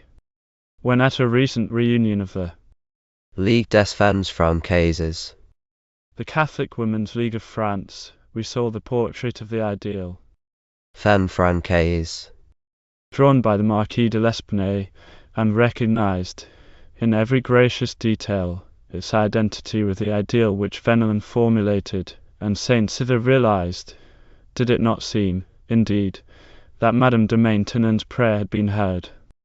That Saint Cythera will live in spirit at least as long as France, and that France will live because of it as long as the world.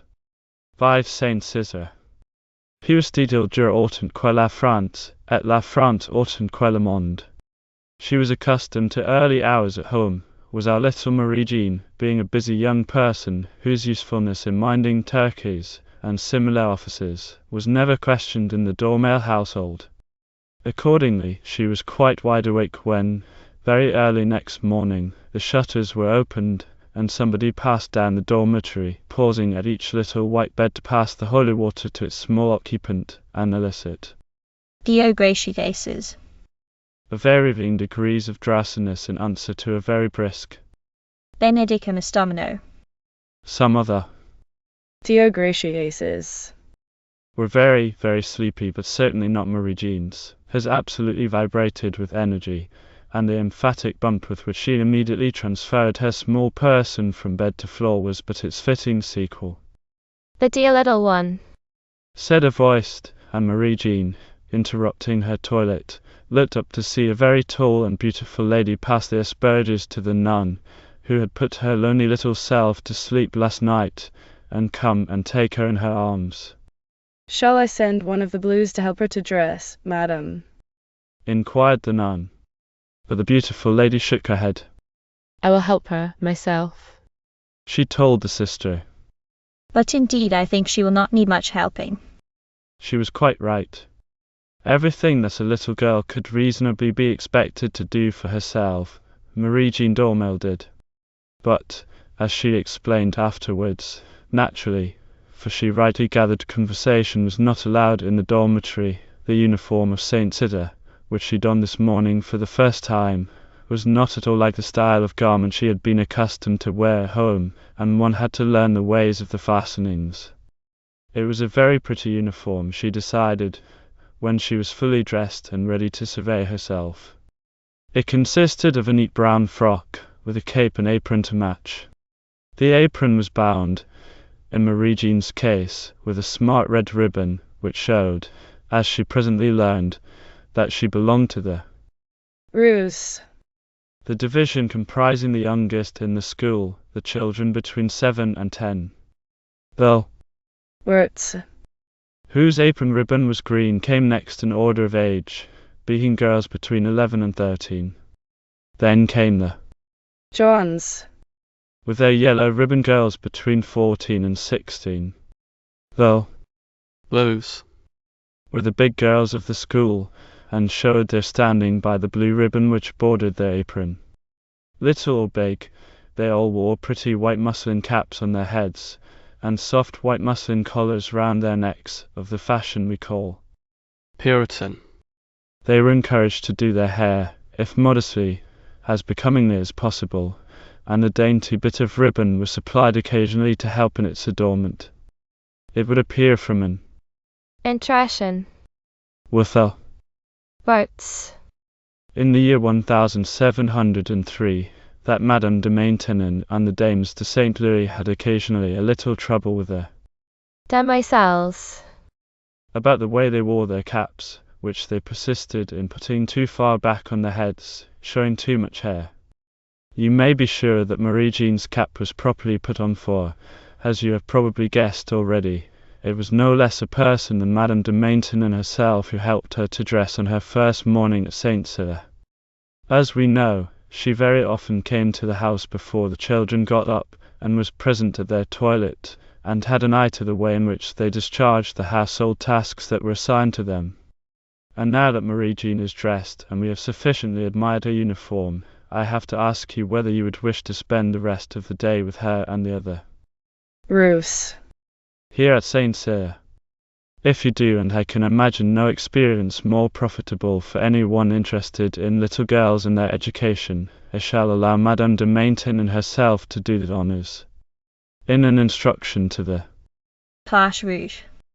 In the year 1701, she describes in great detail how a reasonable little girl spends her day at St. Cyr. The impression is particularly interesting, as enabling us to reconstruct the programme of the day's work at the celebrated Maison de Saint Louis. Nor is it less interesting, as showing Madame de Maintenon's methods of instruction. One likes to picture the classroom of the Roof. For the occasion, a charming big room, with tall windows looking out on a beautiful park, with coloured prints and maps on the walls, and 56 little girls, in the uniform I have described, sitting in their benches. One fancies that they have hurried back from recreation in the park, with more promptness than usual at the news that Madame is coming to them today. And now the door opens, and they all stand up to receive her. We can picture her seated on the rostrum, and our little friends in their places and the Impression. Ready to begin. I had forgotten one detail. At St. Cyr they always began a lesson with a recitation of the Veni Creator. She looks round the eager little faces, and picks one out. Mademoiselle de Provuse. Says Madame. Do you know what is meant by a reasonable little girl? Now, it is not quite easy to define in so many words a reasonable little girl, though one may know in one's own mind very well what a reasonable little girl is.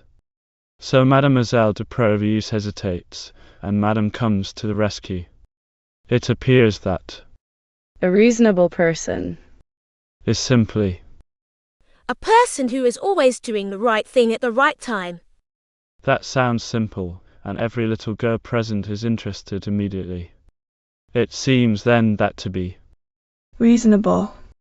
And if there is one thing every little Saint Cyrian worth her salt wants to be, it is reasonable.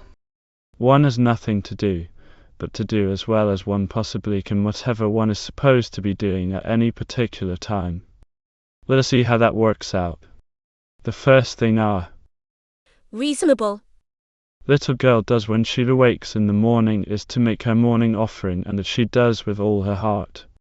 Then, when she is called, she gets up immediately, even though 6 o'clock seems rather early, dresses herself quickly and modestly, but as neatly and carefully as she can. After that, if she has any time to spare, she helps the smaller children to dress, and takes her share in making beds, tidying up the dormitory, sweeping, dusting, and polishing. No half-done work for her untidily made beds, sweeping that leaves all the dirt in the corners, or polishing that shows more smears than anything else. No, whatever a reasonable little girl does, she does with all her heart, and her only pride is in work well done. The next item in the day's program is morning prayers in the schoolroom. And here our little girl shows how reasonable she is by her devotion and attention. She is not the sort of little girl who giggles, and whispers, and tries to distract her companions, not she, for she knows that there is nothing more serious than praying to God. Prayers are followed by breakfast, and as it is as important to eat well as it is to do anything else well, nothing pleases Madame better than to hear of a little girl thoroughly enjoying her breakfast. It would seem that at St. Cyr there was sometimes permission to talk at breakfast, while sometimes silence was enforced. Madame de Maintenon, who likes to give her girls a reason for the rules to which they are subjected, explains on another occasion instruction to the Johns. July 1703, where these times of silence were prescribed to. The first reason is to teach you to hold your tongues. Nothing is so ugly in a girl as to be always talking, even if she were genius, and said the wittiest and cleverest things possible. The St. Cyr girls have always been accused of this fault. Another reason is to give you time to think, for we know that, if you employ it well, nothing will contribute so much to your advantage. At 8 o'clock our little girl goes to mass. Here a hint is slipped in as to her behaviour in church. She must see her companions well seated before taking her own place, and during mass time she must not turn her head to see who is coming out, as she must follow the parts of the mass with all the respect and devotion of which she is capable, for nothing is so sacred as the mass.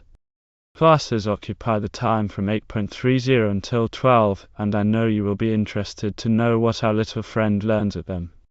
The program of instruction for the Rose included reading, writing, and arithmetic, the elements of grammar, catechism, and Bible history. If she were a little advanced, she could help the others, and Madame de Maintenon loved to see her little friends doing the mother to their younger companions. According to her, a little girl could not too soon begin to make herself useful to others. And then, Intrusion. with the nuns, dated 1701 on the Necessity of avoiding useless fatigues. we catch a glimpse of a little girl comfortably seated, with a little newcomer, to whom she is teaching her, Barbie. kneeling at her feet. As Madame de Maintenon is such a disciple of Fenelon in matters of education, one is glad to think that the little Saint Syrians learn there, Barbie. not in a Latin psalter, as was the general habit of the time, but in The prettily-bound book, with gilt edges and nice pictures, which he recommends. For teaching writing, she certainly adopted his methods. When children can read a little, you should make a sort of play for them by making them form letters. Children have a natural inclination to draw figures on paper, and, with the least little bit of help and direction, they will learn to form letters and gradually accustom themselves to write. Then you will say to them, write me a little note, or send such and such a piece of news to your brother or your cousin. We know that Madame de Maintenon herself adopted this method with one of her first pupils, the Duke of Maine. When he was only 5 years old, she told him one day to write a letter to the king. Oh, but I don't know how to write a letter, said the little chap. Have you nothing in your heart you would like to tell him? I am very sorry he has gone away. Says the little Duke readily. Very well, write that down, nothing could be better. What else? Well, I shall be very, very glad when he comes back. There's your letter written. Says Madame. All you have to do is to write it down simply as you think it, and if you think amiss, we shall correct you. It is in this way, as she told the Blues. One day she came to correct their letters for them, that she taught Monsieur de Maine. And you know, She said, what beautiful letters he writes now. I have not been able to find any indication of how arithmetic was taught at St. Cyr, but its importance for girls had been too strongly insisted on by Fenelon for it to be neglected. Girls, He says, should know the 4 rules: addition, subtraction, multiplication, and division. You should practice them in these rules by giving them accounts to make up. Many people find this task a great burden, but if one is accustomed to it from childhood, and learns to avail oneself of the help of the rules, to deal quickly with the most complicated accounts, one loses this distaste. very often, as he points out, good and economical housekeeping depends on the housekeeper's exactitude in keeping accounts. Grammar was taught at St. Cyr in the spirit of the Education des fils. by practice in correct writing and speaking, rather than by rule. As boys study their Latin grammar.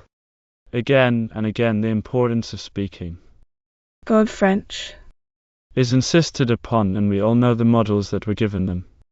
It was to teach our little girls to speak the purest and best French that Madame de Maintenon had them trained to act some of the best plays of Corneille and Racine.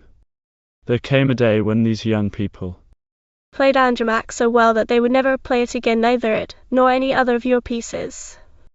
Madame writes to Racine.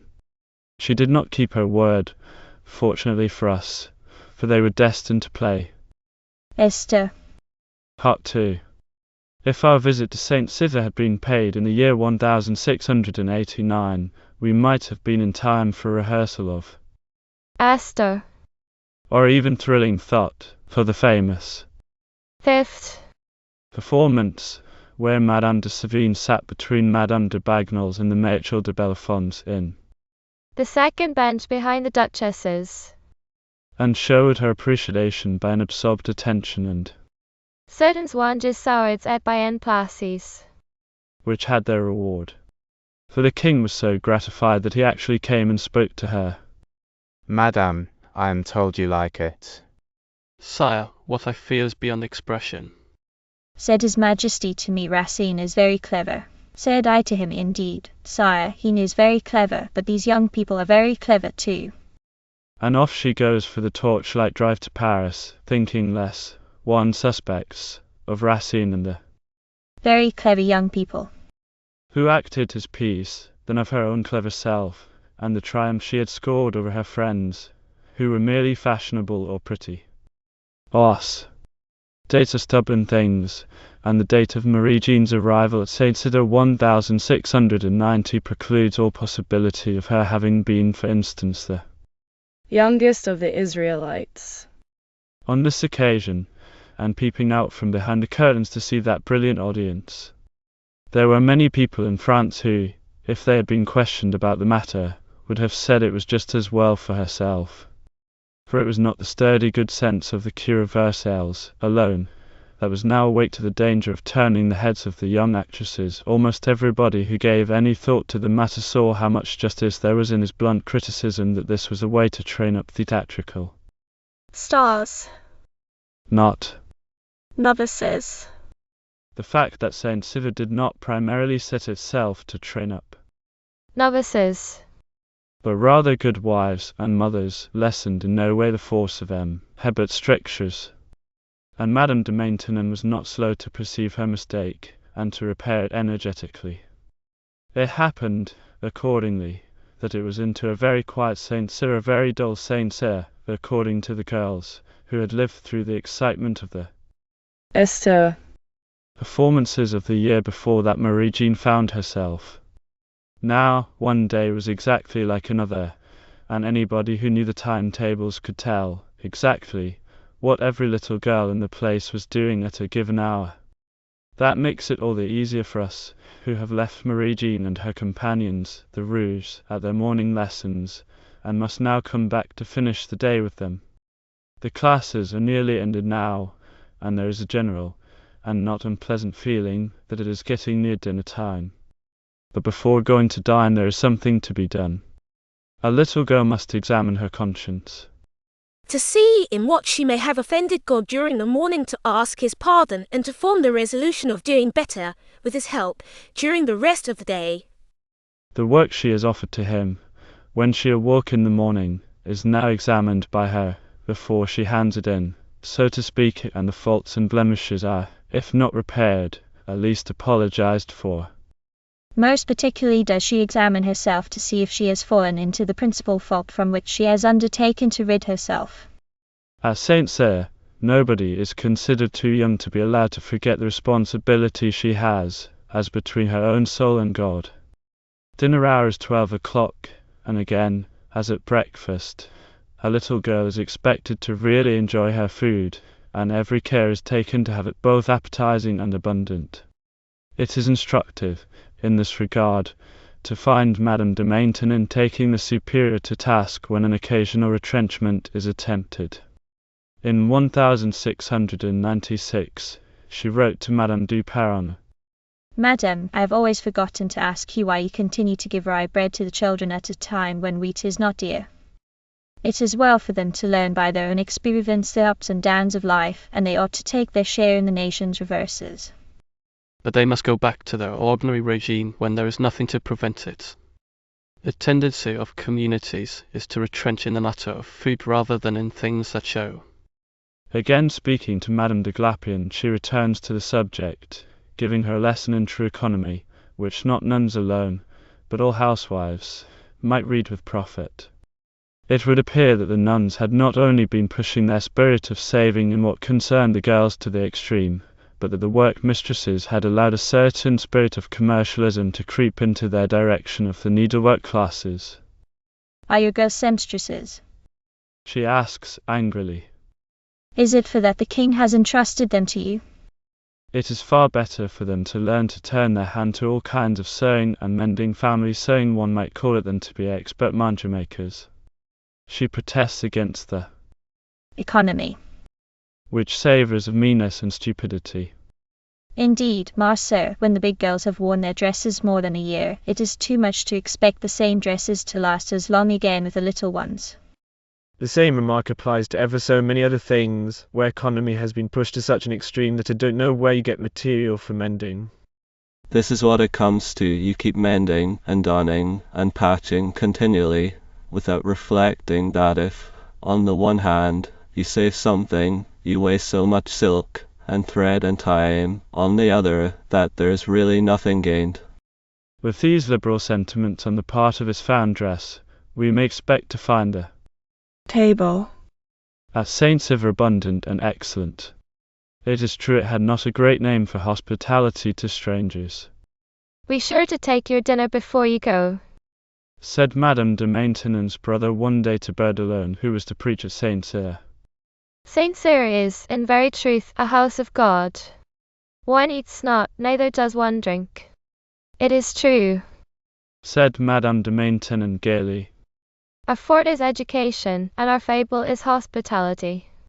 But it is only fair to St. Cyr to add that what it saved on its guests, it spent very profitably on its inmates. To one guest it was hospitable, at all events the little Duchess of Burgundy. Would you like to know what she had for dinner one day she spent there? Lobster soup, it was a fast day, eggs, sur la plate, baked sole, gooseberry jelly, cream cakes, brown and white bread, and fresh butter. It sounds appetizing. Dinner was followed by recreation and tabier. Reasonable. Little girl. A little girl after Madame de Maintenon's own heart. One had to put as much goodwill into one's recreation as into anything else. She loved to see her girls run about, and dance, and play, and help their companions to enjoy themselves. But a strange thing had been reported to her. When they were in the garden, nobody could get them to move, and when they were in the classrooms, they were always complaining of having to sit still so long. Everything in its own place, and the garden was a place to run about.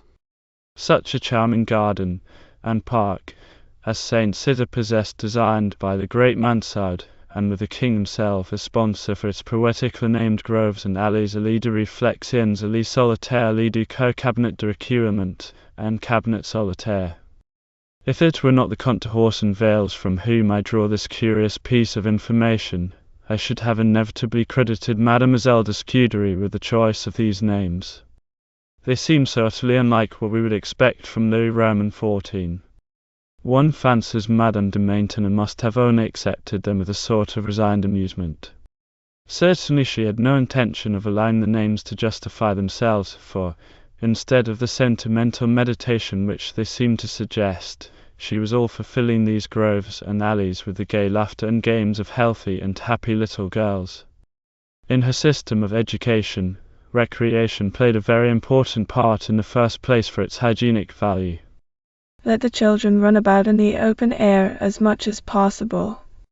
She is always preaching to her nuns. Nothing will help them so much to grow tall and strong. But, more important still, at no time more frequently than during recreation does a girl get an opportunity of sacrificing her own inclinations in order to give pleasure to others, and this is a lesson no woman can learn too early for her own happiness, if for nothing else. Moreover, proficiency in games of skill was important from a social point of view. Everybody from the royal family down played those games, and a girl would feel herself at a disadvantage afterwards if she had not attained some proficiency in them. Games like I Love My Love had, according to Madame de Maintenon, the combined merits of making a girl quick-witted, and giving her subject for reflection. It seems to me that Madame de Maintenon showed an even greater amount of common sense than usual in the answer she gave a nun, who wished to know whether she approved of the little ones making rag dolls at recreation, in the twofold design of making them handy and amusing them. Anything is better than keeping them unoccupied, is her reply. but you will succeed better in making them handy by employing them at something genuinely useful. Little girls, continues this keen student of girl nature, usually love to be working, and you cannot make them happier than by giving them something useful to do. Show them how to do this right, and you are not only amusing them, but training them. I wish every mother would take that lesson to heart. A little girl of 3 or 4 usually develops all of a sudden a great taste for sweeping, and baking, and washing particularly. Now, instead of sending her out to play, a wise mother will seize the opportunity of showing the little one how to do these things right. I saw the prettiest sight the other day. It was a laundry lesson to a tiny girl of 3½ You never saw such a happy little girl as the pupil. No game ever invented could hold half the interest for her, and I am bound to say that she displayed more aptitude than many a poor girl who came to the work after her teens. For my part, I am convinced that sewing, and sweeping, and washing are far better instruments for hand and eye training than paper folding, and mixing and modeling dough into cakes and scones, while quite as interesting to children as modeling in clay, has the educational advantage which anything woven into the genuine web of life has over what is extraneous to it. And here I may be allowed to remark that much of the educational unrest, so keenly diagnosed by Dr. Stuckey, is due to the fact that parents, the first and natural teachers, have in these days a tendency to turn over their children, body and soul, to a professional class shirking their own duties. Everything nowadays is supposed to be taught at school, and the only part parents take in their children's education is to criticize the teachers and grumble at the results of the system. If parents did their own share, things would be more satisfactory. And I include among the parents' share the duty of teaching cooking, etc., and training the willing little hands to turn themselves to useful account in the busy family life around them. But we have got far away from Marie Jean and the Bruce of Saint Cyr, who, after a jolly recreation in the park, are trooping into their classroom for the 2 o'clock instruction, which as often as not, Madame de Maintenon gave herself. What did she talk about at these instructions? Of everything under the sun. One is tempted to exclaim at first, when one turns over the list of subjects drawn up by Madame de Beauville. Books were rare at Saint Cyr, especially after the Reform of 1691, and it was from these instructions that the girls laid in their provision of general information. Do not accustom them to a great diversity of reading. The 7 or 8 books which are in use in your house would do them for all their lives, if they only read for edification. Curiosity is dangerous and insatiable. But there are books for which she makes an exception. Try to make them love St. Francis de Sales. His books are solid and show one how to attain the greatest perfection with the utmost courtesy and refinement. As for herself, one always feels that the introduction à la vie devote was never long out of her hands, and she comes to her girls with some of its chapters fresh in her memory. If to understand the pedagogy of Saint Cyr, one must have studied Fenelon's Education des Filles. To understand the whole spirit of the institution, the union of religion and common sense, on which it was founded, one must reread St. Francis de Sales. Sometimes, especially for the bigger girls, the instruction began with a reading from the introduction. We find an interesting example in an Instruction à la classe bleue of March 1712. Madame de Maintenon interrupted the reading to ask Mademoiselle du Mesnil what she understood by the good-humoured and generous humility of which St. Francis de Sales spoke.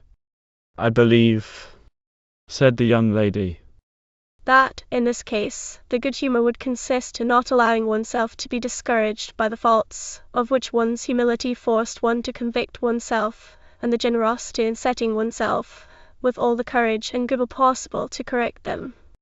Madame was delighted with the answer, and went on to point out to the girls the perfection and solidity of the spirit of St. Francis de Sales. his straightforwardness, gentleness, and the attractive way he had of leading souls to God. Do you know him well, this saint, my dear children?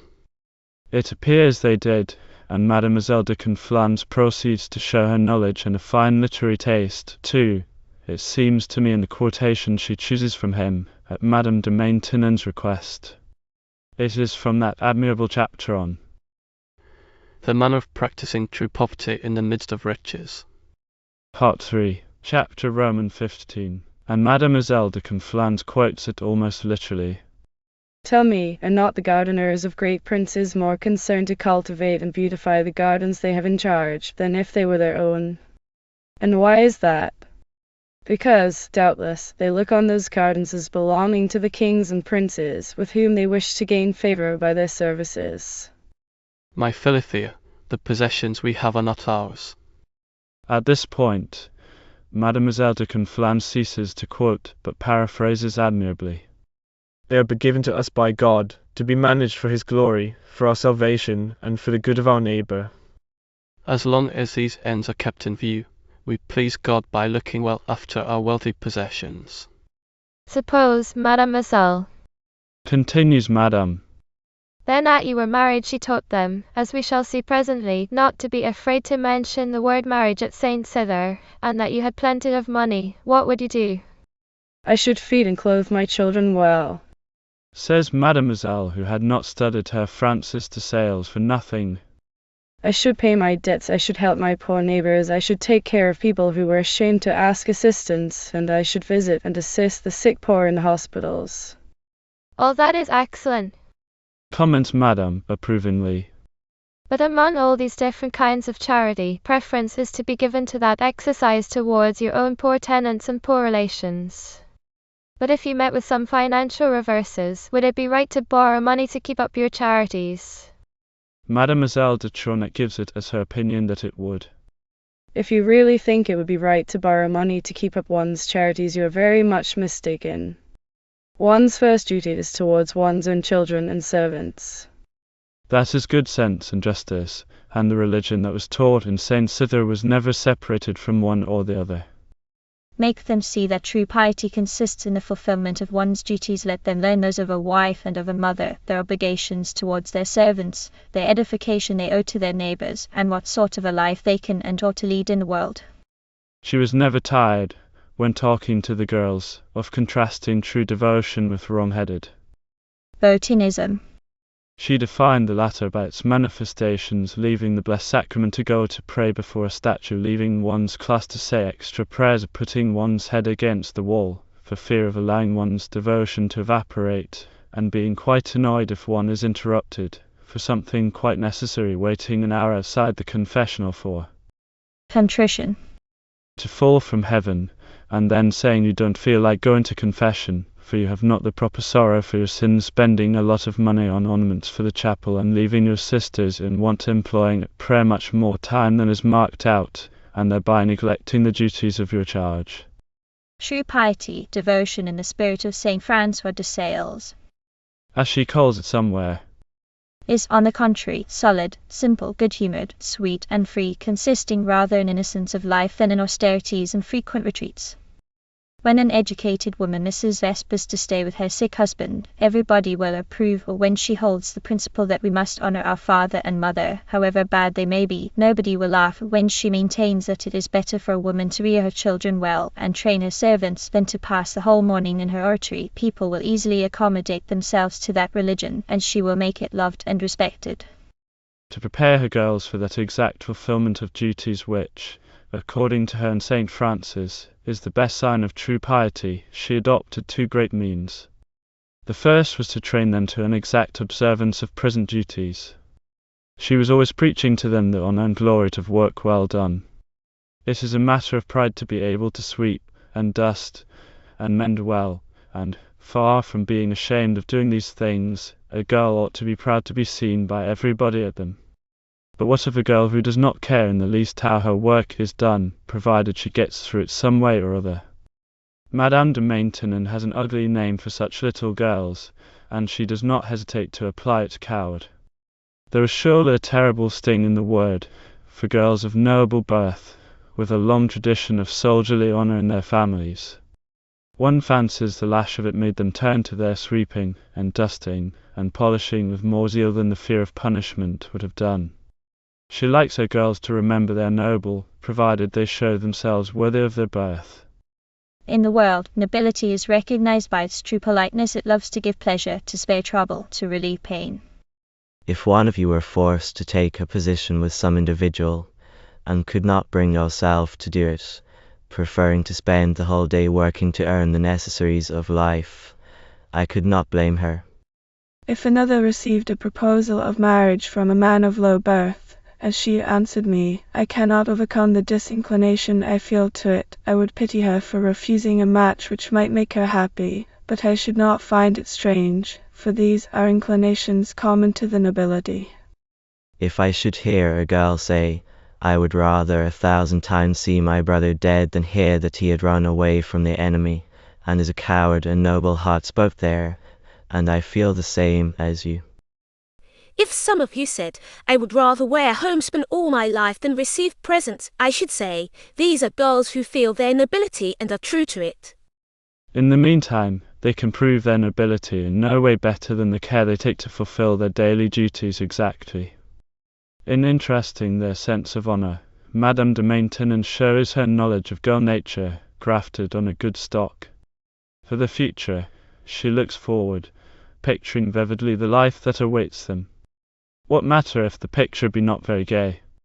It is well to face the truth, and teach her girls to be prepared for it. Most of them will marry, she hopes so, at all events, and in some cases goes out of her way to provide them with husbands. What Saint ever wants, She says on one occasion, is sons-in-law. to all of them she repeats the advice she gave a girl on leaving. Either marry or become a nun, don't be an old maid. She was more angry than ever her nuns remembered having seen her. One day she heard that they would not mention the word marriage, and that when they came to it in the catechism, they passed it over. What? A sacrament instituted by Jesus Christ, which he is honoured by his presence, the obligations of which are detailed by his apostles, and must be taught by you to you girls, cannot be named. That is what turns into ridicule the education given in convents. There is far more modesty in this affectation than there is in talking of what is really innocent. When they have passed through matrimony, they will find there is nothing to laugh at in it. You must accustom them to speak of it very seriously, even sadly, for I believe it is a state of life in which one experiences the most tribulations, even in the happiest marriage. She herself speaks of it to the girls often and seriously, and, if the truth must be told, too sadly. It was not quite fair to take her own experience as typical. Shall I be accused of a frightful heresy, too, if I judge her teaching that a woman should yield her taste and her judgment in all things to a husband, no matter how absurd and fanatical he may be, as extremely unwholesome? The needlework lesson which followed the instruction was considered among the most important of the day's program. Try to give the girls a taste for work Is a recommendation which is always recurring in Madame de Maintenon's letters. Nor was it only for its direct practical application that she valued it for her girls. She wanted them, it is true, to be able to turn their hands to anything, to pass from new to old, from fine to coarse, from dresses to underwear, caps and coifs.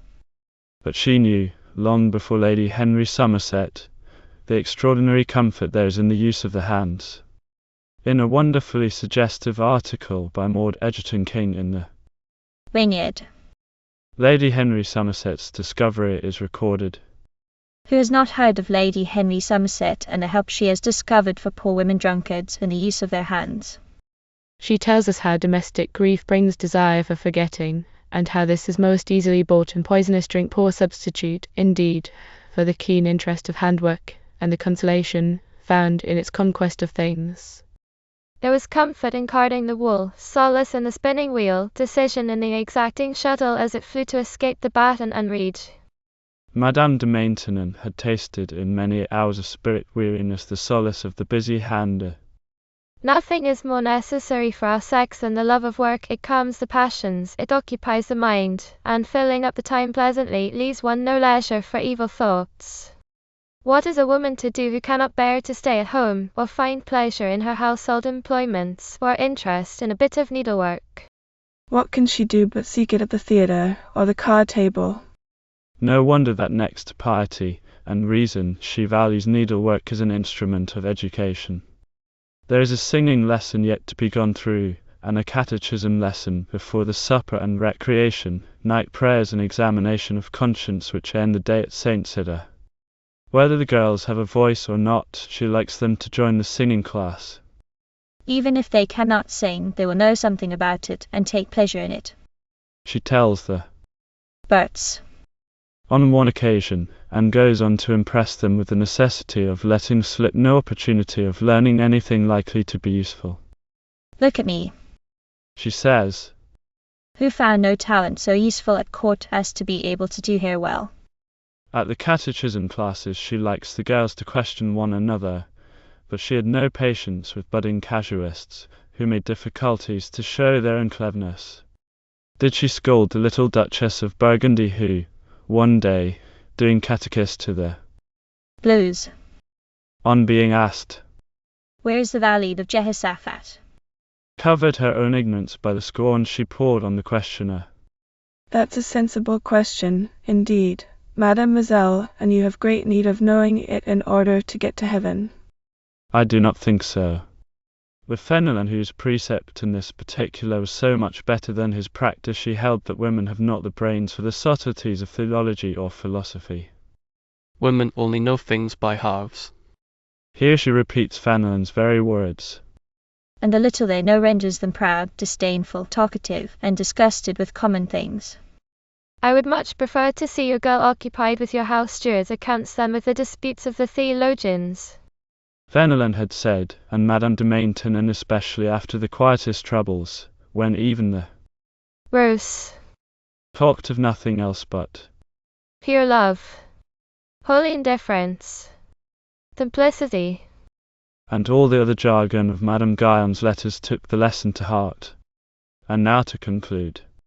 In a letter to the Danes de Saint Louis, of February 1706, she sums up the whole aim of the education of Saint Cyr, and nothing gives a more faithful picture of its ideal than her words. let all your instructions, conversations, reprimands, punishments, rewards, relaxations be employed to make your girls virtuous, pure, modest, discreet, silent, reliable, kind, just, generous, lovers of honor, of good faith and property, giving pleasure in all that is possible, hurting no one's feelings, bearing peace everywhere, never repeating aught but what will please and reconcile. 13 years are not too long, my dear sisters, to train them up and form them to so many good things. 13 years are certainly not too long nor whole life. Two schoolgirl diarists of the 18th century. I, Helene Masalski. Paris 1771-1778. In the rather demure little company of girls Irish, German, Italian, English, and French whom it has been my pleasant task to gather together, what on earth has naughty Helene Masalski to do? And what good purpose could one hope to serve by reviving, for 20th century Irish girls, and their mothers and teachers, the mischievous pranks and schoolgirl frolics of a little Polish maiden in her 18th century French convent? All I can say now is that Helene Masalski will not be kept away. Here she comes. With her scribbled diary, like Gallopy. With his old music. And here's all the good it brings. What they lived once thus at Venice, where the merchants were the kings. Or at least so they lived in a fashionable Parisian convent of the 18th century. Here we have presented from a perfectly different point of view from that from which we studied our other little girls' school lives, a picture of the education which produced the exquisite and distinguished type of womanhood represented by the Bransdanes and great salon holders of the ancient regime. Poor little girls. Not a few of those who played hunt the stag through the spacious gardens of l'Abbaye Aux Bois, or were formed to le bon ton et la belle usage in the society of Madame de Rochechouart, were to hold their last salon. soon enough in the filthy prisons of the Revolution. But gracious, high-hearted, and spirited to the end, one sees them do honour to something in their convent training, which makes it seem to us a thing very noble and fine indeed. It is not in a schoolgirl's diary commenced when Helene was 10 years old that one can expect to find a philosophical presentation of the aims and ideals of the education offered to the daughters of the noblest families of France by the Bernardines of the Abbé Auxbois. When the little Polish princess was scribbling her notes and spoiling her hand, as she naively confesses, she had no other idea than to copy the big girls who had all succumbed to the fashionable craze for writing Memoirs. But she has managed to give us a very real and convincing picture of her school and of her mistresses, and there is not a little educational wisdom to be garnered from her shrewd comments on her experiences. I imagine my readers would not be particularly interested in the sequence of events in Polish politics, feuds between the two great rival Polish houses of Radziwiłł and Masalski, the election to the throne of Poland of the Masalski candidate, Stanislaus Augustus, with Russian help, the sudden volte-face of the Masalskis towards nationalism, the Confederation of Bar, and its eclatant defeat under Count Oginsky, which sent into exile in Paris, in the year of grace 1771, the Prince-Bishop Masalski of Wilna. For us the Prince-Bishop is merely of importance as the uncle of Helene, and the date of his exile is only of note as that of the year our little friend first went to school. She herself will tell us her first day's experiences. I first came to the Abbé Auxbois on a Thursday. My uncle's friend, Madame Jeffrey, brought me to the abbess's parlour, a beautiful room all in white and gold. Madame de Rochechouart came to the parlour with Miquetta Thames, the latter being mistress of the lower division where I was to be. They told me I was very pretty, and had pretty hair, but I made no answer, because I had forgotten all the French I knew on the journey. Though I understood everything that was said to me. They said they were going to take me inside to dress me in the school uniform, and show me to Madame Jeffrey afterwards. They opened the wicket of the grille, and passed me through it, for I was very small. They brought me to the abbess's room then, and Sir Cromwell put the uniform on me, but when I saw it was black I began to cry bitterly. However, when they fastened the blue ribbons on me, I was somewhat consoled. Then they gave me sweets, and told me I should have some every day. The big girls who were on duty in the abbess's apartments came to have a look at me, and I could hear them say, "Poor youngster, she cannot speak any French, we must get her to talk Polish to see what sort of a language it is." But I knew they would only make fun of me, so I wouldn't say a word. Then they said that I came from a country very far away called Poland, and somebody said, "Oh, how funny it must feel to be a Pole." Helene was not long until she made a friend. Mademoiselle de Montmorency, the daughter of one of the noblest houses of France, took the little stranger on her knee, and asked her wouldn't she like to have her for her little mother. I made signs that I should, says Helene. For I made up my mind not to speak until I should be able to talk like everybody else. The other girls wanted to know did Helene think M. de Montmorency pretty, and the little Pole put her hand to her eyes. As much as to say that she had lovely eyes. After being brought to the parlour to have her uniform inspected by her uncle and Madame Jeffrey, Helene was sent off by Madame de Rochechouart, the mistress of schools, in care of Mademoiselle de Montmorency, to make the acquaintance of her future companions. She gives a spirited description of her reception at recreation, when the girls crowded round her, anxious to see what sort of a strange being the little foreigner was who could not speak French. At supper she made up with another little girl called Mademoiselle de Choiseul, and even ventured on a word or two in reply to something the latter said. At that, little Choiseul clapped her hands and shouted, "Oh, the little Polish girl can speak French." Emile de Choiseul told her that at roll call she would have to ask for recreation for all the pensionnaires and give a party. Helene religiously complied with these recommendations, and her inauguration at l'Abbé Auxbois was complete. She was not long making herself at home, even too much at home, if one may judge from some of her escapades. There were 3 divisions in the school there. Blues. The Whites. and the Reds. Blues. were the little girls from 7 to 10. Whites. Were the first communion class, and the Reds. were the big girls who were finishing their education. As these young girls all belonged to the highest classes of society, and were destined to be mistresses of great establishments, and to play a great and important part in the social life of the time, their education had a very definite objective, and one cannot but be impressed with the perfection with which it was adapted to it. It was extremely practical on the one hand, and on the other, laid great stress on the accomplishments most valued in the circles in which the girls were to move. Extreme care was taken with their dancing, their music, their drawing, and perhaps most of all with their conversation, the art which the 18th century placed above all others. They were early accustomed to good society, being often let out to visit at great houses. We find Helen out 3 or 4 times a week. one carnival, at children's balls given by Madame de la Vaupolière and the Marquise du Châtelet, at another, out 3 times a week for a whole month, to rehearse for the part of Rose and Athalie at the Duchess of Mortemart's. Royalty came to the school fêtes and school balls, and the greatest ladies in Paris strove for invitations. Madame de Rochechouart, the mistress of schools, had the habit of gathering some of the girls, in whom she was most interested, into her room every evening. There, Says Helen, we read the newest books which could be fittingly read by us. We talked of everything that interested Paris, for the nuns spent so much of their time in the parlor, and we girls went out so much, that we knew everything. It seems to me that Madame de Rochechouart and her sister had a distinction of manner all their own, and a tone which we all caught, I mean those of us who visited them much. Society ladies were astonished at the way we expressed ourselves, Mademoiselle de Conflans in particular. There was a distinction about her slightest remark.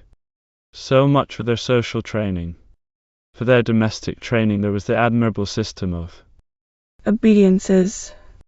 that is, a system by which the principal duties of the great establishment were distributed among the elder girls under the expert supervision of the choir nuns, and with proper help from the lay sisters. Future duchesses and countesses were to be found in the Lingerie. folding sheets and serviettes in the Refectoire. laying the cloth and setting the tables in the Sacristy. mending altar cloths and vestments in the Apothecary. making poultices and mixing potions in the Cuisine. cooking or adding up household accounts. And when these young girls became mistresses of great houses themselves, their intimate knowledge of the practical working of them thus acquired must have been of immense service to them. It was to the Blues. that Helen first belonged, and she has been thoughtful enough to copy out for us there, Timetable. from which it appears that they rose at 7 in summer, and 7.30 in winter, and went to bed all the year round at 9.30. They were in their places in the classroom at 8, to be inspected by the mistress of the school, Madame de Rochechouart, and studied and repeated their catechism until 9, when they had breakfast. Mass was after breakfast, and they studied from 10 to 11. At 11 they had a music lesson, and at 1:30 a dancing lesson. From 12 to 1 they had history and geography. At 1 they dined, and recreation continued after dinner until 3 o'clock, when they went back to the classroom for writing and arithmetic. From 4 to 5 they had a dancing lesson where they learned to dance those Farlanes. Montforines, in which Helen was so proficient. At 5, Cauta.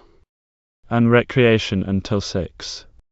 At 6 they practiced the harp or clavecin, and at 7 they had supper. On Sundays and fêtes they came to the schoolroom at 8 and studied the Gospel until 9. At 11 they had a sermon from one of the chaplains, and at 4 o'clock vespers. The best masters in Paris were engaged for these young girls. Moule and Lorive, the stars of the Comédie Francaise, taught them declamation and reading aloud Philippe, Noverre and Auberville. Premier danseurs. Other opera, taught them dancing.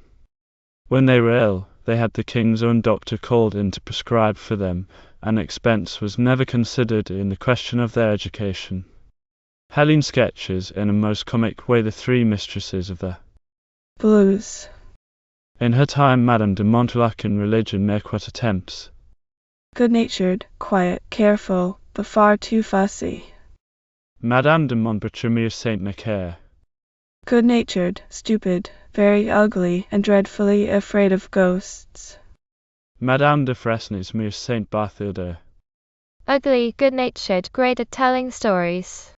The blues were usually promoted to the white or first communion class at 10, but Helene's tendency to get into scrapes kept her back a whole year, even after her companion in mischief, Emma de Choiseul, had been promoted.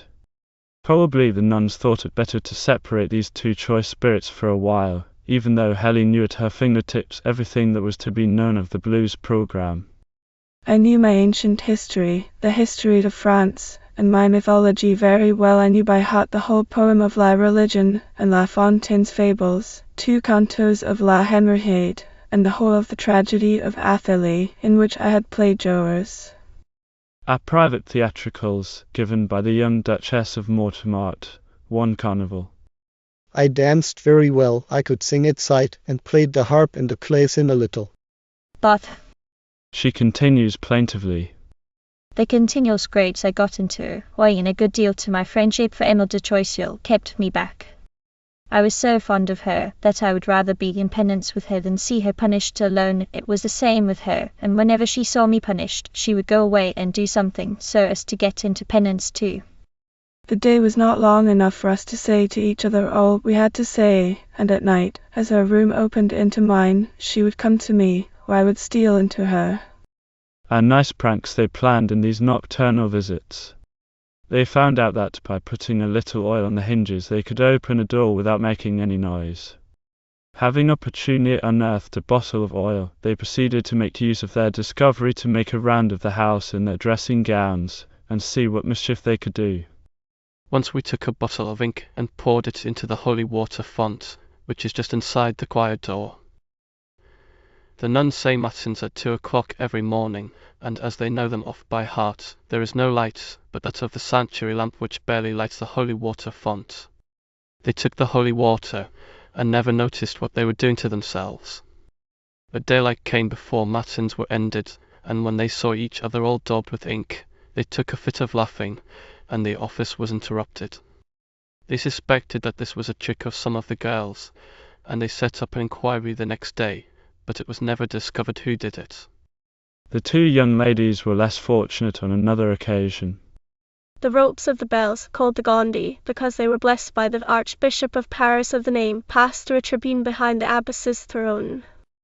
We climbed up one night, and tied our handkerchiefs as tightly as ever we could round the ropes.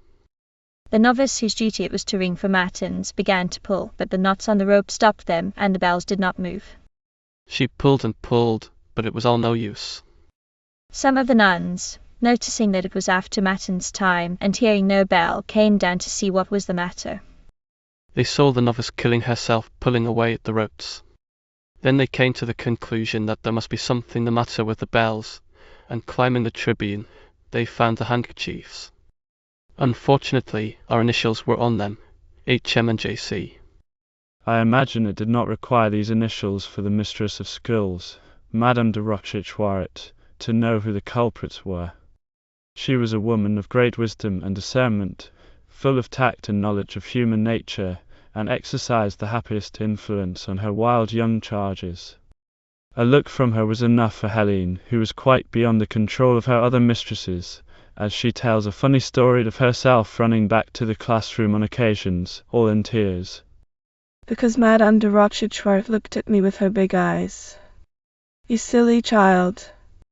The others would say, Do you want her to make her eyes small on your account? The little princess, who has a very sure hand for portraits, has left us one of Madame de Rochechouart, sister of the late Duke of Mortemart, now 27 years of age. Tall, beautifully made, a pretty foot, a delicate white hand, superb teeth and great dark eyes, grave and rather proud-looking, but with an enchanting smile. The little girl lost her heart completely to this nun, and her name occurs on every page of these childish memoirs until the last pathetic page, all stained with tears for the death of Madame de Rochechouart, so wonderfully told on it. She possesses the love and respect of all the pensioners. She is rather severe, but perfectly just. We all adore her and fear her. She is not demonstrative, but a word from her has an incredible effect. She is taxed with being proud and somewhat caustic towards her equals, but she is full of humanity and kindness for her inferiors. She is very clever and extremely well informed. Her method of dealing with her girls proves her qualities. She knew how to appeal to the sentiments strongest in them, Noblesse oblige, and made them fear, above all things, to tarnish the lustre of their name by a low or unworthy action. Two of her girls, whose acquaintance we made in Helene's pages, show the effect of this teaching of hers in a remarkable manner. One was little Choiseul, Helene's particular friend, who on the occasion of a family scandal acted with a strength and nobility of character of which one could hardly believe a girl of 14 capable. The other was Emile de Montmorency, Helene's petite maman, whose death at the age of 15 is one of the most moving episodes in Helene's journal. Madame de Rochechouart knew how to discriminate between faults that were the effects of girlish giddiness, mere ebullitions of youth, and those that arose from, or were likely to end in permanent defects of character. Thus the episodes of the ink and the bells were not very severely punished by her, and the adventure with the scullery boy from the Comte de Beaumanoir's kitchen, which Helene relates with much zest, was touched off in such a way as to make the girls feel the ridicule of it. But when she found out her girls in anything low, or underhand, or dishonourable, she made them feel the full weight of her displeasure. Her wisdom was shown in her conduct on the occasion of a revolution, in which the girls indulged, with the object of getting a very unpopular mistress removed from the white class. This mistress, Madame de Saint-Jérôme, had been appointed by the abbess, contrary to the advice of Madame de Rochechouart, who knew how unsuitable she was for her charge, and told the abbess plainly that she could not be responsible for the consequences if Madame de Saint-Jérôme were confirmed in it. In spite of these representations, Madame de Saint-Jérôme was retained. Then the hotheads, de Choiseul, de Mortemart, de Chauvigny, and, of course, Helene, formed a conspiracy to bring about Madame de Saint-Jérôme's removal. The wearing of the green, whether in the shape of leaf, or blade of grass, or ribbon, was to be the badge of the conspirators, and the password and answer thereto was to be, "I take you without green," and the showing of it. In fine, as Helene would say herself, it was all very well arranged. This occasion for the outbreak was furnished by Madame de Saint-Jérôme. One recreation day 2 little girls began to squabble, and, I am sorry to say, in spite of their aristocratic names, they even came to blows. Madame de Saint-Jérôme, without inquiring into the rights of the matter, put all the blame on one of them, Emile de Lastic, and on her expostulating, got into a frightful temper, caught Emile de Lastic by the back of the neck, and threw her down so violently that her nose began to bleed. Then there was a dreadful to-do among all the girls, and their attitude was so threatening that Madame de Saint-Jérôme left the school in terror of her life. Then Emile de Mortemart got up on a table and asked all those who had the green to show it, and there was a universal show of it. A council of war was then called, and it was decided to leave the schoolroom in a body, seize the kitchen and storerooms, and starve the nuns into submission. They put this fine project into execution after chasing the nuns they met in the kitchen and cellars. But they took the precaution to keep a lay sister and a young nun as hostages, the former with the view to having somebody to cook their supper for them. After a little it was determined to send 2 of their number. Helene and de Choiseul was subsequently chosen with terms of peace to Madame de Rochechouart. These were drawn up in a very formal document, and embraced the following demands: 1. A general amnesty. 2. The withdrawal of Madame de Saint-Jérôme. 3. 8 days' recreation. Helene and her fellow ambassador met a group of very anxious nuns on their way to Madame de Rochechouart. They asked us, well, what are the rebels doing? We told them that we were carrying the proposals to Madame de Rochechouart. We went into her room, but she looked at us with so severe an air that I got pale, and Choiseul, bold as she is, trembled. However, she handed her the request. Madame de Rochechouart asked if the girls were in the schoolroom. We said no. Then, said she, I can listen to nothing from them. You may go and bring your complaints to the abbess, or anybody you like, for I won't have anything to do with it. You have taken the best possible means of disgusting me forever with such pupils, who are far more suited to enlist in some army or other, than to acquire the modesty and gentleness which are a woman's greatest charm. We were in a dreadful state. Mademoiselle de Choiseul, who had more courage than I, threw herself at her feet and said that a word from Madame de Rochechouart would always have for her the force of a sovereign command, and that she had no doubt but that all the others felt the same in this matter, but that, in an affair of honor, one would rather die than seem to betray or abandon one's companions. Well, then, said Madame de Rochechouart, you may speak to whoever you like, for my part, I am no longer your mistress. They went there up unto the abbess, but with not much better result. The abbess, indeed, promised a general amnesty if the rebels should return, but insisted on the retention of Madame de Saint Jerome, a condition which the peace delegates felt they could not accept. They returned therefore to the rebels' quarters with no very encouraging news. But, for the present, what these warriors were thinking of most was their supper. This, it seems, was a very gay affair, and was followed by games until what should have been bedtime, but wasn't on this occasion for the good reason that there were no beds. It is true they gathered some straw from the poultry yard, and offered to make a bed from it for Madame Saint Sulpice, the young nun they held as a hostage, but she refused it, and said they should put the little ones in it, as being the more delicate. We rubbed their heads round with napkins and clean dusters and dishcloths, says Helene, for fear they might catch cold. The others spent the night as best they could, partly in talking, and partly in sleeping.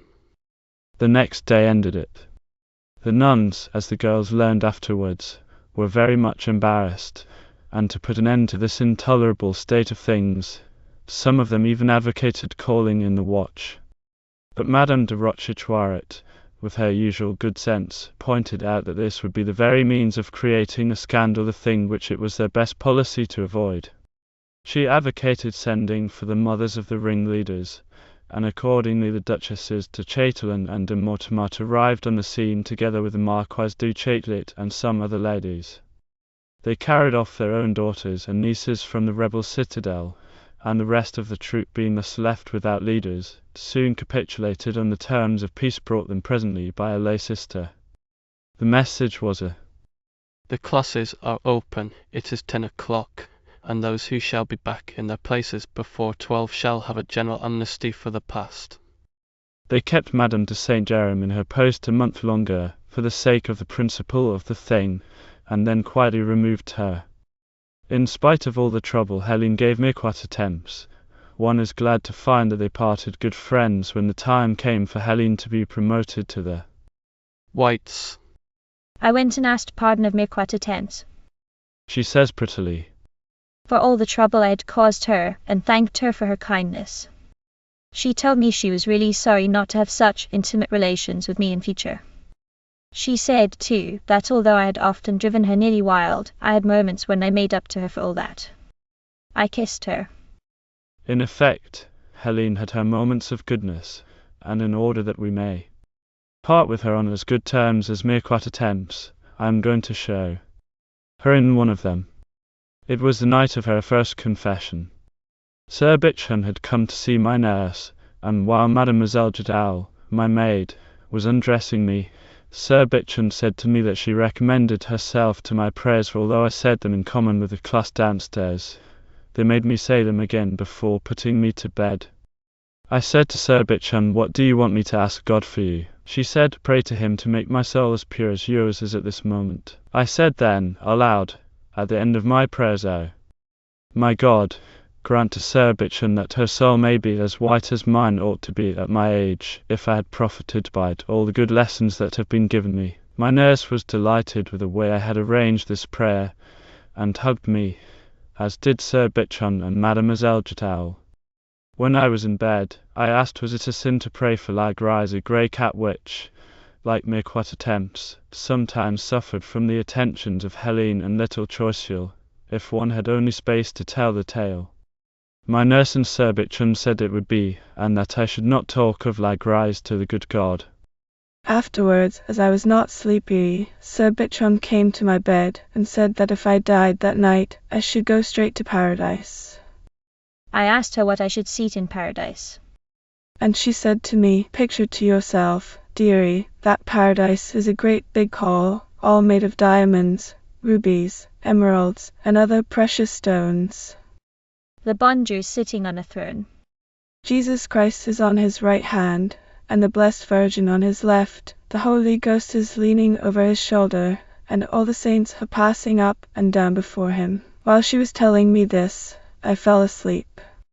And so we leave her, dreaming of heaven, in her little white convent bed, poor little Helene Masalski.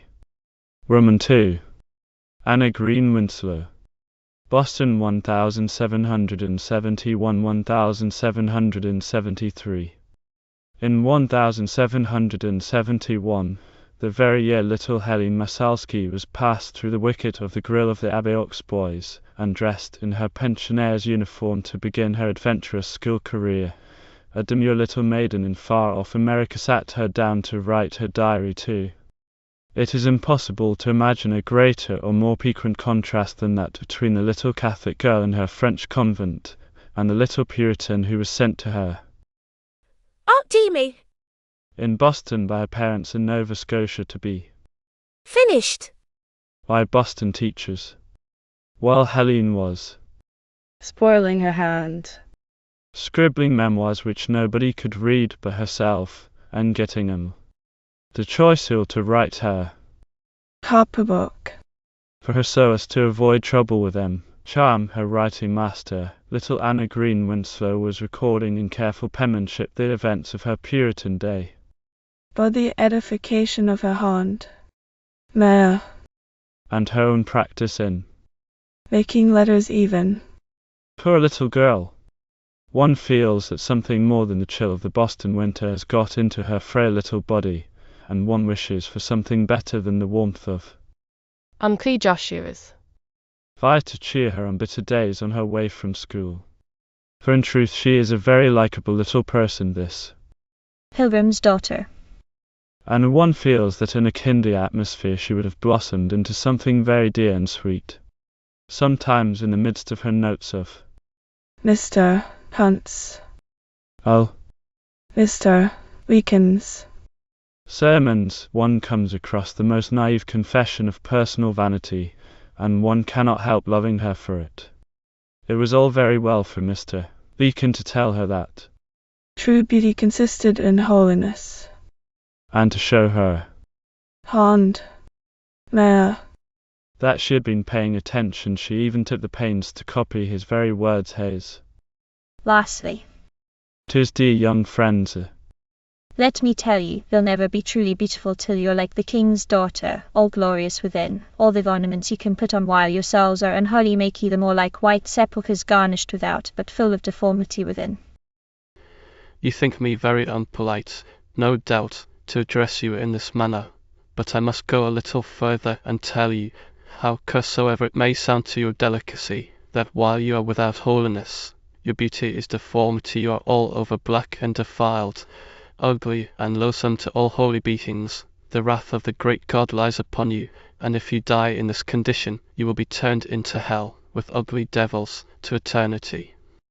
That might be so, but it did not deter a certain little girl from dressing or even to loading of her best. poor Miss Solis' constitution. A very genteel, well-regulated assembly. She informs her mamma. I was dressed in my yellow coat, black bib and apron, black feathers on my head, my pastille. paste comb, and all my past garnet marquisate and jet pins, together with my silver plume, my locket, rings, black collar round my neck, black mitts, and 2 or 3 yards of blue ribbon, black and blue is high taste, strip tucker and ruffles not my best, and my silk shoes completed my dress. Nor was there much consolation in the thought of interior whiteness. On occasions when there seemed danger of Aunt Deeming making her wear the black cat with the red diminy, for the people will ask me what I have got to sell as I go along the street if I do, or how the folk at New Guinea do. Dear mamma, you don't know the fashion here, I beg to look like other folk.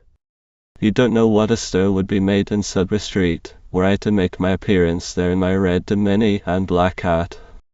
In contrast with Helene's exciting experiences, little Anna Green's sedate goings to and fro to writing school to Master Holbrook, or dancing school to Master Turner, or sewing school to Madame Smith seem very tame indeed.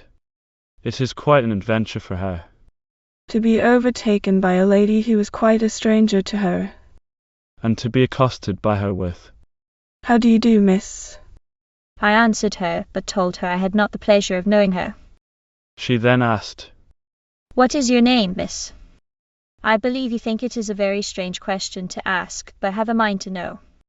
It turns out that the lady is an old friend of Nanny's mother, and sends her all kinds of affectionate messages, including one to come up and live on Jamaica Plain.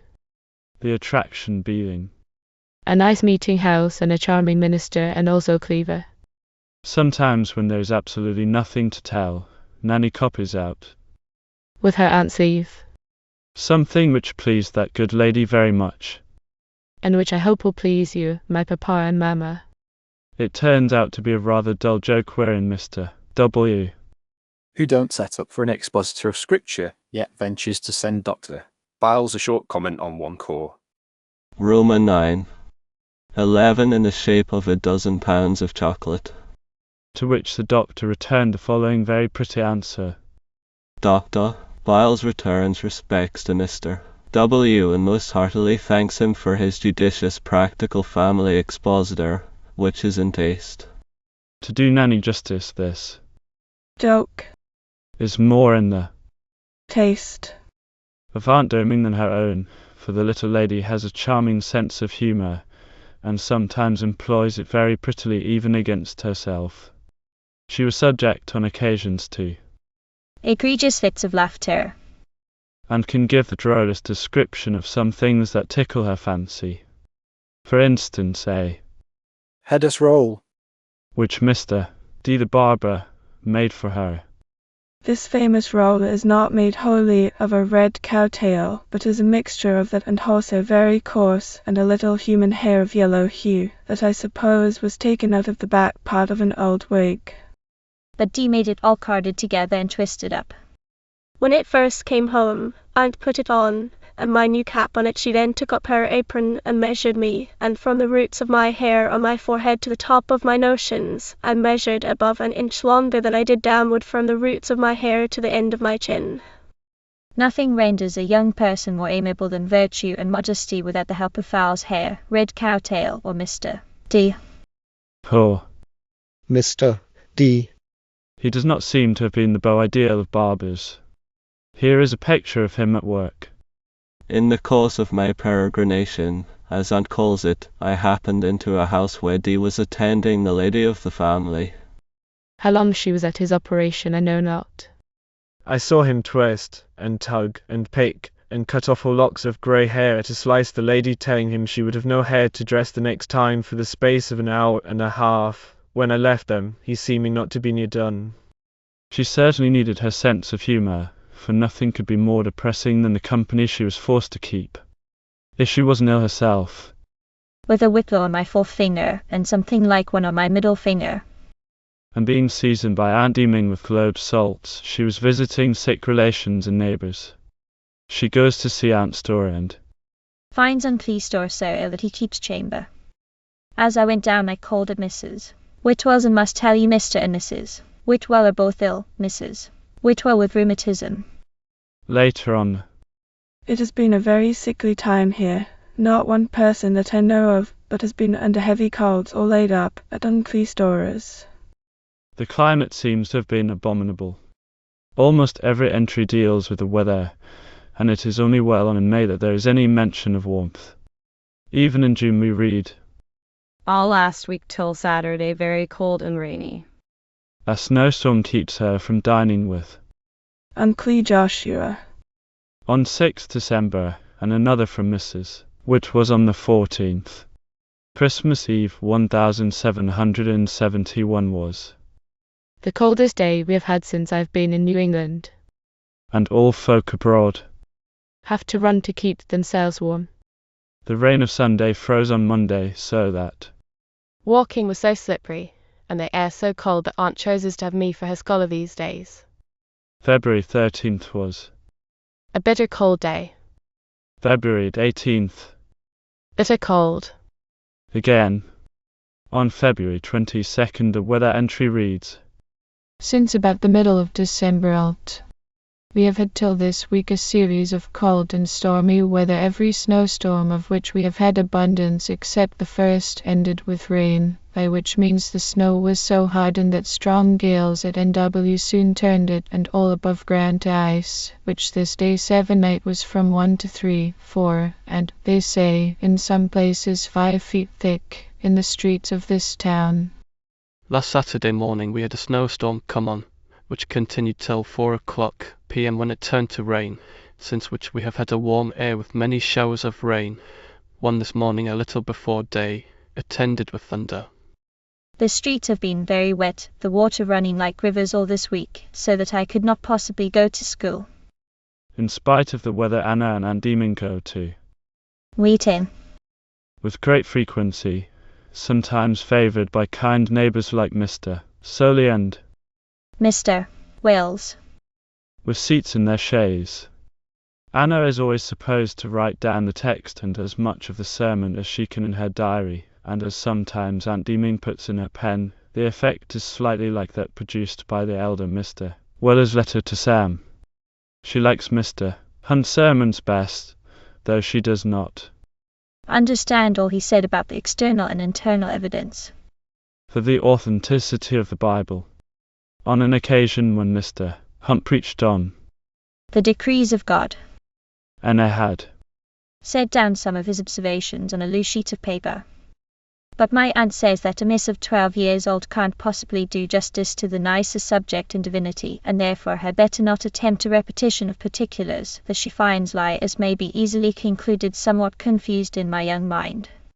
She also says that in her poor judgment, Mr. Hunt discoursed soundly, as well as ingeniously, upon the subject, and very much to her instruction and satisfaction. I am sorry to have to add that Anna was a dreadfully bigoted young person, and would not keep Christmas, as the Pope and his associates have ordained. Moreover, she is a horror of anything savouring of episcopacy. She is properly contemptuous of Dr. Pembertons and Dr. Hoopers. Helms. In the form of episcopal cassocks we hear the docts, designed to distinguish themselves from the inferior clergy by these strange habits, at a time too when the good people of New England are threatened with and dreading the coming of an episcopal bishop. She pokes irreverent fun at the doctor's sleeves. I don't know whether one sleeve would make a full trim negligee as the fashion is at present, though I can't say but it might make one of the frugal sort with but scant trimming. Aunt says when she saw Dr. P. roll up the pulpit stairs, the figure of Parson Trollope recorded by Mr. Fielding occurred to her mind, as she was really sorry a congregational divine should, by any instance, give her so unpleasing an idea. She had her politics too, as well as her religious convictions, though there are only slight indications in the diary of the storm that was to burst so soon, and of which Boston was to be the centre. She speaks incidentally of the famous Boston Massacre, 1770, when the British troops sent to Boston to enforce the Townshend Acts fired at and killed several unarmed citizens, and, as Daniel Webster said, the revolution began as the murder of the 5th March last. She had an account of the first anniversary celebrations of the Boston Massacre, yesterday's public performances and exhibitions, ready to send to her. Pond. Memo. but Aunt says I need not write about him because no doubt there will be printed accounts. She could have wished to be there herself, but could not, her face being swollen with a heavy cold. She knew James Lovell, the famous Boston patriot, who delivered the anniversary address. Master Jimmy Lovell. She calls him in another place. Apropos of her. Very beautiful white feather hat. For the purchase of which she had long been saving up. Papa's kind allowance. We learn she is, as we say, a daughter of liberty. I chose to wear as much of our own manufactory as possible. In which respect she is very much in the Bastion, as she dearly loves to be. Daughters of liberty. We read elsewhere. Held spinning and weaving bees, and gathered in bands pledging themselves to drink no tea till the obnoxious Revenue Act was repealed. Young unmarried girls joined in an association with a proud declaration. We, the daughters of those patriots who have appeared for the public interests, do now with pleasure engage with them in denying ourselves the drinking of foreign tea. When she went a visiting to Colonel Gridley's with Aunt, and to dance with Miss Polly Deeming to the music of the minuet sung by Miss Becky Gridley, the Colonel brought in the talk of Whigs and Tories, and taught me the difference between them. But in reality one suspects she understood even less of Cole, Gridley's political lecture than of Mr. Beacon's sermon, and led her quiet life from day to day without the slightest suspicion of the great events whose shadows were thus cast before. She got through her day's work whether it were spinning 30 knots of linen yarn partly, new fitting a pair of stockings for Lucinda, reading a part of the Pilgrim's Progress, copying part of my text journal, or, as on the 9th March, a piecemeal day's work, when she sewed on the bosom of Uncle's shirt, mended 2 pair of gloves, mended for the wash 2 handkerchiefs, 1 cambric, sewed on half a border of a lawn apron of Aunt's, read part of the Exodus chapter of Exodus, and the story in the Mother's Gift, without suspecting that anything more exciting was in store for her than the constitutions, of which she has given us such a graphic picture. Very dull, I am afraid, these gatherings would have seemed to Helene Masalski, accustomed to her brilliant school balls during the carnival, when they left aside their school uniforms, and the mothers vied with each other in dressing their daughters, or to her representations of Esther, when their costumes were designed after those of the Comédie Francaise, and Helene, as Esther, wore a gown all white and silver, sparkling with diamonds valued at over 100,000 crowns, lent by the Duchesses de Mortemart, de Gramont, and de Choiseul. But little Anna Green Winslow thought them perfectly delightful, and told her mamma about them very prettily. I told you I was going to a consultation with Miss Surley. I have now the pleasure to give you the result. There's a very genteel, well-regulated assembly which we had at Mr. Surley's last evening, Miss Surley being mistress of the ceremony. Mrs. Surley desired me to assist Miss Hannah in making out a list of guests, which I did some time since. I wrote all the invitation cards. There was a large company assembled in a handsome, large, upper room in the new end of the house. We had 2 fiddles, and I had the honour to open the diversion of the evening in a minuet with Miss Surley. Our treat was nuts, raisins, cakes, wine, punch hot and cold, all in great plenty. We had a very agreeable evening from 5 to 10 o'clock. For variety we wooed a widow, hunted the whistle, threaded the needle, and while the company was collecting, we diverted ourselves with playing of pawns. No rudeness, mamma, I assure you. In contrast to Madame de Rochechouart, grandame to her exquisite fingertips, grave, gracious, beautiful and intellectual, poor Aunt Deeming, with her laboured jokes about Mr. Huff, and her appreciation of Dr. Biles cuts a sorry figure. We feel genuine compassion for poor Nanny, obliged to spend so much time with her. Nothing can better illuminate Aunt Deeming's character than a letter of hers to her, dear niece, when her dear niece had left her to go home to her mother.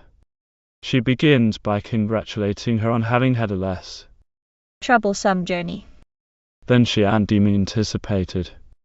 I was always unhappy in anticipating trouble. It is my constitution, I believe, and when matters have been better than my fears, I have never been so dutifully thankful as my bountiful benefactor had a right to expect.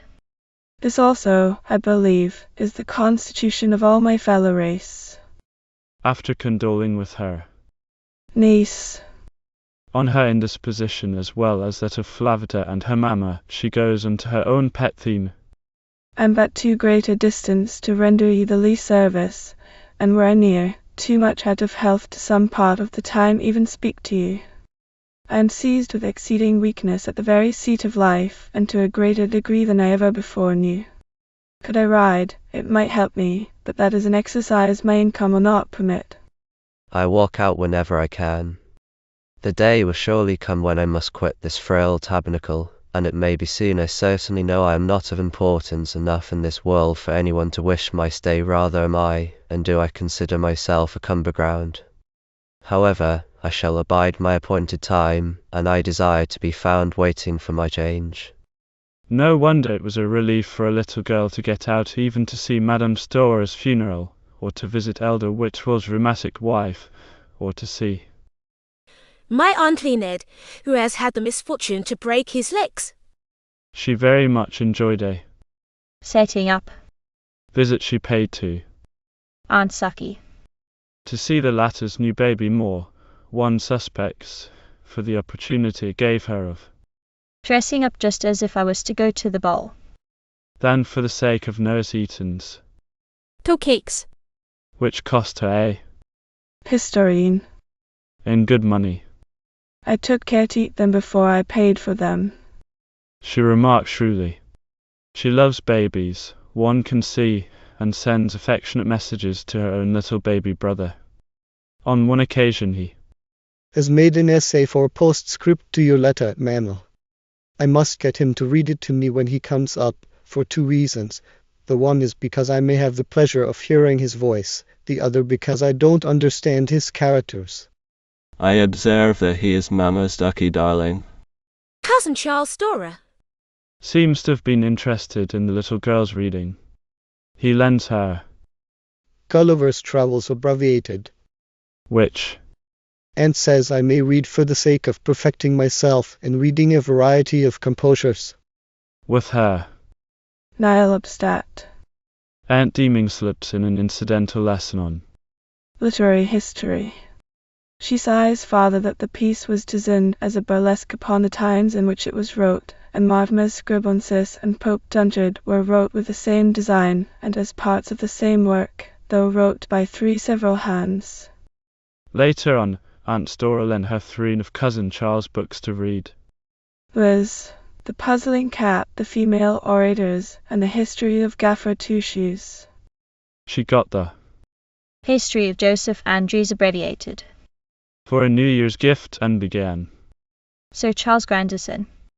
Whether she ever finished it or not, the works of Fielding and Samuel Richardson, abbreviated, seem to have been favourite books for children, and figure in booksellers' list of the period as suitable for the instruction and amusement of all good boys and girls, together with The Brother Gift or the Naughty Girl Reformed, The Sister Gift or the Naughty Boy Reformed, Mr. Wendell's Moral Lectures. Compared with Helene, who read the best literature of the day, under the careful eye of Madame de Rochechouart, and was saturated in the masterpieces of Corneille and Racine from her theatrical triumphs, poor Anna's literary pabulum seems very thin stuff indeed. In 1773, Anna's parents came from Nova Scotia to live in Marshfield, and their little daughter left Aunt Deeming's house to return to them. At this date, the diary therefore comes to an end. She lived to hear of some of the greatest battles of the War of the Revolution, and must have been rather puzzled which side to pray for, seeing her own family divided on the question. But soon she was beyond all earthly troubles, for she died of consumption in 1779. Hamlet Belishas. The School Days of Lady Edward Fitzgerald. Peel, Fritty Pamelo.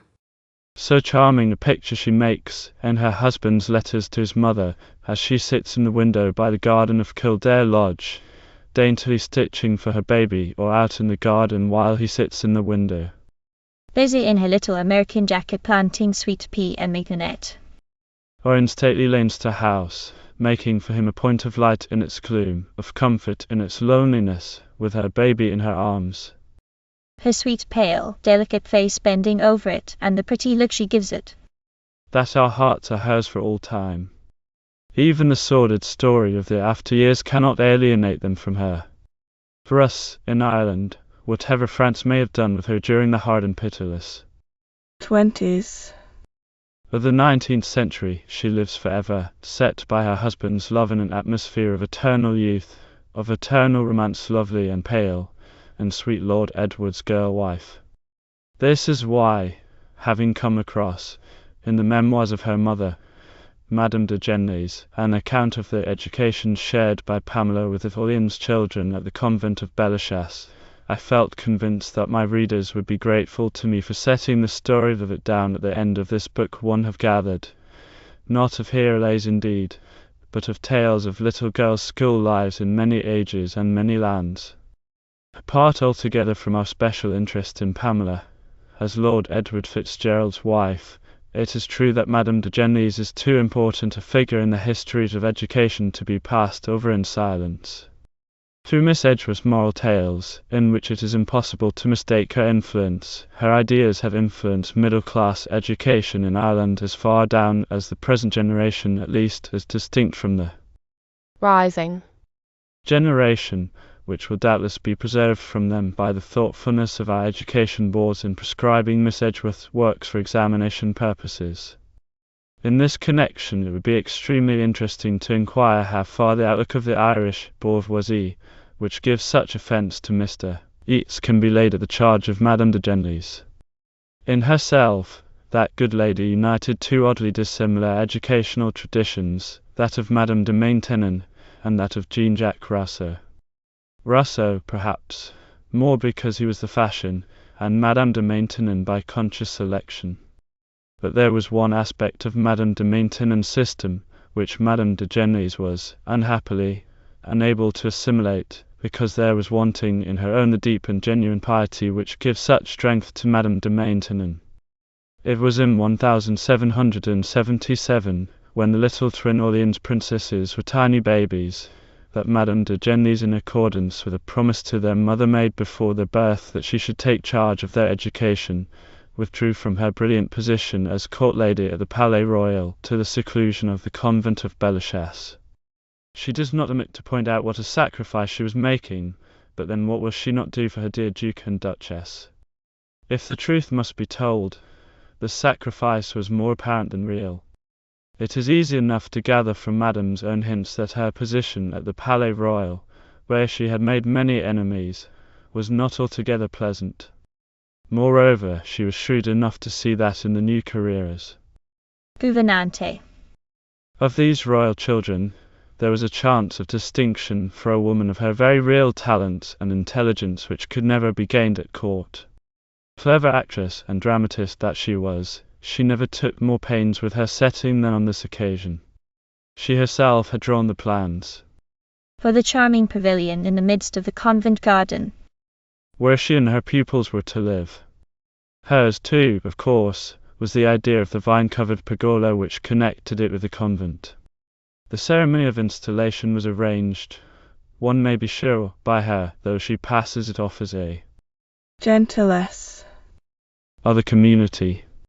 I felt nothing but joy in entering this peaceable asylum where I was to exercise so sweet a sovereignty. I reflected that I should be able to give myself up to my real tastes, and I should be no longer exposed to the malice which had caused me such pain. There was not very much seclusion for the first few days, at all events. Everybody of her acquaintance, whether at the Palais Royal or out of it, had heard so much of the establishment at Bellechasse that there was a rush to see it. Madame de Genlis, for all her quiet tastes, had the greatest pleasure in the world showing them round. Everyone was enchanted with the place, which was really charming. I had in my room a large alcove, of which my bed only occupied the half. From it there opened a passage, leading to the princess's room, where a glass door without a curtain enabled me to see from my own bed everything that was going on. One of the rooms of the suite held in glass cases my whole natural history collection. This and my bureau were all I brought with me from the Palais Royal. You will never guess why the Bureau has such importance until Madame tells you that. She was the first woman to have a bureau, and was very much criticized for it, though now it was all the fashion.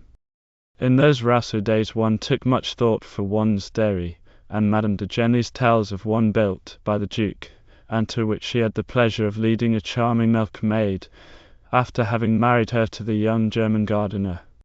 Rousseau and Madame de Maintenon are both in her mind when she tells us of the economy with which she managed the establishment. Such a remarkable economy that it has been much talked about.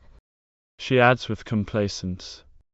My first principle was to make up my account every day, and to know the price of things, and especially the quantities of foodstuffs given out every day in the kitchen for the different meals. I knew exactly how much rice or vermicelli was needed for soup for 4, 8, 12 persons. I knew the exact quantities required of sugar, jam, cream, oil, butter, milk, cheese, eggs, etc. I sent to the markets every week a man I could trust. He inquired in great detail about the price of all provisions, and brought me back the information in writing. Details like these, constantly occurring in the letters of Madame de Maintenon to her brother and young sister-in-law, gave Madame de Genlis the greatest pleasure. She goes on to tell of the delicious life she leads at Bellechasse. She is relieved by her position from the far of paying visits, but she can receive them very much at her ease. Men were received, this being a privilege of princesses of the blood royal, but they had to leave at 10 o'clock. But, like Berdelone going to preach at St. Cyr, it is to be hoped that they took their dinner before they went, for to avoid useless expense, I had decided that none of my friends should dine at Bellechasse, except my husband, my brother, and my 2 sisters-in-law. And these dined here but rarely. She had hardly been installed when she got permission for her mother and her 2 daughters to come and live with her, and we may feel sure that she early cast about in her mind for a reasonable pretext for introducing on the scene poor little Pamela, who was being brought up like a fisherman's child in a little village in England. In the meantime something really important and remarkable happened. The Duke came one evening to Bellechasse, and announced to Madame de Genlis that he should have to provide immediately a gouverneur for the 2 young princes, whose manners were getting atrocious. He instanced the little Duke of Valois complaining of having to tambourine too long at his father's door, and quoted a pun of the same little prince, which was certainly not in the style of a salon of the period. Their father came to consult Madame de Genlis on the choice of a gouverneur. She proposed several, and each met with an objection. M. de Scommag would make the boys little pedants, the Chevalier de Durfort would pass on to them his own faults of over-emphasis and exaggeration, Monsieur de Thiers was too frivolous. What about myself, then? Why not? Replied the Duke seriously. His air and tone struck me greatly. I saw the possibility of something extraordinary and glorious, and I desired its realization with all my heart. As a matter of fact, before the Duke left the matter was settled, and Madame de Genlis had an honour and a title that no woman in France ever had before. Now the ladies of the Palais Royal would know what was behind her retirement. She was so much afraid of any contretemps, that she even arranged the details before the Duke left.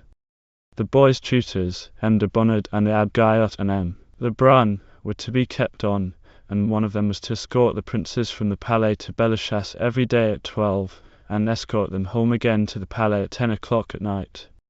A country house was to be bought, in which we should spend 8 months of the year, and I was to have complete control of their education. Knowing that I myself was to teach them history, mythology, literature, etc., which, together with the lessons I gave to the princesses, would leave me not a moment's leisure, the Duke offered me 20,000 francs. My reply was that no money could pay for such a charge, that only friendship could be its recompense. He insisted.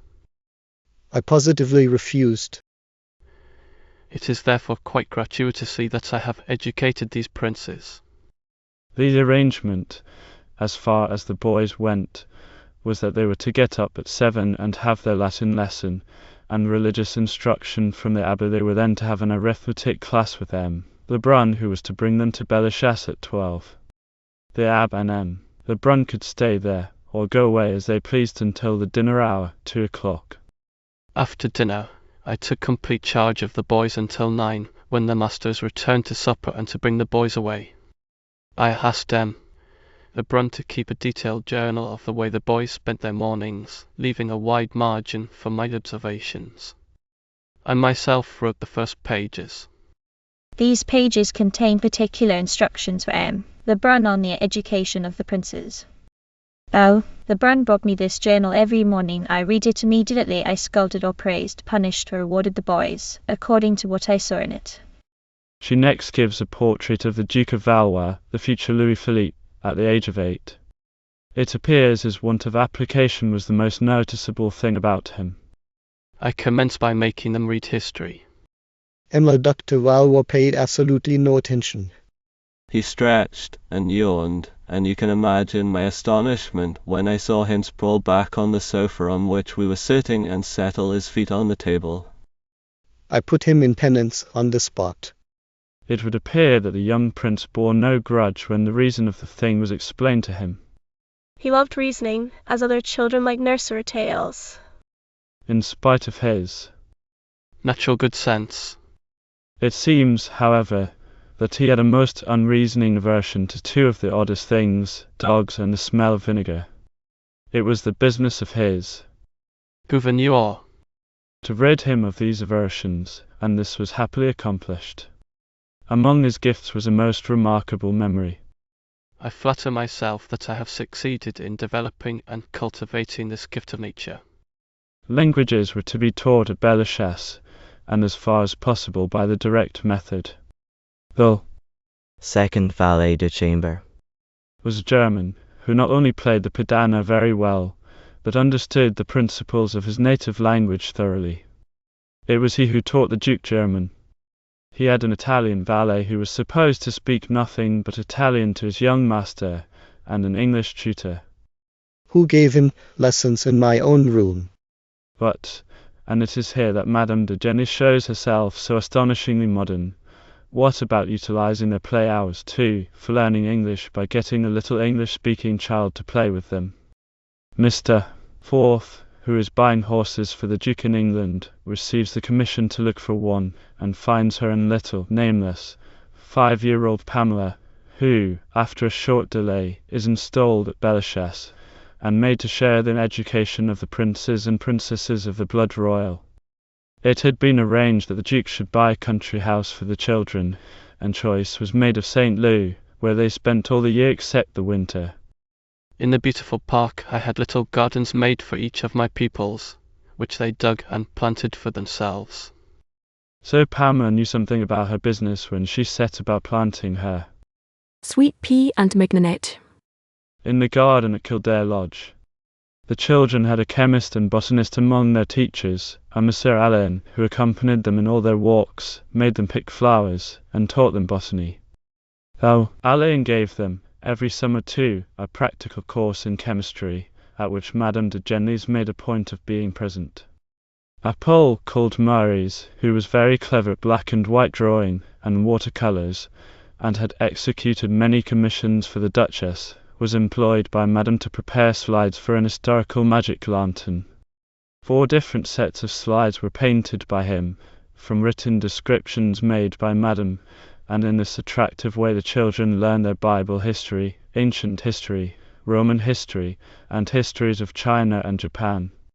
The youngsters, we learned, took their turn week about lecturing with the lantern. Can anything be more modern? Except, indeed, it be the way they learn geography. She tells us of a delightful game she invented for her pupils. I made them stage and play out in the garden or inside the chateau, according to the subject, the most celebrated voyages. Everybody in the house, including Madame herself, had a role in these representations. They had wooden horses for the cavalcade. The lovely river in the park represented the sea. A number of pretty little boats were our fleets.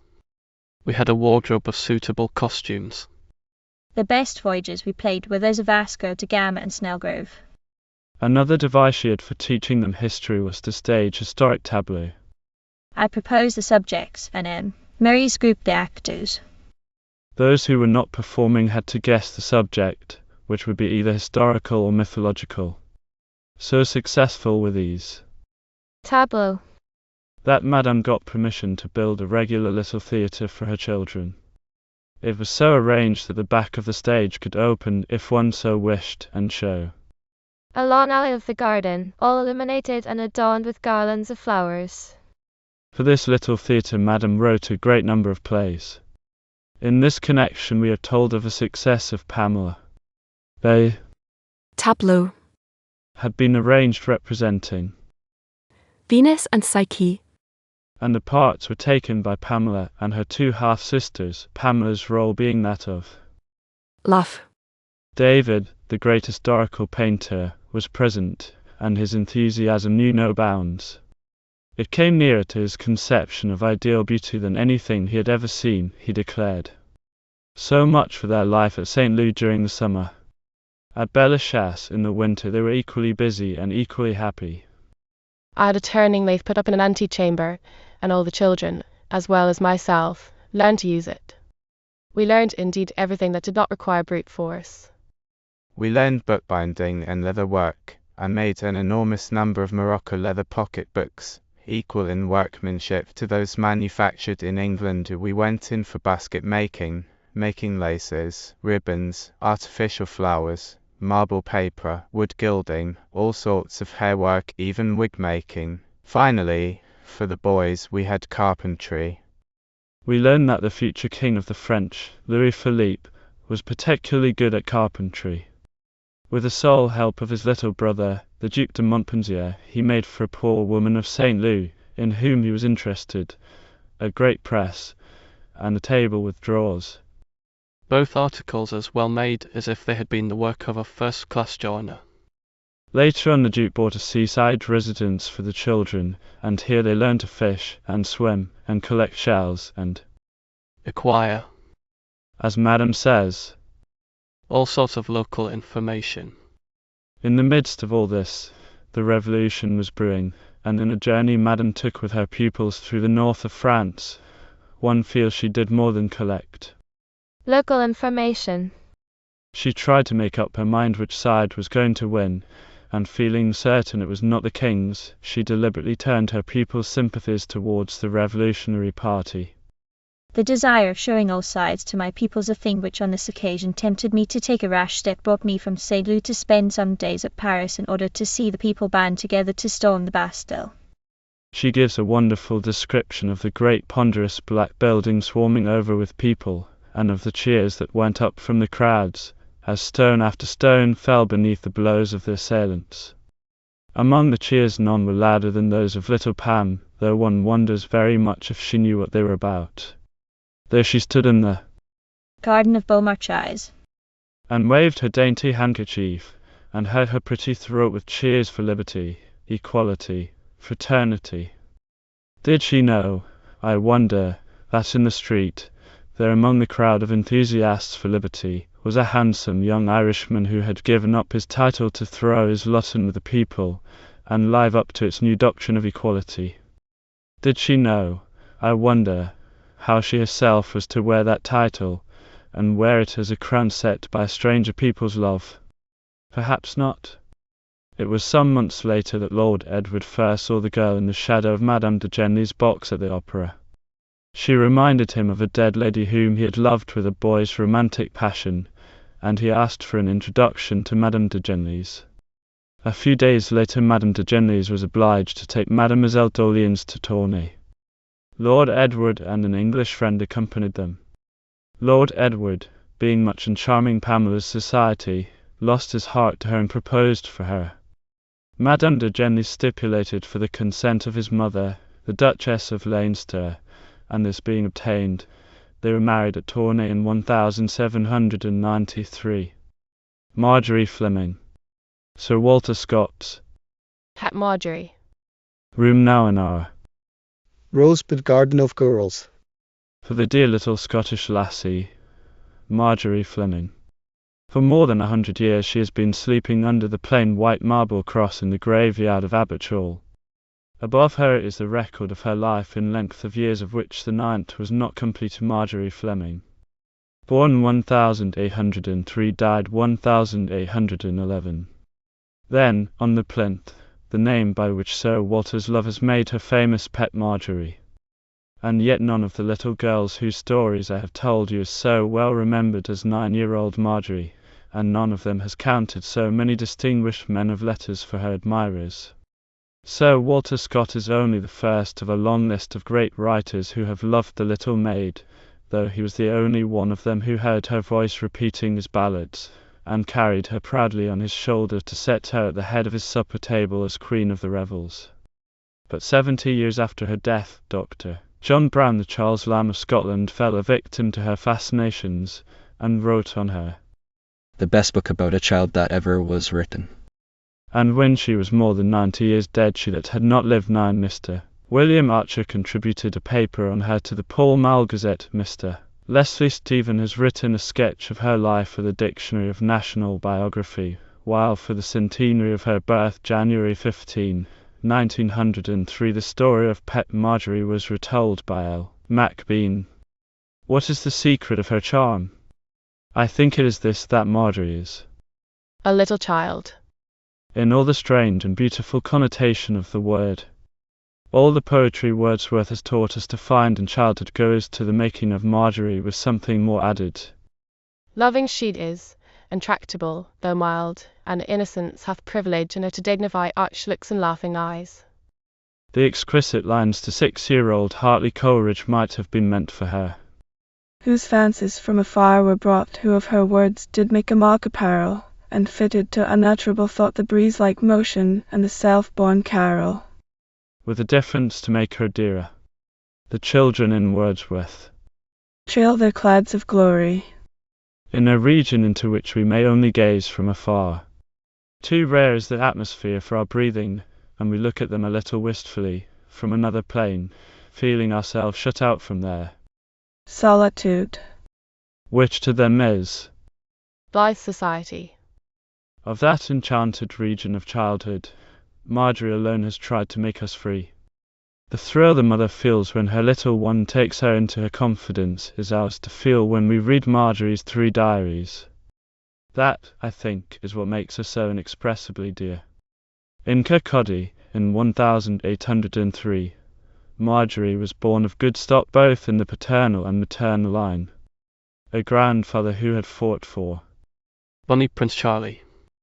at Culloden on the Fleming side, and a grandfather who had distinguished himself in surgery, on the Ray side, were fit progenitors for romantic and clever Marjorie.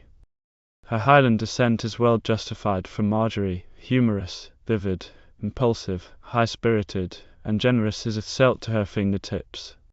Her face, too, as shown in his key sketches, has the Celtic characteristics, especially the deep-set eyes, with their indications of thought and humour, and the funny little mouth that could, one feels, coax and pout equally well. The Fleming nursery, when Marjorie made her first appearance in it, had already 2 occupants, 5-year-old William and 2-year-old Isabella. The presiding genius of the place was a certain Jeanie Robertson. Nurse Jeanie was very particular about teaching her young charges their catechism, and Willie, at 2 years old, did her so much credit that she was fond of showing off her young theologian for the benefit of some militia officers stationed in town. Jeanie put the questions in broad Scots, beginning with Where made ye, my bonny man? For the correctness of this, and the 3 next replies, Jeanie had no anxiety, but her tone changed to menace and her closed. Knave. Fists were shaken in the child's face as she demanded it. Of what are you made? Dirt. Was the invariable reply, delivered in an uncompromising tone, whereat Jeanie would cuff him soundly. Will you never learn to say this, ye Thron Devil? Whether or not, it was from Jeanie that Marjorie learned to know so much about the Devil. I cannot say. But, at all events, she had a very wholesome fear of him, mixed with a certain interest in her methods. Cousin Issa later on taught her how to get the better of him, as she taught her so many other useful things, as, for instance, to make Sandcullings, knots of interrogation, periods, and commas. She advised her, When I feel Satan beginning to tempt me, that I flee from him, and he would flee from me.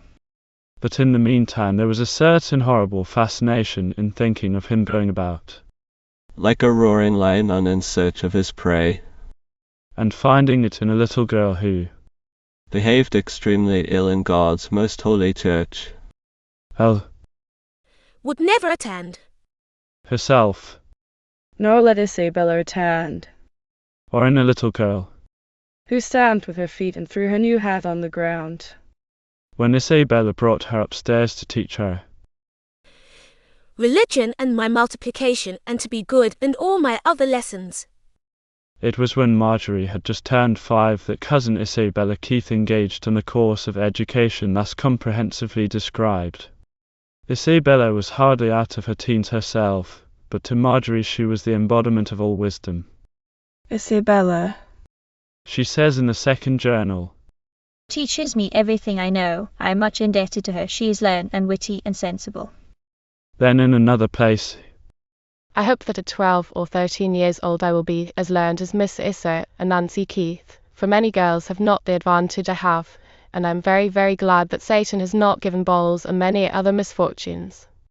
the reference to Balls, it must be explained, was suggested by the story of Job, in whom Marjorie was much interested, feeling bound by their common enmity against the devil.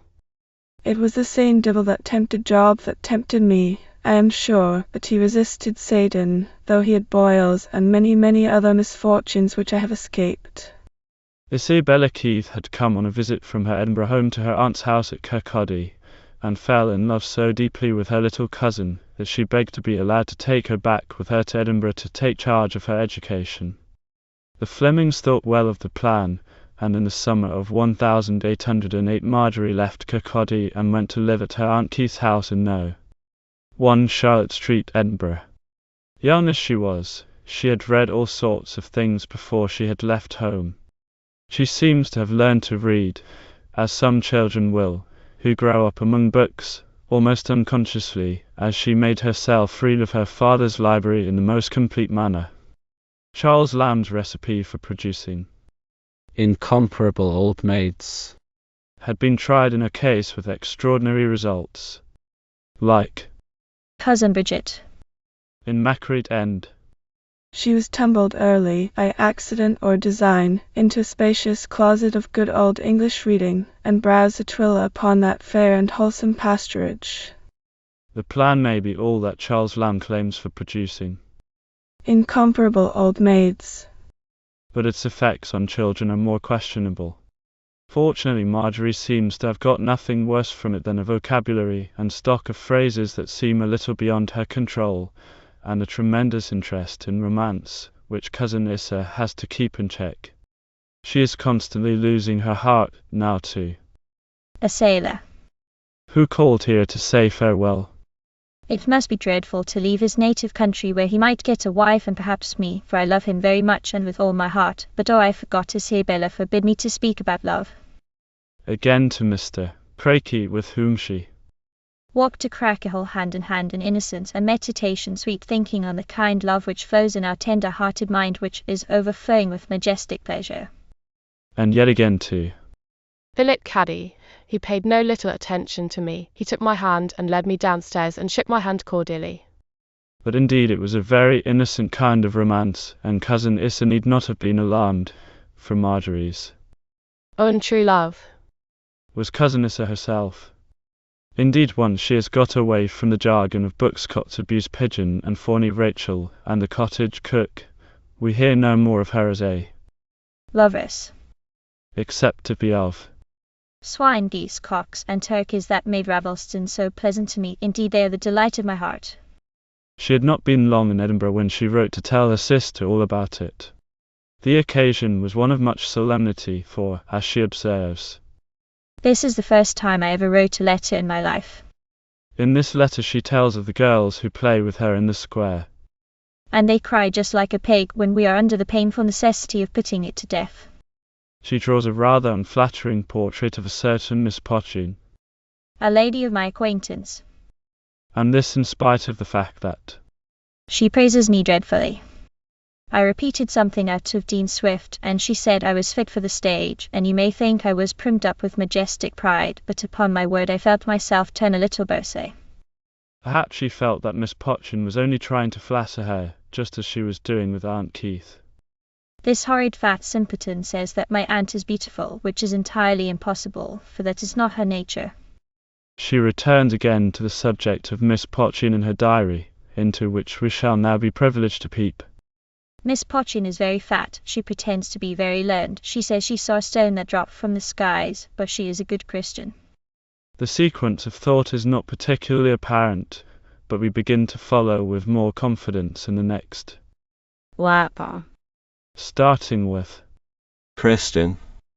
An Anabaptist is a thing I'm not a member of. I'm Episcopalian just now and a Presbyterian at Kirkcaldy, my native town, which though dirty is clean in the country. Sentiment is what I'm not acquainted with, though I wish it and should like to practice it. I wish I had a great deal of gratitude in my heart and in all my body. The English have great power over the French army. Peradventure, at this moment some noble colonel at this moment sinks to the ground without breath, and in convulsive pangs dies. It is a melancholy consideration. Cousin Isabella had the little maid for a bedfellow, and we get some funny glimpses of what she had to endure from that arrangement. I've slept with Isabella, but she cannot sleep with me. I'm so very restless. I danced over her legs in the morning, and she cried out, "Dear, you mad girl, Maggie," for she was very sleepy. Oh, those little early wide awakes. Which of us who have been wakened by them at 4 o'clock in the morning will not sympathize with poor Issa Keith? Every morn I wake before Issa, and I wish to be up and out with the larkies, but I must take care of Issa, who when asleep is as beautiful as Venus and Jupiter in the sky. On a later occasion Marjorie records, I went into Isabella's bed to make her smile like the genius de Medicus, or the statue in ancient Greece, but she fell asleep in my very face, at which my anger broke forth, so that I awoke her from a very comfortable nap. All was now hushed up, but my anger again burst forth at her bidding me get up. Finally poor Isabella, in self-defense against continual fidgeting and kicking, had to banish Marjorie to the foot of the bed, an arrangement not without its advantages, for it gave a certain young person opportunity to be continually at work reading the Arabian Nights Entertainment, which I could not have done had I slept at the top. The situation, moreover, inspired the following remarkable verses. I love in Issa's bed to lie, oh such a joy and luxury. The bottom of the bed I sleep, and with great care I myself keep off to embrace her feet of lilies, but she has got on all the pillies her neck I never can embrace, but I do hug her feet in place. But I am sure I'm contented, and of my follies am repented. I'm sure I'd rather be in a small bed at liberty. Isabella would seem to have restored her soon again, however, for we learn from a later poem, when cold as clay, when cold as ice, to get into a bed 'tis nice, it is a nice thing for to creep, but not to dose away and sleep into a bed where Issa lies. And to my question she replies, corrects my faults, improves my mind, and tells me of the faults she find, but she is sound asleep sometimes, for that I have not got good rhymes, but when awake I her tease much, and she doth squall at every touch. Then Issa reads in bed alone, and reads the fast by good Nelson. Then I get up to say my prayers, to get my porridge, and go downstairs. If Marjorie's journal ranges in its discussion of subjects literally from Shakespeare, or as she calls him, Shakespeare, of which I have a little knowledge of, thus summed up. Macbeth is a pretty composition, but awful one. Macbeth is so bad and wicked, but Lady Macbeth is so hardened in guilt she does not mind her faults and sins, no. To the musical glasses.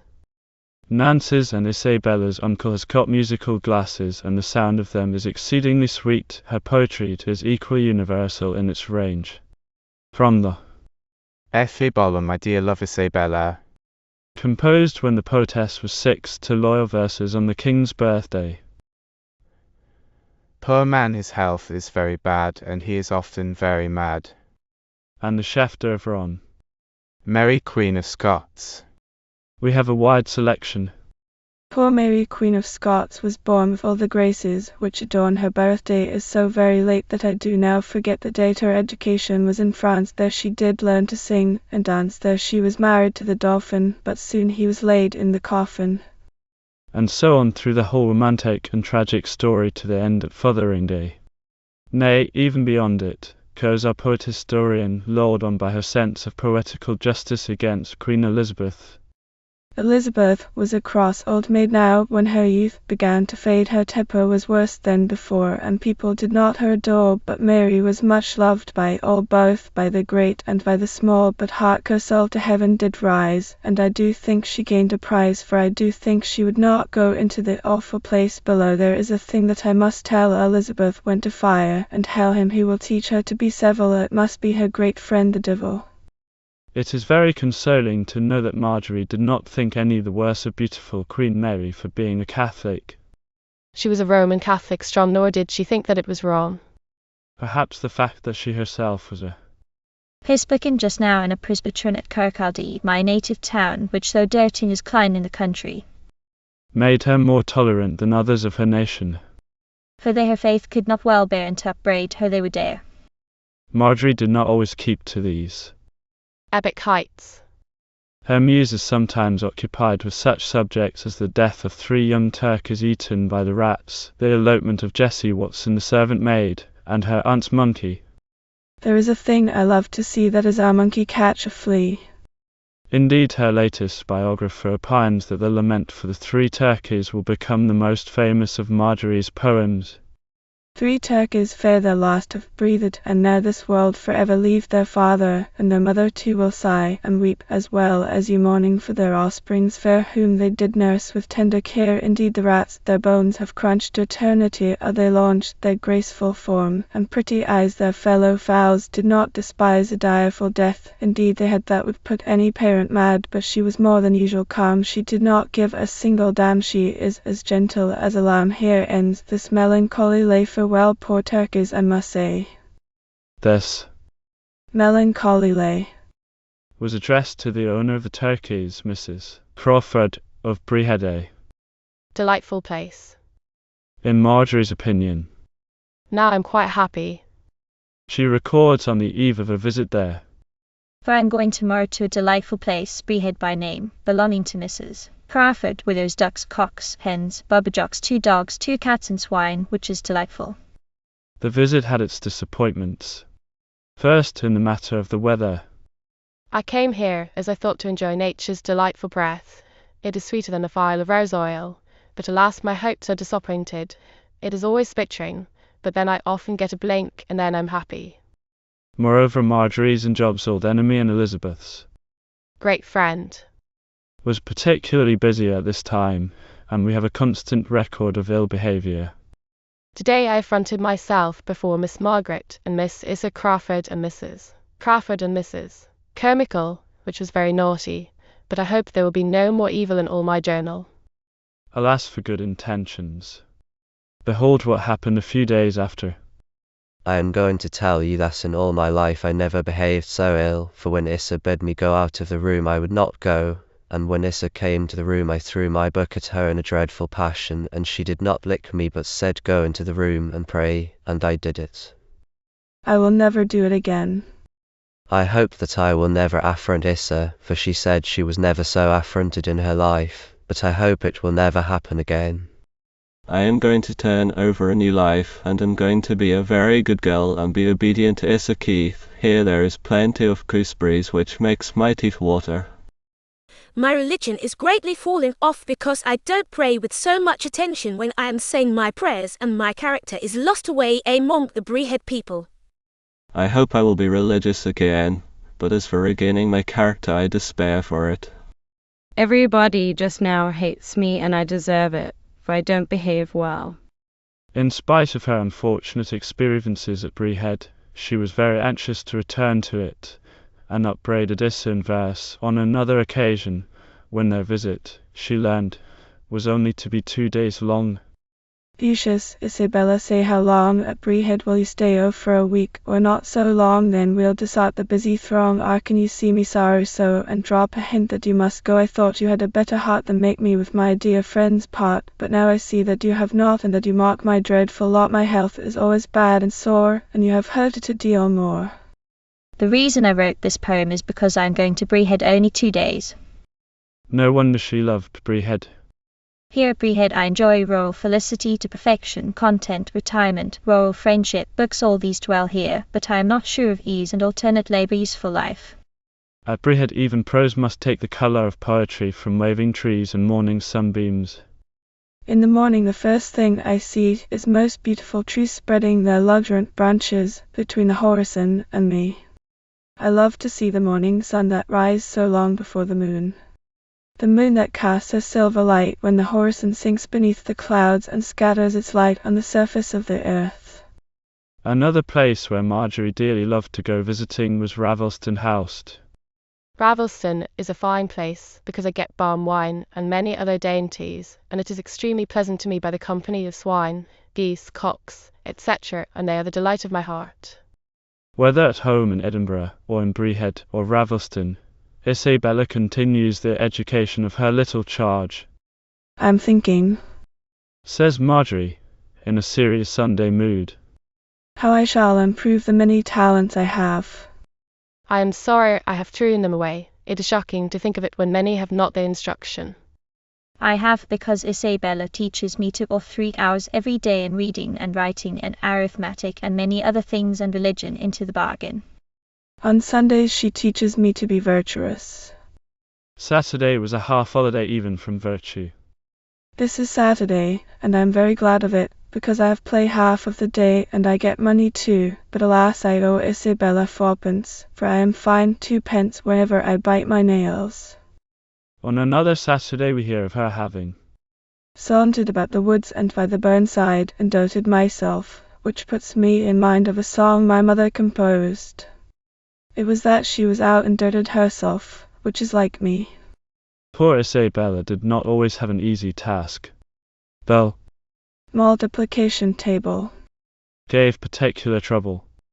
I am now going to tell you about the horrible and wretched pleasure that my multiplication gives me. You can't conceive it. The most devilish thing is 8 times 8 and 7 times 7. It is what nature itself can't endure. Sometimes the devil gets out of the multiplication table and comes even near more sacred ground. Today I have been very ungrateful and bad and disobedient. Isabella gave me my writing. I wrote so ill that she took it away and locked it up in her desk, where I stood trying to open it till she made me come and read my Bible. But I was in a bad humour and read it so carelessly and ill that she took it from me and her blood ran cold. But she never punished me. She is as gentle as a lamb to me, an ungrateful girl. Isabella tries the effect of praise. Isabella has given me praise for checking my temper, for I was sulky even when she was kneeling and whole hour teaching me to write. But Marjorie is honest enough to think a whipping would do herself good. But she never whites me, so that I think I should be the better of it, and the next time that I behave ill, I think she should do it, for she never does it, but she is very indulgent to me, but I am very ungrateful to her. It may have been at Ravelston where I am enjoying nature's fresh air. The birds are singing sweetly, the calf doth frisk and play, and nature shows her glorious face. The sun shines through the trees. That Marjorie first saw and conquered Sir Walter. For all readers of Waverley will remember how deeply its author loved the old house and garden, where he had played as a boy. The conquest was completed when Marjorie returned to Edinburgh, and by all accounts it was not her beauty that worked the charm. As Marjorie herself says, I am very strong and robust, and not of the delicate sex, nor of the fair, but of the deficient in looks. And poor Issa Keith is quite concerned about her plainness. She is grown excessively fat and strong. She writes about this time to Kirkcaldy. but I cannot say she is in great beauty, as she has lost 2 front teeth, and her continued propensity to laugh exhibits the defect rather strongly. But in the eyes of Sir Walter she was better than beautiful. She's the most extraordinary creature I ever met with, he told Mrs. Heath. And her repeating of Shakespeare overpowers me as nothing else does. Dr. Brown draws some charming pictures of the great man and the little child together, Marjorie teaching him nursery rhymes. He used to say when he came to Alibi Crackerby he broke down. Hin pan, muscadan, tweedledum, tweedledum made him raw with laughter. He said muscadan especially was beyond his endurance, bringing up an Irishman, and his hat fresh from the Spice Islands and odoriferous and she getting quite bitter in her displeasure at his ill behavior and stupidity. Then he would read ballads to her in his own glorious way, the two getting wild with excitement over Gil Norris or the Baron of Smailholm, and he would take her on his knees and make her repeat Constance's speeches in King John till he swayed to and fro sobbing his fill. The year before she died she was at a 12th night supper at Scott's in Castle Street. The company had all come, all but Marjorie, and all were dull because Scott was dull. Where's that been? What can have come over her? I'll go myself and see. And he was getting up, and would have gone, when the bell rang, and in came Duncan Roy and his henchman Dougal, with the sedan chair which was brought right into the lobby and its top raised. And there in its darkness and dingy old cloth sat Maida in white, her eyes gleaming, and Scott bending over her in ecstasy. Sit ye there, my dotty, till they'll see you. And forthwith he brought them all. You can fancy the scene. And he lifted her up, and marched to his seat with her on his stout shoulder, and set her down beside him, and then began the night, and such a night. Those who knew Scott best said that night was never equalled. Maida and he were the stars, and she gave them Constance's speeches, and Helvellyn, and all her repertoire, Scott showing her off, and being oft times rebuked by her for his intentional blunders. Perhaps the prudent mother at home in Kirkcaldy began to fear the effects of all this notoriety and excitement on her little daughter's character. At all events she did not leave her in Edinburgh very many months after this. In July 1811, Marjorie bade good-bye to her darling Isabella and returned to Kirkcaldy. We have letters of hers, mainly to Issa, to fill up the simple story of the next few months. In one of them she refers to an epidemic of measles. Little did Isabella think, as she laughed over the quaint phrases, that there was something ominous in it. In November Marjorie herself fell a victim to the epidemic, and was very ill for many weeks. It was a strange Maida even to those who knew her best that developed in this illness a very patient, submissive, and quiet Maida who liked best to lie still and think. One day as she was lying very still her mother asked her if there was anything she wished. Oh yes. If you would just leave the room door open a wee bit, and play the Land o' the Leal, and I will lie and think and enjoy myself. On Sunday, the 15th December, she was allowed to be up for a little while, and her sister thus describes the scene. It was Sabbath evening, and after tea my father, who idolized the child, and never afterwards in my hearing mentioned her name, took her in his arms, and while walking up and down the room, she said, "Father, I will repeat something to you. What would you like?" He said, "Just choose yourself, Maida." She hesitated for a moment, between the paraphrase "Few are thy days, and full of woe," and the lines of Burns, "White I am loth to leave this earthly scene," but chose the latter. That was the last earthly scene for poor little Maida. 6 days later they laid her to rest in the churchyard of Abbotshall. I hope you enjoyed reading the book A Garden of Girls, or Famous Schoolgirls of Former Days with me. If you like this, please remember to like and subscribe. Please visit at Adonomy if you want to see different types of videos we produce. For statistics on our videos, visit at Adonomy Core. Visit our story reading channel website at https://adonomy.com/adonomaproject/adonomastories/. Happy YouTube travels!